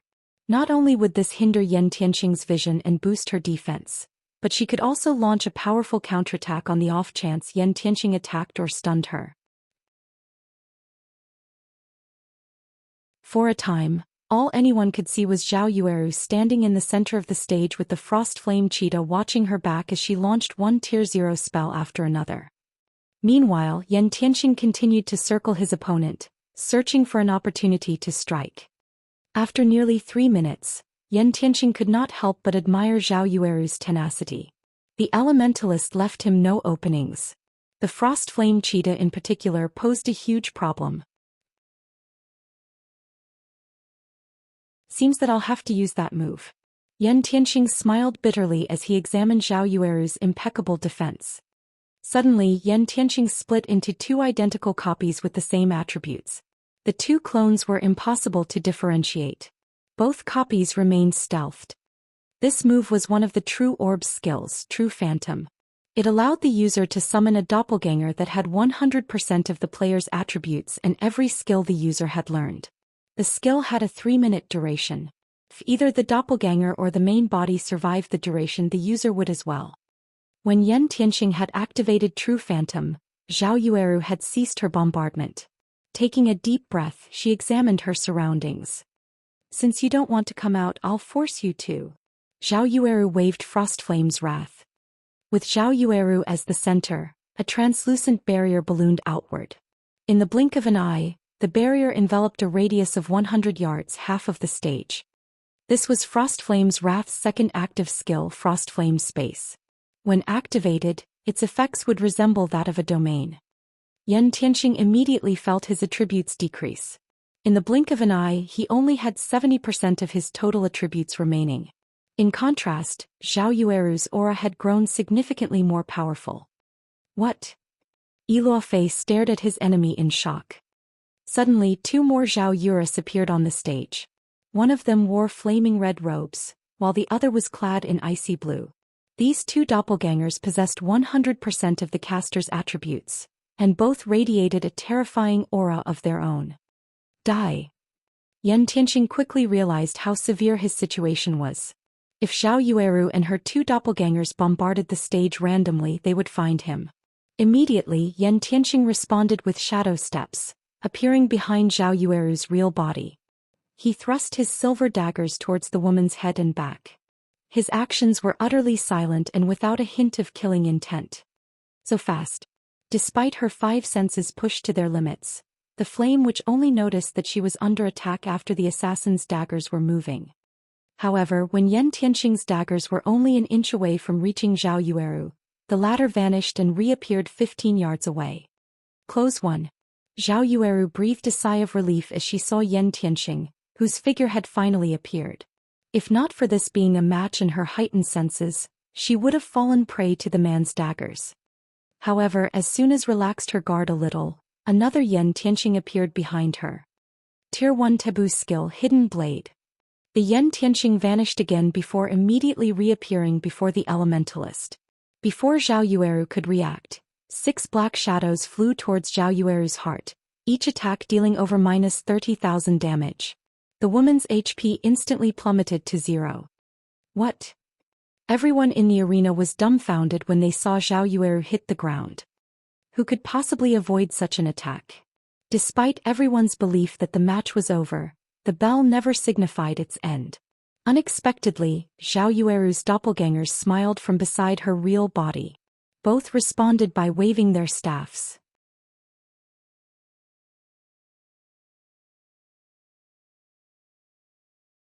Chapter 1424. Cataclysmic Spell. Chapter 1424. Cataclysmic Spell. She's not dead. This is a lie, right? Didn't he kill her main body? When the two Zhao Yuerus raised their staffs on the stage, the audience looked as if they had seen a ghost. When they saw the clone's smiles, chills crawled down their backs, and they couldn't help the thought that she really was a witch. God's domain had many doppelganger skills to offer, but they had never heard of one that allowed the doppelgangers to continue moving after the main body had died. Impossible. Could she also? Eluofei stared at the elementalist clones in red and blue in shock. The situation had also caught Yan Tianxing off guard. 2 magic arrays appeared behind each of the 2 Zhao Yueris, and immediately, the ice and fire-type mana on the stage went berserk as it formed a tornado of frost and flame. Like a whale inhaling water, the 4 magic arrays devoured the mana. 4 walls of ice trapped the assassin clone that had killed Zhao Yueru's original body. At the same time, flames emerged from the ground and swept down from the sky, completing Yan Tianxing's confinement. Without warning, the frost flame cheetah pounced on the other Yan Tianxing. Since the man had already left stealth, his combat power had decreased by half. Although the frost flame cheetah couldn't kill Yan Tianxing, it was more than enough to distract him for a moment. Realizing the danger he was in, Yan Tianxing hurriedly controlled his copy within the walls of ice and used wind steps, taking advantage of the brief invulnerability effect the skill provided to block Zhao Yueru's fire spell. He then used shadow assault on an ice wall in an attempt to break free from the frost barrier. Yet before his 2 daggers could reach the frost barrier, an ice wall appeared and blocked his weapon's advance. When his daggers struck on the ice wall, they merely cracked it.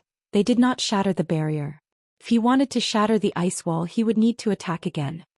Although Ice Wall was only a Tier 0 spell, it was as strong as a Tier 1 spell due to Frostflame's Wrath's buff. Ordinary players couldn't even shatter a Tier 0 ice wall easily, much less a Tier 1 ice wall. Although Yan Tianqing was a peak expert, at the end of the day the assassin class didn't specialize in strength. If he were a peak berserker expert, however, he might have a chance of shattering a Tier 1 ice wall with a single attack. After Wind Step's brief invulnerability ended, Yan Tianqing reluctantly activated Vanish before shattering the ice wall before him. But Zhao Yueru had no intention of letting the man escape. Without chance or runes, she cast another ice wall to block Yan Tianqing's path. Vanish only provided 1 second of invulnerability. When that second ended, the flame-type Zhao Yueru threw 2 Tier 1 fire spells into the frost barrier.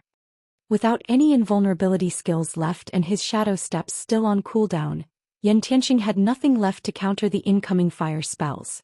In addition, the Flame Witch's 2 spells were AoEs and impossible to block with his weapons.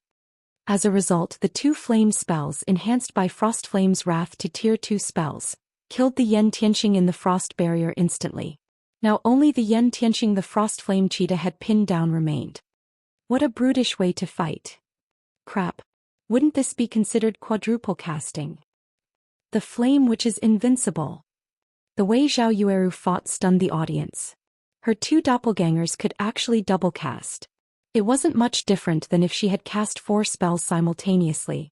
Moreover, all 4 spells were under her full control. To make matters worse, all 4 spells were overwhelmingly powerful. A doppelganger? Zhao Yueru muttered as she watched the Yan Tianqing in the frost barrier disappear before turning to the assassin retreating from her. Revealing a smile, she muttered, "Do you think you're safe just because you put some distance between us?" Immediately, Zhao Yueru's ice and fire-type doppelgangers began to double-cast again. With Yuan Tianqing's speed, he'd be difficult to trap with frost barrier again. Hence, Zhao Yueru didn't use the same approach.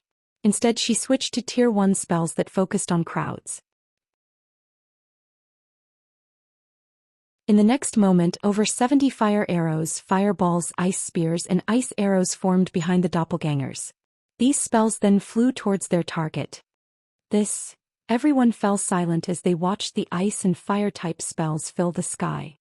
Moreover, Zhao Yueru's control over these spells was exceptionally precise. Despite Yan Tianqing moving so quickly that he left behind afterimages, most of the elementalist spells struck the assassin. As a result, Yan Tianqing was forced to block the incoming attacks with his weapons and had no choice but to use wind steps to defend himself.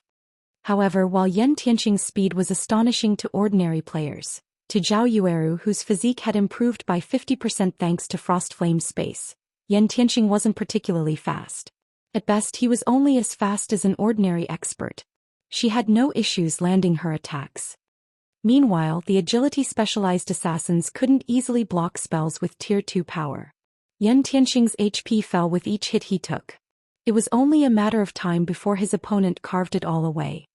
As they watched, the participants below the stage felt goosebumps cover their skin. How was this a one-on-one fight? It wasn't any different than facing a 20-man magical team's bombardment.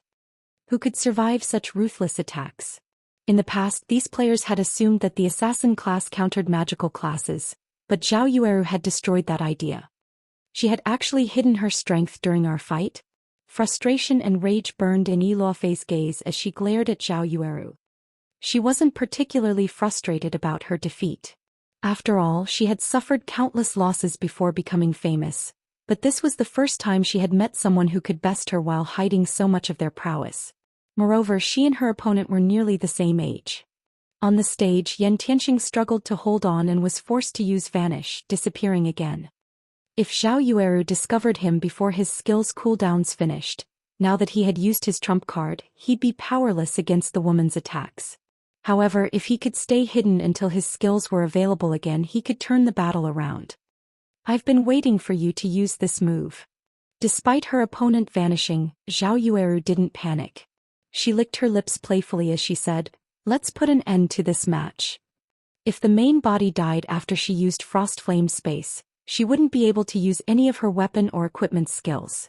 She could only use the skills and spells she had learned. However, the ice and fire-type doppelgangers didn't have that restriction. They even had spells she didn't. The most powerful of these spells was the combination spell Frost Flame Oblivion. Frost Flame Oblivion was a curse that was one tier more powerful than its user, though its power could not exceed tier 5. Upon using Frost Flame Oblivion, the Frost Flame space would disappear.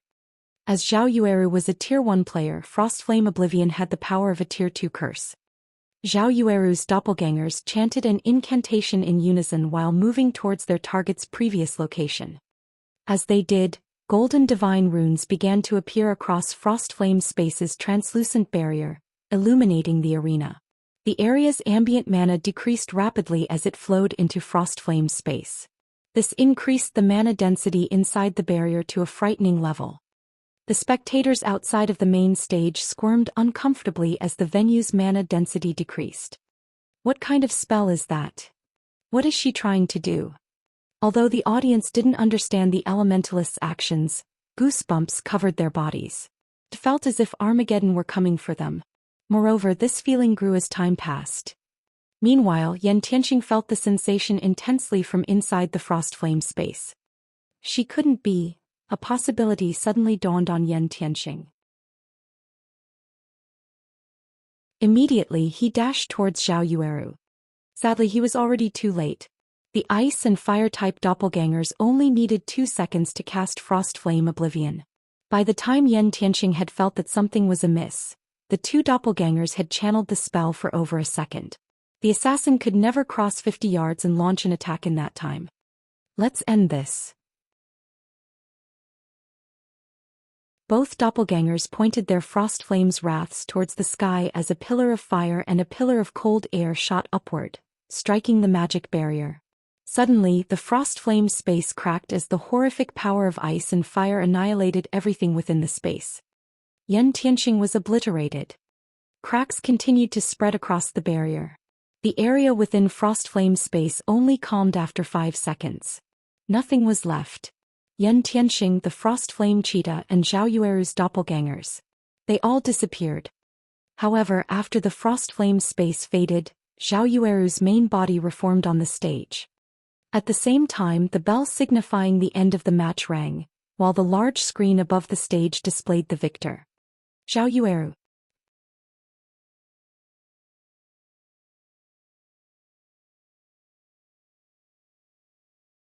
Chapter 1425. Number 1 Elementalist. Chapter 1425. Number 1 Elementalist. When Zhao Yueru's name appeared on the screen above the main stage, the venue fell silent as everyone turned to the elementalist incredulously.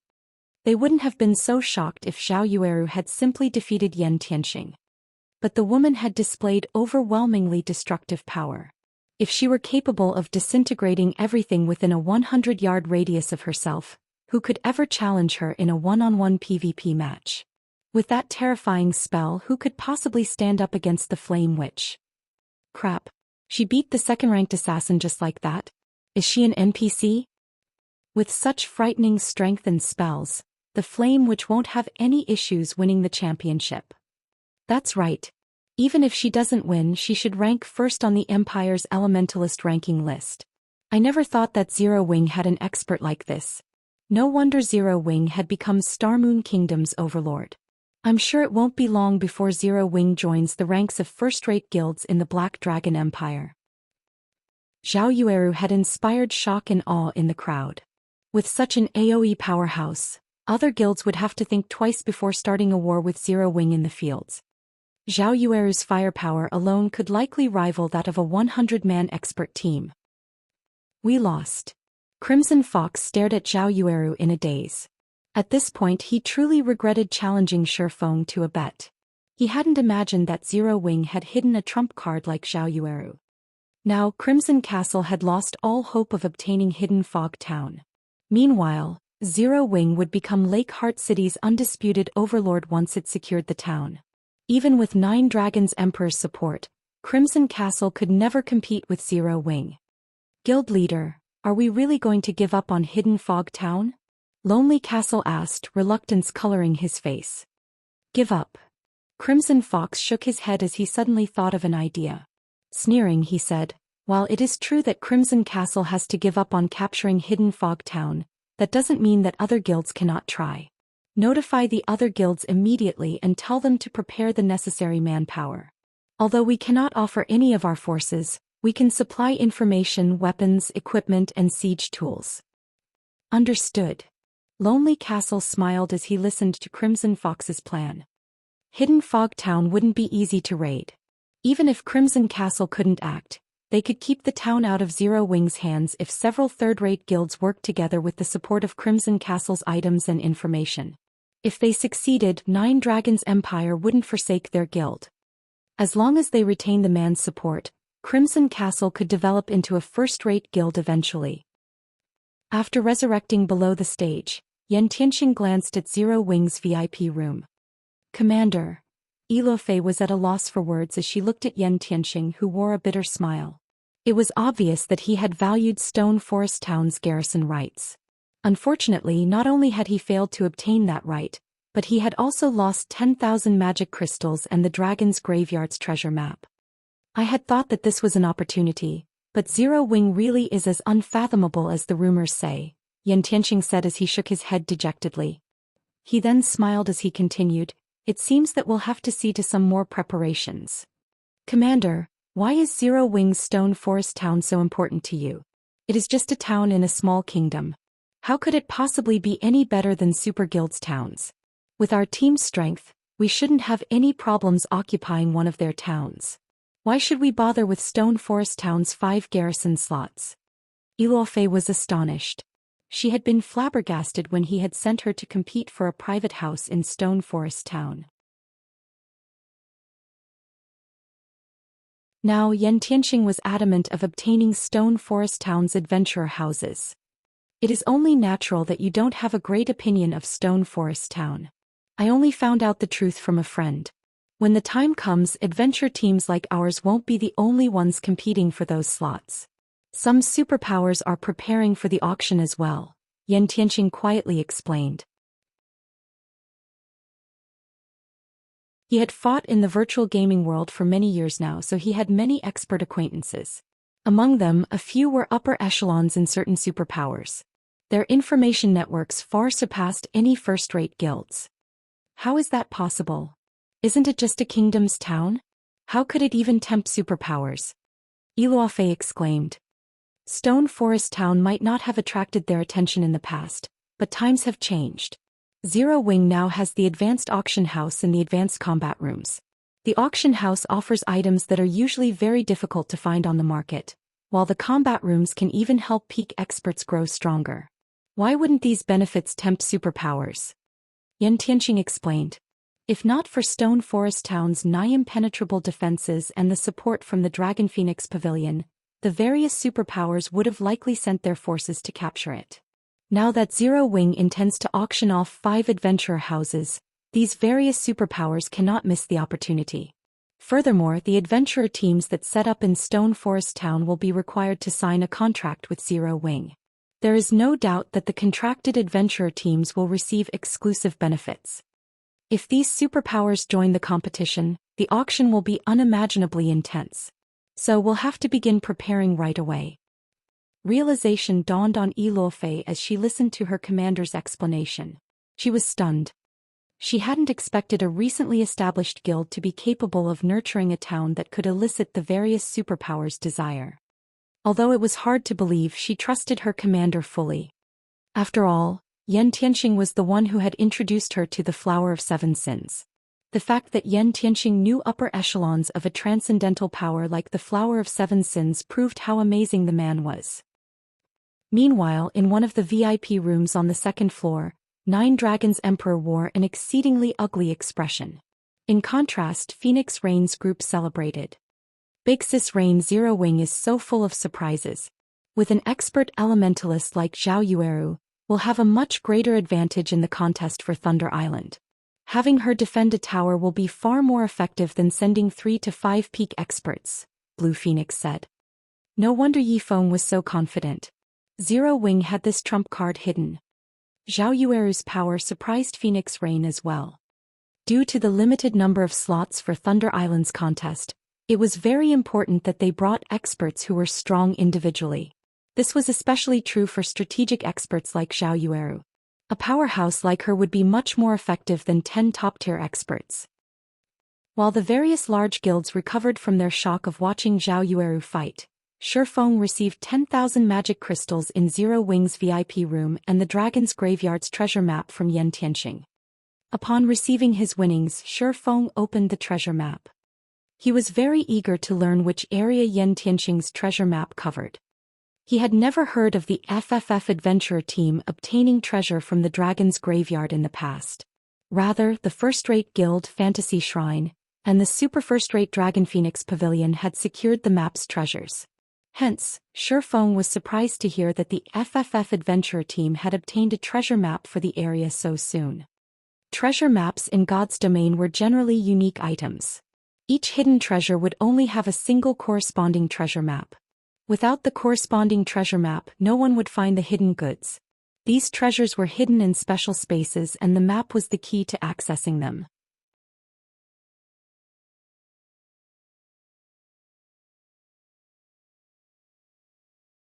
Chapter 1426. Instant Fame. Chapter 1426. Instant Fame. After unfurling the treasure map, Shifeng inspected its attribute panel. The information displayed confused Shifeng.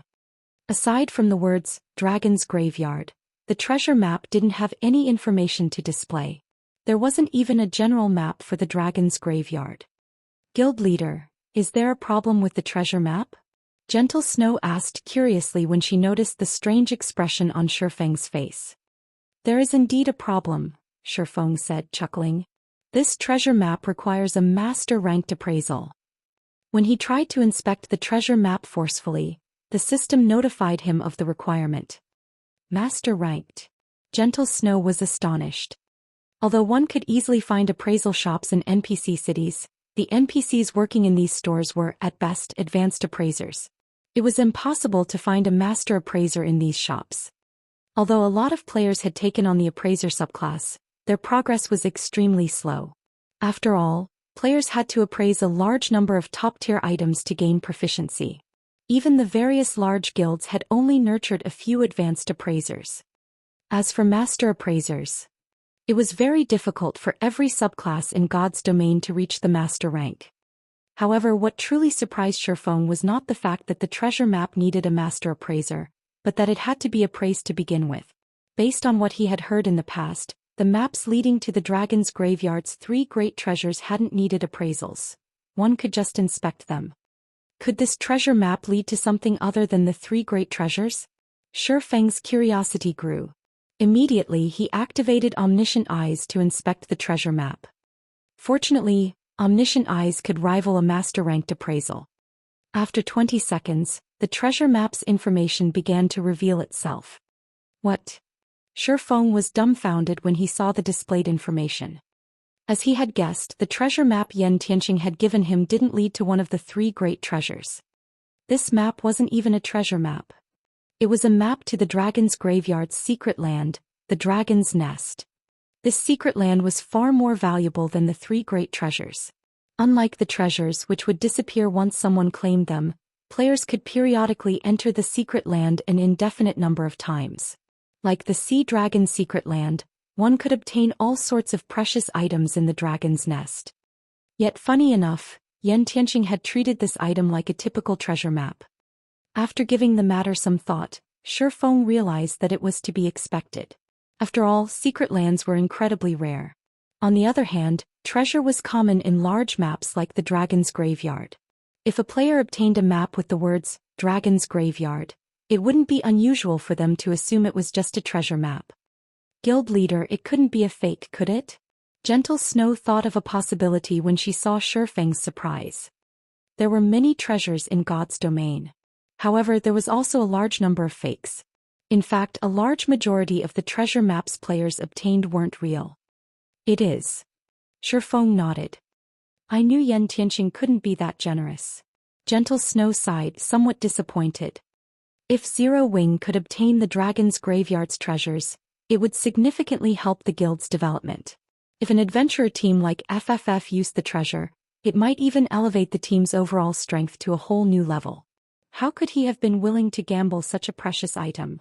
This isn't a treasure map. It's a map to a secret land in the dragon's graveyard, Shifeng said, smiling when he saw Gentle Snow's dejected expression. What? It's a map to the dragon's graveyard's secret land. How is that possible? Gentle Snow's eyes widened in shock. For a moment she even thought Shifeng was playing a trick. Take a look for yourself, Shifeng said, chuckling. He then passed the secret land map to Gentle Snow. It's real. If Yen Tianqing finds this out, he'll lose his mind. Gentle Snow's eyes sparkled as she looked at the map. Needless to say, a secret land in a forbidden area like the dragon's graveyard would be high quality. Moreover, the reward for clearing a secret land for the first time would most likely rival, or even surpass, the dragon's graveyard's treasure. Although subsequent visits wouldn't yield as many benefits as the first, the secret land could be raided indefinitely. In the long term, the income from exploring the secret land would exceed the 3 great treasures. However, this map had a flaw. The secret land would be very challenging to reach. The dragon's nest was located in the dragon's graveyard's inner region. Moreover, it was very close to its core. Currently, the Black Dragon Empire's various large guilds were struggling to explore the outer region, much less the inner area. Before they could reach the secret land, the monsters in the inner region would likely wipe them out. However, Gentle Snow did not know that Shifeng had already prepared to visit the dragon's nest. While the other large guilds might have trouble reaching the inner region, the same could not be said for Shifeng. After all, he had the all-round device. He didn't need to worry about the low mana density in the dragon's graveyard. Moreover, the dragon's nest only opened once a week. They still had 2 days until the next reset. It would be a huge waste not to visit the secret land. The only problem was that he needed more all-round devices. After Zhao Yueru's match with Yen Tianqing, the competition proceeded as usual. With each match, the audience's passion grew. After all, aside from Zhao Yueru, the weakest players who made it to the quarterfinals had reached the Flowing Water realm. However, faced with Zhao Yueru's unreasonable Frostflame space, even peak experts would succumb to death. In this competition, players' cooldowns would reset upon finishing a match, and this included their weapons and equipment skills. As a result, Zhao Yueru could use Frostflame Space and Frostflame Oblivion in every one of her matches. If her main body remained alive, she could use Frostflame Hell as well. With the stage's limited amount of space to move around, her opponents had no hope of dodging both of her large-scale destruction spells. In the end, Zhao Yueru had won the championship, becoming the greatest dark horse in the competition this time around. At the same time, the Flame Witch's name resounded throughout the Black Dragon Empire as Zhao Yueru became the empire's #1 elementalist.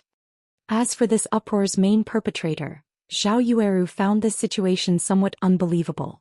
If this had been a competition of combat standards, she wouldn't have made it into the top 30, yet she had won the competition with the help of the Frostflame's wrath.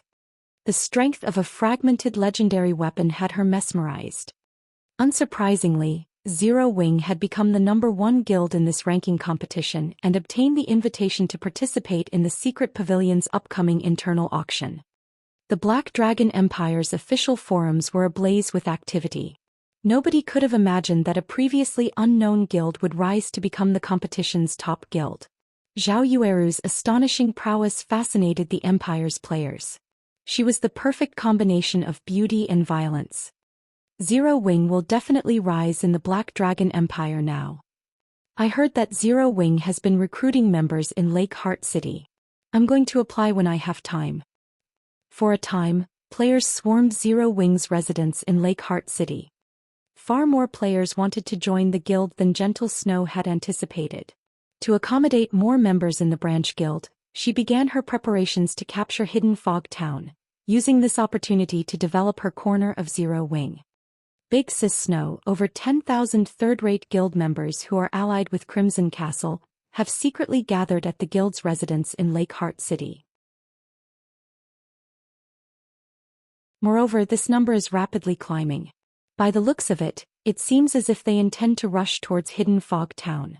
Unknown players have also ambushed many of our members grinding near the town. I suspect that this is Crimson Castle's doing. Crimson Fox is quite persistent. Since he can't take action openly, he's moving against us in secret? Gentle Snow frowned as she listened to her subordinate's report. Clearly, their previous agreement with Crimson Castle had been a farce. They're moving in secret? Revealing a faint smile, Shifeng reasoned. It seems that if we don't teach these guilds a proper lesson, they'll assume that Zero Wing is easy to bully.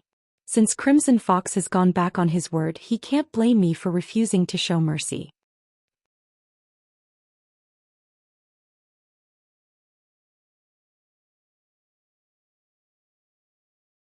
Chapter 1427. Causing a Storm with One Sentence. Chapter 1427. Causing a Storm with One Sentence. Snow, have someone compile a report on Crimson Castle for me. To be precise, I want information on the towns the guild controls. The more detail the better, Shifeng ordered. Detailed information on Crimson Castle's guild towns? Gentle Snow couldn't help her growing confusion. Very quickly, however, she thought of a possibility. Shocked, she asked, Guild leader, do you intend to raid one of their guild towns? Raid one of Crimson Castle's towns? Shifeng shook his head. Chuckling, he said, No. I want to raid them all. If this had happened earlier, Shifeng wouldn't have many options to deal with Crimson Castle. At most, he'd be able to weather a battle of attrition. However, things had changed. Now he was rich.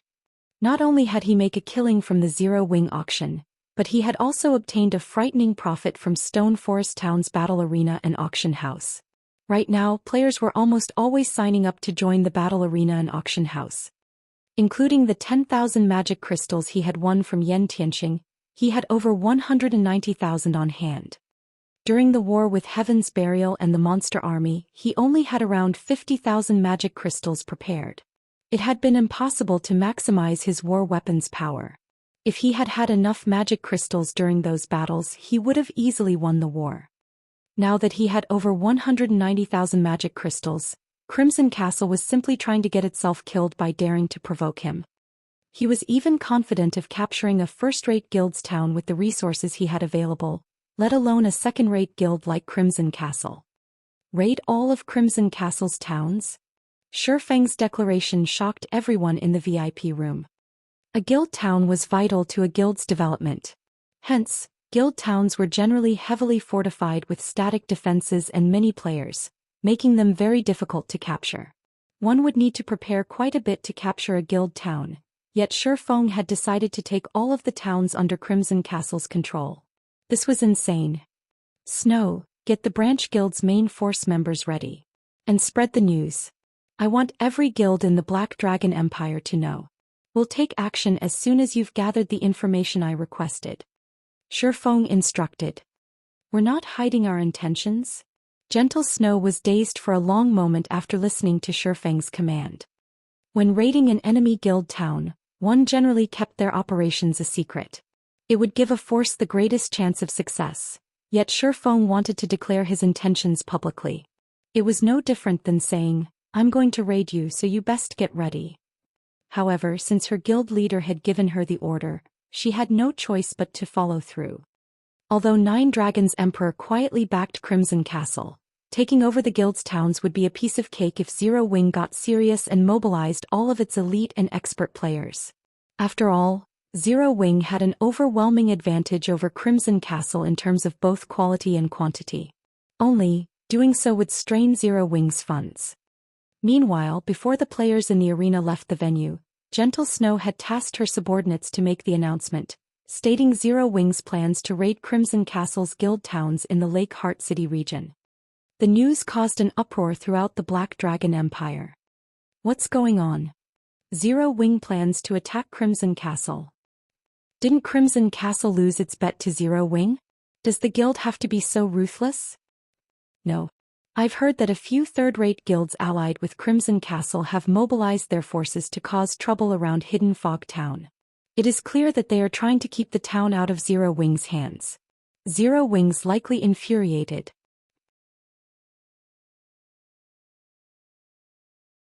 Even so, isn't this unwise? Guild towns aren't that easy to raid. The majority of Zero Wing's forces are stationed in Starmoon Kingdom. With them so far away, it'll be even more difficult to capture Crimson Castle's towns. The players on the forums discussed the matter heatedly. Almost nobody was optimistic about Zero Wing's chances. Although Zero Wing had a branch guild in Lake Heart City, it lacked strength in the Black Dragon Empire. The branch guild simply wasn't on the same level as the main branch in Starmoon Kingdom. Teleporting players from Starmoon Kingdom to Lake Heart City was costly. In addition, Crimson Castle was allied with 4 other second-rate guilds. Those guilds would lend Crimson Castle aid if it were attacked. Even the Empire's first-rate guilds would struggle to raid one of Crimson Castle's towns. And even if success were possible, none of these guilds would be willing to pay the price. Haha. Zero Wing must have lost its mind. Do they think that our town's defenses are just for display? Crimson Fox, who had long since returned to his guild's residence, laughed when he heard the news. He had planned to fight it out with Zero Wing slowly, but it would seem that preparing for such had been a waste. Although the 2 towns Crimson Castle controlled were not particularly popular among the general populace, both were close to or and herb-rich maps, and the guild and its 4 allies used them as resource warehouses. Naturally, he had invested plenty of resources in the town's defenses. Each town had 8 defense turrets, magic barriers and other war weapons. Even a 200,000-man elite army wouldn't pose a threat to the towns. Furthermore, the 4 second-rate guilds had constructed temporary guild residences in both. Their members could reinforce the towns at a moment's notice. Even if Zero Wing mobilized all of its elite members, it could never capture their towns. Guild leader, we've just received a message from 9 Dragons Emperor's people. He said that he will send a 200-man expert team to protect both towns. Each team will also have 6 gnome cannons, Lonely Castle reported. 9 Dragons Emperor has also offered to ignore our previous failure, allowing Crimson Castle to remain the 5 guilds leader if we give Zero Wing a good beating. Go to the Dragon Phoenix Pavilion's messengers, and let 9 Dragons Emperor know that he can rest assured. Unless the sun rises from the west, Zero Wing's members should not even think about setting foot in Crimson Castle's towns, much less capture them, Crimson Fox responded confidently. Meanwhile, in the Dragon Phoenix Pavilion's residence in the Black Dragon Empire, Phoenix Rain nearly jumped in surprise when she received the news. She had never expected such insanity from Zero Wing. She immediately contacted Shifeng. Guild leader Black Flame, do you really plan to raid Crimson Castle's guild towns? Phoenix Raid asked seriously. That's right. Shifeng nodded. I beg of you to discard the idea. 9 Dragons Emperor is Crimson Castle's backer. Moreover, he instructed his subordinates to create resource warehouses in both towns. He's already stationed his personal Shadow Dragon Legion in the town's long term as well, Phoenix Rain explained. The Shadow Dragon Legion was one of the 3 trump card legions under 9 Dragons Emperor's command. Among the 3 legions, Martial Dragon's War Dragon Legion was the strongest. Although the Shadow Dragon Legion's overall strength was weaker than the War Dragon Legion, it was fond of large-scale battles. Hence, 9 Dragons Emperor had sent his men to protect Crimson Castle's 2 towns. Zero Wing had just made a name for itself in the Black Dragon Empire. Before accumulating sufficient strength, it was unwise to raid these 2 towns. The Shadow Dragon Legion? Shifeng had heard of the Legion before. In response, however, he simply chuckled and thanked the woman. Thank you for your warning, Phoenix Pavilion Master. I will be careful. I still have much to tend to, so if there's nothing else, I'll be disconnecting the call now. Saying so, Shifeng ended their conversation.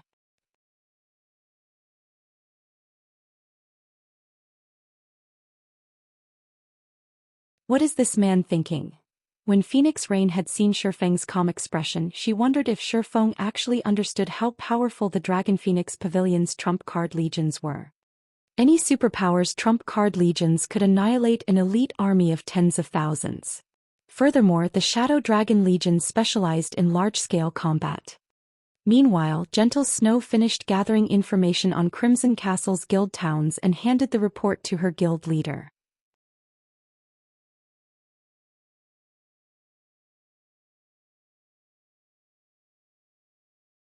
Chapter 1428, Aqua Rose's Class Change. Chapter 1428, Aqua Rose's Class Change. Guild Leader. Both towns have been heavily fortified. Each town has 8 defense turrets. Normally, each town also has over 15,000 players. Including the other 4 second-rate guilds members, there should be over 20,000 players residing in the towns. Crimson Castle has also employed high-quality NPC guards. Of the 1,000 NPCs in each town, over 60 are Tier 2. Capturing these towns won't be easy. Moreover, as soon as we attack, the other guilds will send reinforcements. Based on our estimates, each town should have over 100,000 players.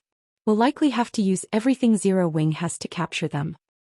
Gentle Snow briefly explained the situation in the towns. She had been shocked to learn about their defenses. First-rate guilds towns usually only had half a dozen or so defense turrets. After all, these defensive structures were expensive to build. Hiring high-tiered NPC guards wasn't cheap either. Generally, a town had a mix of Tier 1 and Tier 0 NPCs. Guilds only hired stronger guards if the town were particularly important. Yet, both of Crimson Castle's towns had impressive defenses. Zero Wing couldn't even strike the weaker town first, using its success to damage Crimson Castle's morale. Good. Instruct both the main force and the Dark God's Legion to set out. Since it's closer to Lake Heart City, we'll target Green Rain Town first, Shifeng said and nodded after glancing through the information. We're only mobilizing our main force and the Dark God's Legion? Gentle Snow was stunned. Was this a joke? Together, Zero Wing's main force and the Dark God's Legion only had over 1,000 members. Even if they were experts, sending 1,000+ players to raid a guild town was reaching for the impossible. Of course, why would we need so many people just to raid a town? Shifeng asked Gentle Snow curiously. The woman was speechless.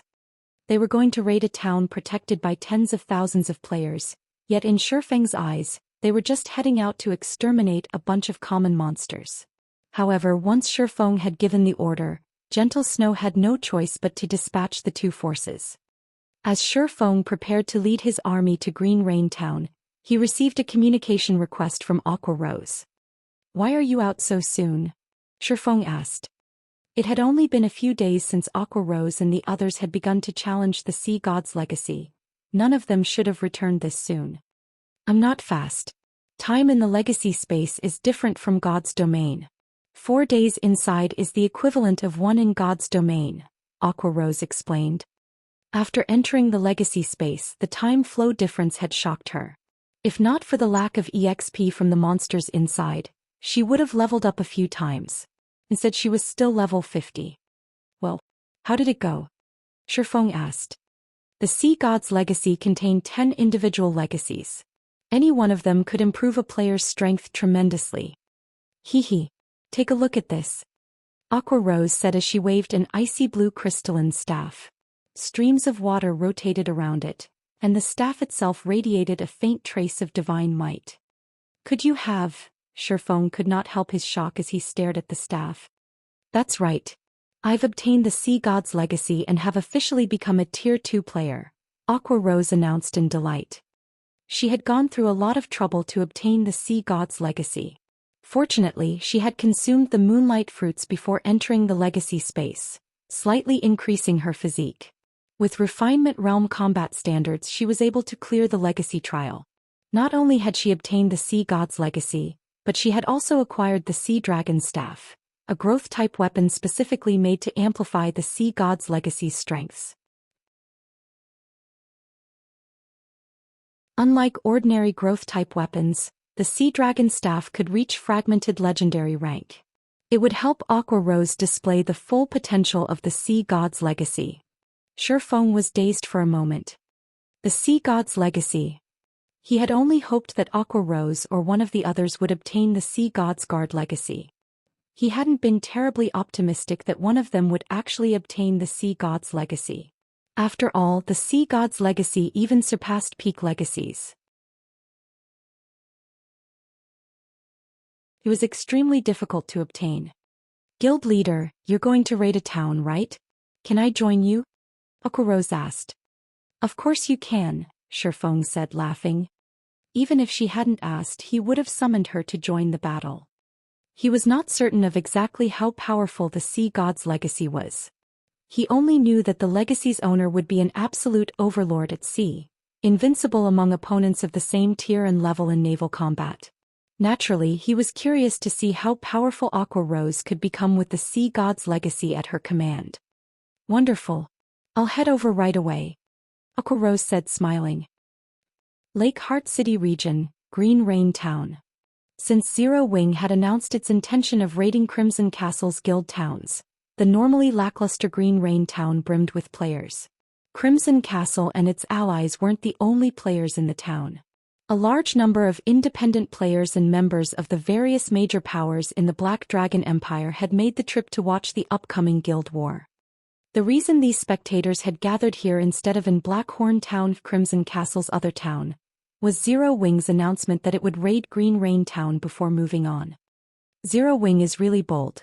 When others try to raid a town, they try to keep their movements secret, yet Zero Wing publicly declared its plan to raid Crimson Castle's towns and which town it'd hit first. It's likely that Zero Wing wants to show off its strength and frighten the other guilds by ensuring that players are here to watch. However, doing so will make raiding Crimson Castle's towns much more difficult. Zero Wing is trying too hard to appear powerful. Even if Zero Wing is Star Moon Kingdom's overlord, it has only recently started to develop its branch guild in the Black Dragon Empire. The branch guild still lacks various aspects. Waging a war against Crimson Castle right now is foolish. I've heard that the other 4 second-rate guilds allied with Crimson Castle have dispatched 150,000 elite members to Green Rain Town.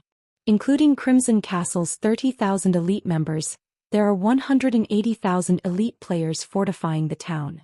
Taking into account their terrain advantage, Zero Wing isn't likely to succeed even if it sends every one of its members in the Empire. In the end, Zero Wing will embarrass itself by attacking Crimson Castle. The players resting in Green Rain Town's bars merrily discussed the upcoming war.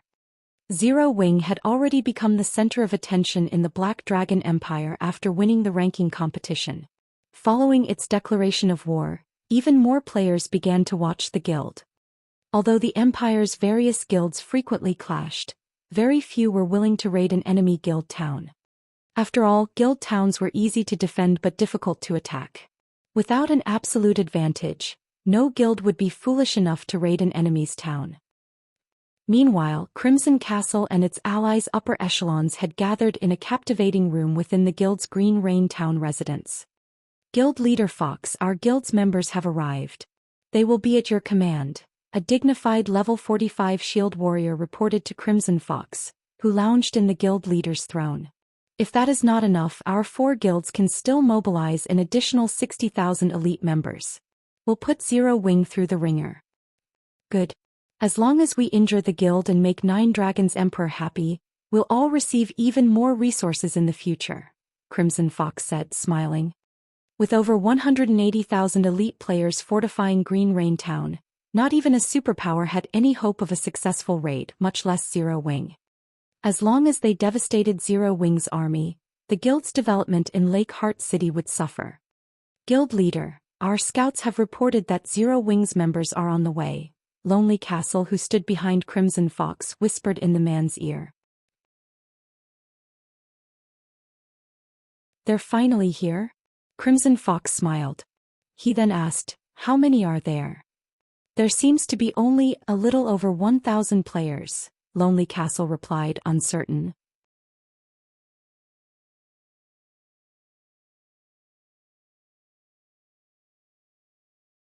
Chapter 1429. Give it a thorough beating. Chapter 1429. Give it a thorough beating. When Lonely Castle finished speaking, the meeting room fell silent. Everyone stared at Lonely Castle with astonished expressions. They all thought that the shield warrior had to be joking. What did you say? Thinking he had heard wrong, Crimson Fox asked for confirmation. They only sent 1,000 plus members. The several hundred assassins we've sent out to scout have confirmed this. Zero Wing hasn't dispatched anyone beyond those 1,000 plus members. However, all of those members are rapidly approaching Green Rain Town on mounts. They'll likely arrive in a little over 10 minutes. Lonely Castle understood that he could not convince Crimson Fox with words alone, so he played the video his subordinates had sent him on the virtual screen above the table. The recording displayed over 1,000 players atop their mounts. However, unlike other guilds, the majority of Zero Wing's members rode Thunder Wolves. Their charge was impeccable. Moreover, every player's level on the team was very high. The lowest leveled among them was level 45. Furthermore, their weapons and equipment weren't the least bit inferior to the upper echelons in the meeting room. A single one-horned, black tiger led this team of players. Black flames and arcs of blue electricity danced around the tiger's paws. Despite only watching a video of the creature, every one of these powerful players felt an indescribable pressure weigh them down. As for the man atop this black tiger, he was none other than Zero Wing's famous guild leader, Black Flame. Crimson Fox stared at the screen, dazed for a long moment. While he had seen arrogant guilds before, he had never seen a guild as arrogant as Zero Wing. They treated the 180,000 elite players fortifying Green Rain Town as nothing more than a paper tiger. How is this possible? Zero Wing only sent 1,000 plus members? Has Zero Wing lost its mind? This is the siege battle that Zero Wing promised us? They dare come at us with such a small force? Are they tired of living? These players couldn't help but laugh as they watched the video. The contingent Zero Wing had dispatched might consist of nothing but expert players, but siege battles were different from field battles. The power an expert could exert was considerably limited. Not to mention, every guild town had a large number of NPC guards. NPC guards weren't monsters. If an ordinary expert player tried to take on a Tier 1 NPC, they'd suffer a one-sided beating. Furthermore, Green Rain Town's NPCs were all level 70 and above. The town even had level 70 Tier 2 NPCs. Even without the 180,000 elite players and the town's defensive structures, the 1,000 NPC guards could easily annihilate Zero Wing's small force. Zero Wing is pretty bold. They dare to attack Green Rain Town with just so few players. Don't they know what death means? At this moment, a burly man wearing silver armor stood up and said, "Guild leader Fox, leave this to Immortal Dynasty. There's no need for Crimson Castle to bother with this small group from Zero Wing. It's about time we teach Zero Wing that the Black Dragon Empire and Star Moon Kingdom are not the same. Brother Bright House doesn't need to dirty his hands. Let the Shadowlight tribe deal with this. We'll finish Zero Wing's members off before they even get close to Green Rain Town," the handsome man beside Bright House said, laughing. Before Crimson Fox could comment, the 4 second-rate guilds' upper echelons voiced their enthusiasm to take the lead against Zero Wing's force. As Crimson Fox attempted to reply, a black-clad man beside him spoke up, "None of you need to get involved. Leave these people to the Shadow Dragon Legion." The moment this black-clad man spoke, the upper echelons fell silent. On the surface, Crimson Castle was in charge of this war.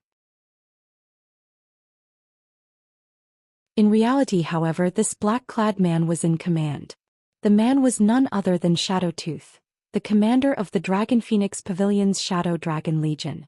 He was also known as the War Dragon. Not only had Shadowtooth risen to fame much earlier than Martial Dragon, but he had also left plenty of intense battle records in multiple large-scale virtual reality games. This man had participated in hundreds of guild wars, and every time he took the field he secured overwhelming victories. Hence, he had earned the nickname War Dragon. Individually, he wasn't any weaker than Martial Dragon, although the latter was more well-known due to his status as an up-and-coming monster in the virtual gaming world. Since Shadowtooth had declared his intentions, the upper echelons surrendered the fight for the prestige of defeating Zero Wing. "I'll have to trouble Brother Shadowtooth then." Crimson Fox repeatedly expressed gratitude after listening to the commander's declaration. The Shadow Dragon Legion was very famous in the virtual gaming world. The Legion's experts had fought in countless battles alongside Shadowtooth. Although these players were only top-tier experts individually, they could exert tremendous power on the battlefield. With only a handful working together, they could easily take down peak experts. This was also the reason that the virtual gaming world's various superpowers disliked dealing with the 1,000-man Legion. Meanwhile, news of Shifeng's 1,000-plus contingent quickly spread throughout Green Rain Town. causing an uproar. Is Zero Wing trying to be funny? And to think they made such arrogant claims earlier. Now that they realize that Green Rain Town is impossible to raid, they've only sent 1,000 members to try to gloss over their insults. I had thought that Zero Wing was some awesomely powerful guild, but it seems that it has nothing more than this. This could be their wisest move. If Zero Wing truly tried to raid Green Rain Town, it'd suffer heavy losses. How boring. I'm heading back to level up. The spectating players in the town were disappointed. They had hoped to watch an interesting battle, but this was just a farce. At the same time, Zero Wing lost the prestige it had earned in the Black Dragon Empire.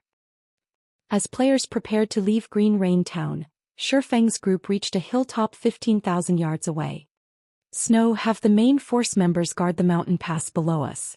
Everyone else, secure this area. Do not let anybody reach this position.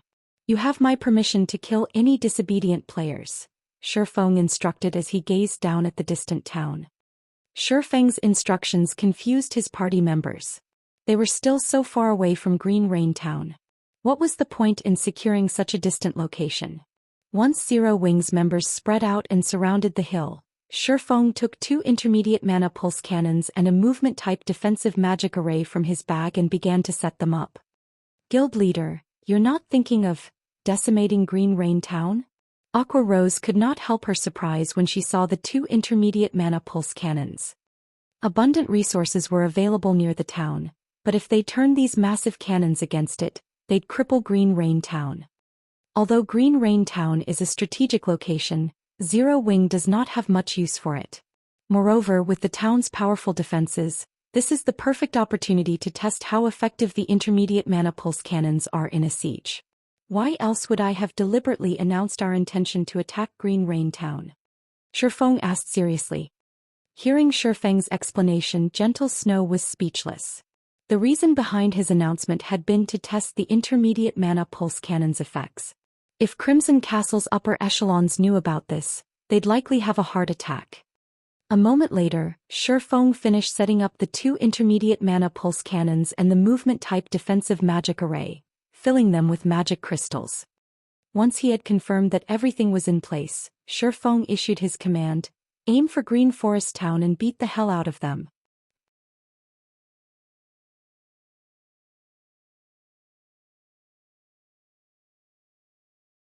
Chapter 1430. Destroying the town's defenses in one hit. Chapter 1430. Destroying the town's defenses in one hit. A large number of guild players had been stationed atop Green Rain Town's ramparts. At the base of the walls, the Shadow Dragon Legion stood in neat, orderly rows. As expected of the Dragon Phoenix Pavilion's trump card Legion. Its members are so strong. Just looking at them makes me shudder. Guild leader Fox, with them here you won't have to lift a finger. The Shadow Dragon Legion will bring a swift end to Zero Wing's force. That's right. It's a pity that we won't get to join in. I'd like to show Zero Wing how powerful our guilds truly are. The various upper echelons on the ramparts chatted merrily as they gazed down at the Shadow Dragon Legion. Even if there weren't 180,000 elite players protecting Green Rain Town, Zero Wing's 1,000-man army would fail. After all, the NPC guards weren't just for display. Unfortunately, since the Shadow Dragon Legion had wanted the front line, their guilds had lost the chance to use Zero Wing as a stepping stone to improve their reputations in the Empire. Suddenly, Lonely Castle walked up to Crimson Fox and reported, "Guild leader, a report just came in. For some reason, Zero Wing's members have stopped their advance and fortified a hill some distance away from the town. They've locked down the area around the hill. We sent several assassins to investigate, but they've all died." Hearing this, Crimson Fox and the other upper echelons were stunned. Why are they fortifying that hill? The same question floated in everyone's minds. This was the first time they had encountered such a shameless guild.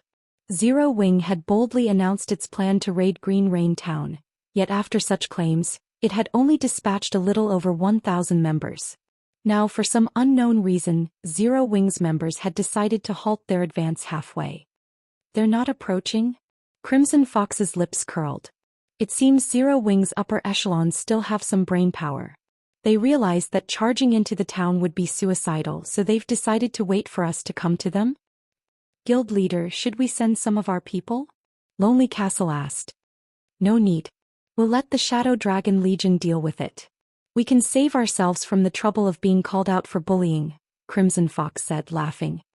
Although he did not know what Zero Wing was trying to do in front of absolute strength, all trickery was useless. At the end of the day, Crimson Castle would win this war, and Zero Wing's reputation in the Black Dragon Empire would be ruined. However, as the Shadow Dragon Legion prepared to set off for the hill, two spiraling black and white beams appeared in the distance. Both beams struck the magic barrier around Green Rain Town a split second after they appeared, tearing through it as if it were paper. Boom. In the end, the two massive beams plowed through the town's center. Two towering pillars of light rose from the craters, expanding until each covered a 500-yard radius.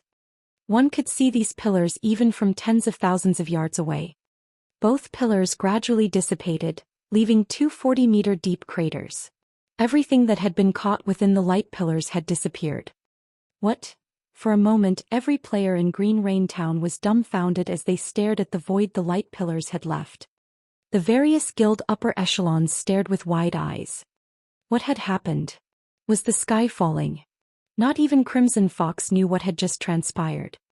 Although the defensive magic array protecting Green Rain Town was only basic rank, it could survive Tier 3 attacks, yet it failed to resist the two beam attacks. I investigate that attack immediately, Crimson Fox bellowed. Crimson Fox's heart bled over the buildings the attacks had just destroyed, not to mention the number of players that had died. Crimson Castle's members exploded into action. Guild leader. It seems that those two beams came from the hilltop Zero Wing occupies, Lonely Castle said as he pointed towards the hill. So you're saying, that is Zero Wing's doing? A chill ran down Crimson Fox's spine as he stared at the hilltop, astonishment flashing in his eyes as he muttered, how is this possible? He had investigated Zero Wing thoroughly, so he knew that Zero Wing possessed powerful war weapons. However, the hill Zero Wing occupied was over 10,000 yards away from Green Rain Town. According to the reports, Zero Wing's war weapons should only have a maximum range of around 3,000 yards. What Crimson Fox did not know was that the intermediate mana pulse cannon's range was actually 20,000 yards. However, although the cannons could cover so much distance, the beams were straight-line attacks. Hence, the height of these cannons' location would determine their actual range. From the top of Stone Forest Town's magic tower, they could cover around 3,000 yards. Meanwhile, the hill Shifeng had chosen was far taller than his magic tower, increasing the cannon's range significantly. Guild leader, what should we do? Lonely Castle could not help but shudder when he learned that Zero Wing was responsible for the attack. With that kind of range and destructive power, the intermediate mana pulse cannons were a guild town's nightmare. If they allowed Zero Wing to fire those weapons a few more times, Green Rain Town would fall. Kill them. Send everyone to slaughter Zero Wing's members. Do not let Zero Wing fire those cannons again. Crimson Fox shouted, paling with anger. Regret tore at his heart. Had he known that Zero Wing possessed such frightening tools of destruction, he would never have let things go this far. With such weapons, destroying a town would be a piece of cake for Zero Wing. Understood. Lonely Castle immediately organized Crimson Castle's forces to set out towards Zero Wing's position. When the other upper echelons saw the two craters that defiled Green Rain Town and thought about Zero Wing directing those weapons towards their own towns, they shuddered with fear. This guild leader Fox, something urgent has come up in our guild that requires our immediate attention. I'm afraid we must go. Guild leader Fox, our guild leader has found a rare boss and is in need of manpower. Since you have things under control here, we'll be taking our leave. Immediately, the 4 second-rate guild's upper echelons took out return scrolls and fled. A moment later, all of the allied guild's members vanished from Green Rain Town, leaving only Crimson Castle's members and a bunch of confused independent players. Crimson Fox nearly had a stroke as he watched the crowd disappear. Hadn't they declared that he wouldn't have to take action himself?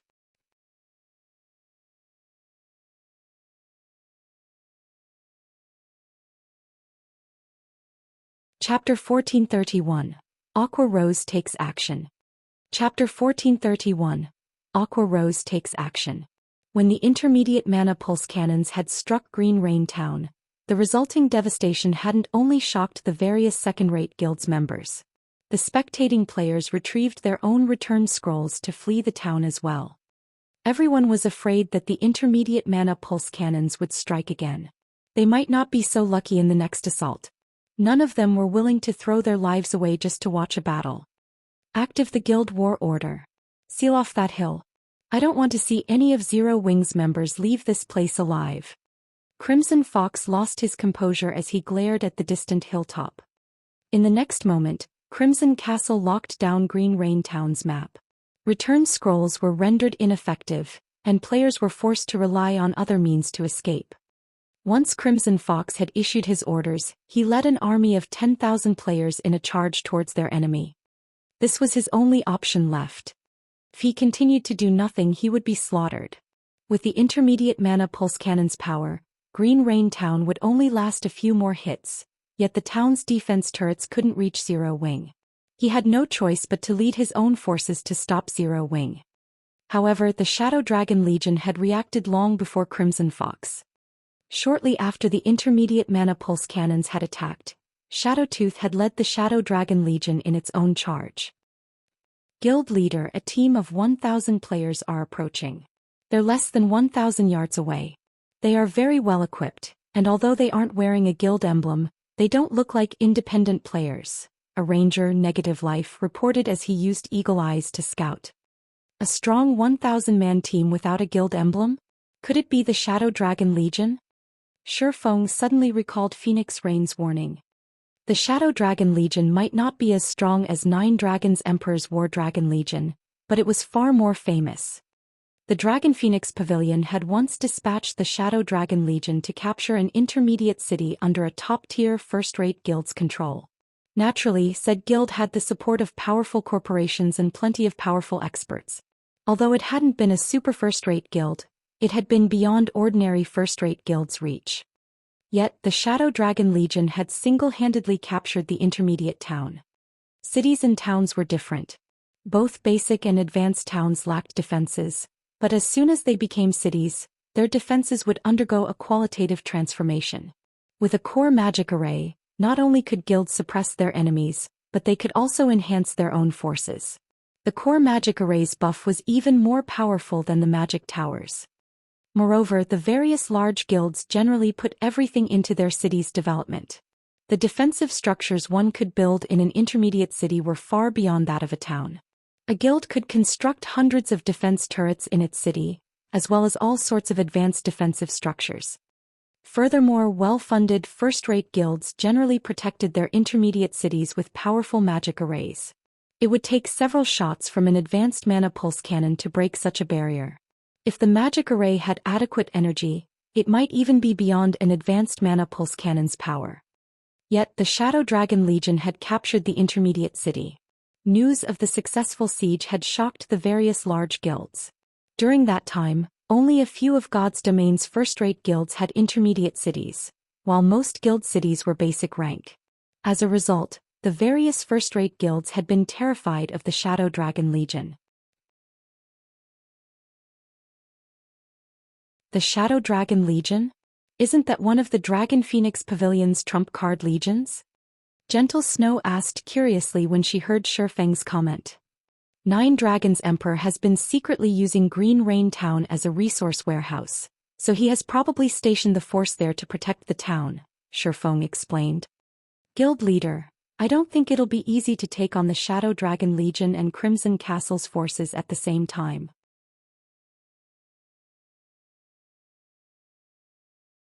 Shadowtooth, the Shadow Dragon Legion's commander, is the Dragon Phoenix Pavilion's #1 assassin. Based on our information on him, he has a top-tier epic short sword called Magic Breaker.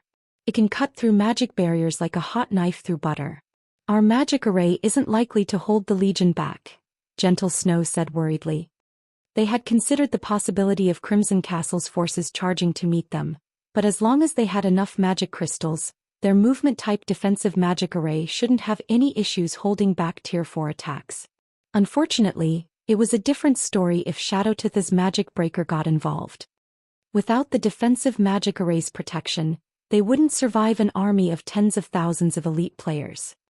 Guild leader, leave Shadowtooth to me, Aqua Rose suddenly suggested.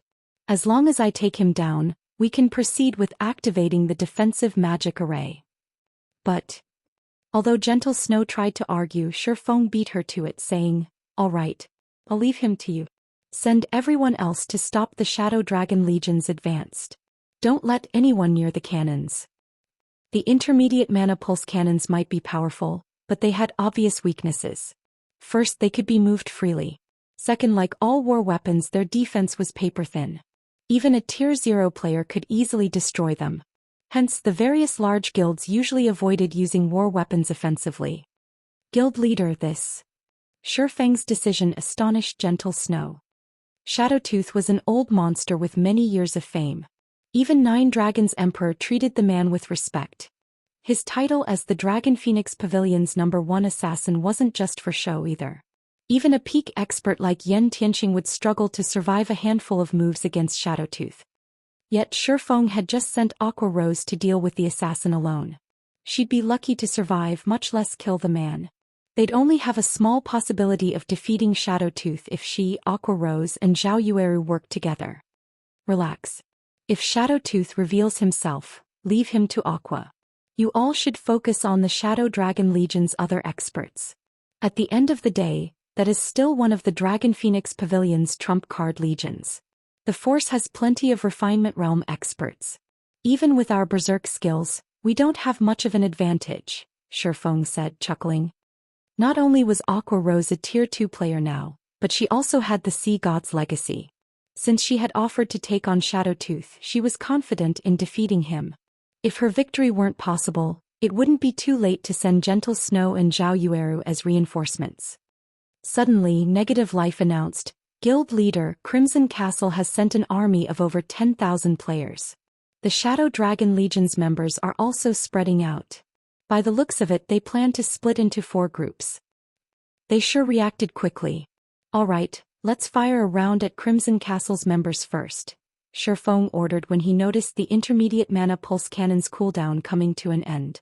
Aqua, Snow, Yueru, Negative, lead teams of 200 players and intercept the Shadow Dragon Legion. It's about time we teach this legion that Zero Wings shouldn't be provoked. Understood. Zero Wings members couldn't help their growing excitement. Fighting a trump card legion from a super first-rate guild would be far more fun than fighting a bunch of elite players. The Shadow Dragon Legion soon reached the foot of the hill after splitting into 4 groups. In the next moment, a black-clad man dashed ahead of the groups towards the magic barrier protecting the hill. Upon reaching his target, the man swung the dull gray short sword at the barrier. Ping! Instantly, he shattered the movement-type defensive magic array, the stored energy within dissipating. In addition, the magic array was forced into a 5-minute cooldown. The commander's magic breaker really is impressive. Zero Wings members must be stunned. Not only will they die here but will also claim their 2 war weapons. As the Shadow Dragon Legion members discussed the vanishing barrier, a mesmerizing beauty appeared on the opposite side. This woman stood alone on the path leading up the hill. She wielded a dark blue crystal staff and radiated an incredible aura. This woman was none other than Aqua Rose. You're tuning in to the Zhou Xian's Legacy YouTube channel. Don't forget to subscribe and join us on this journey to catch the most captivating stories.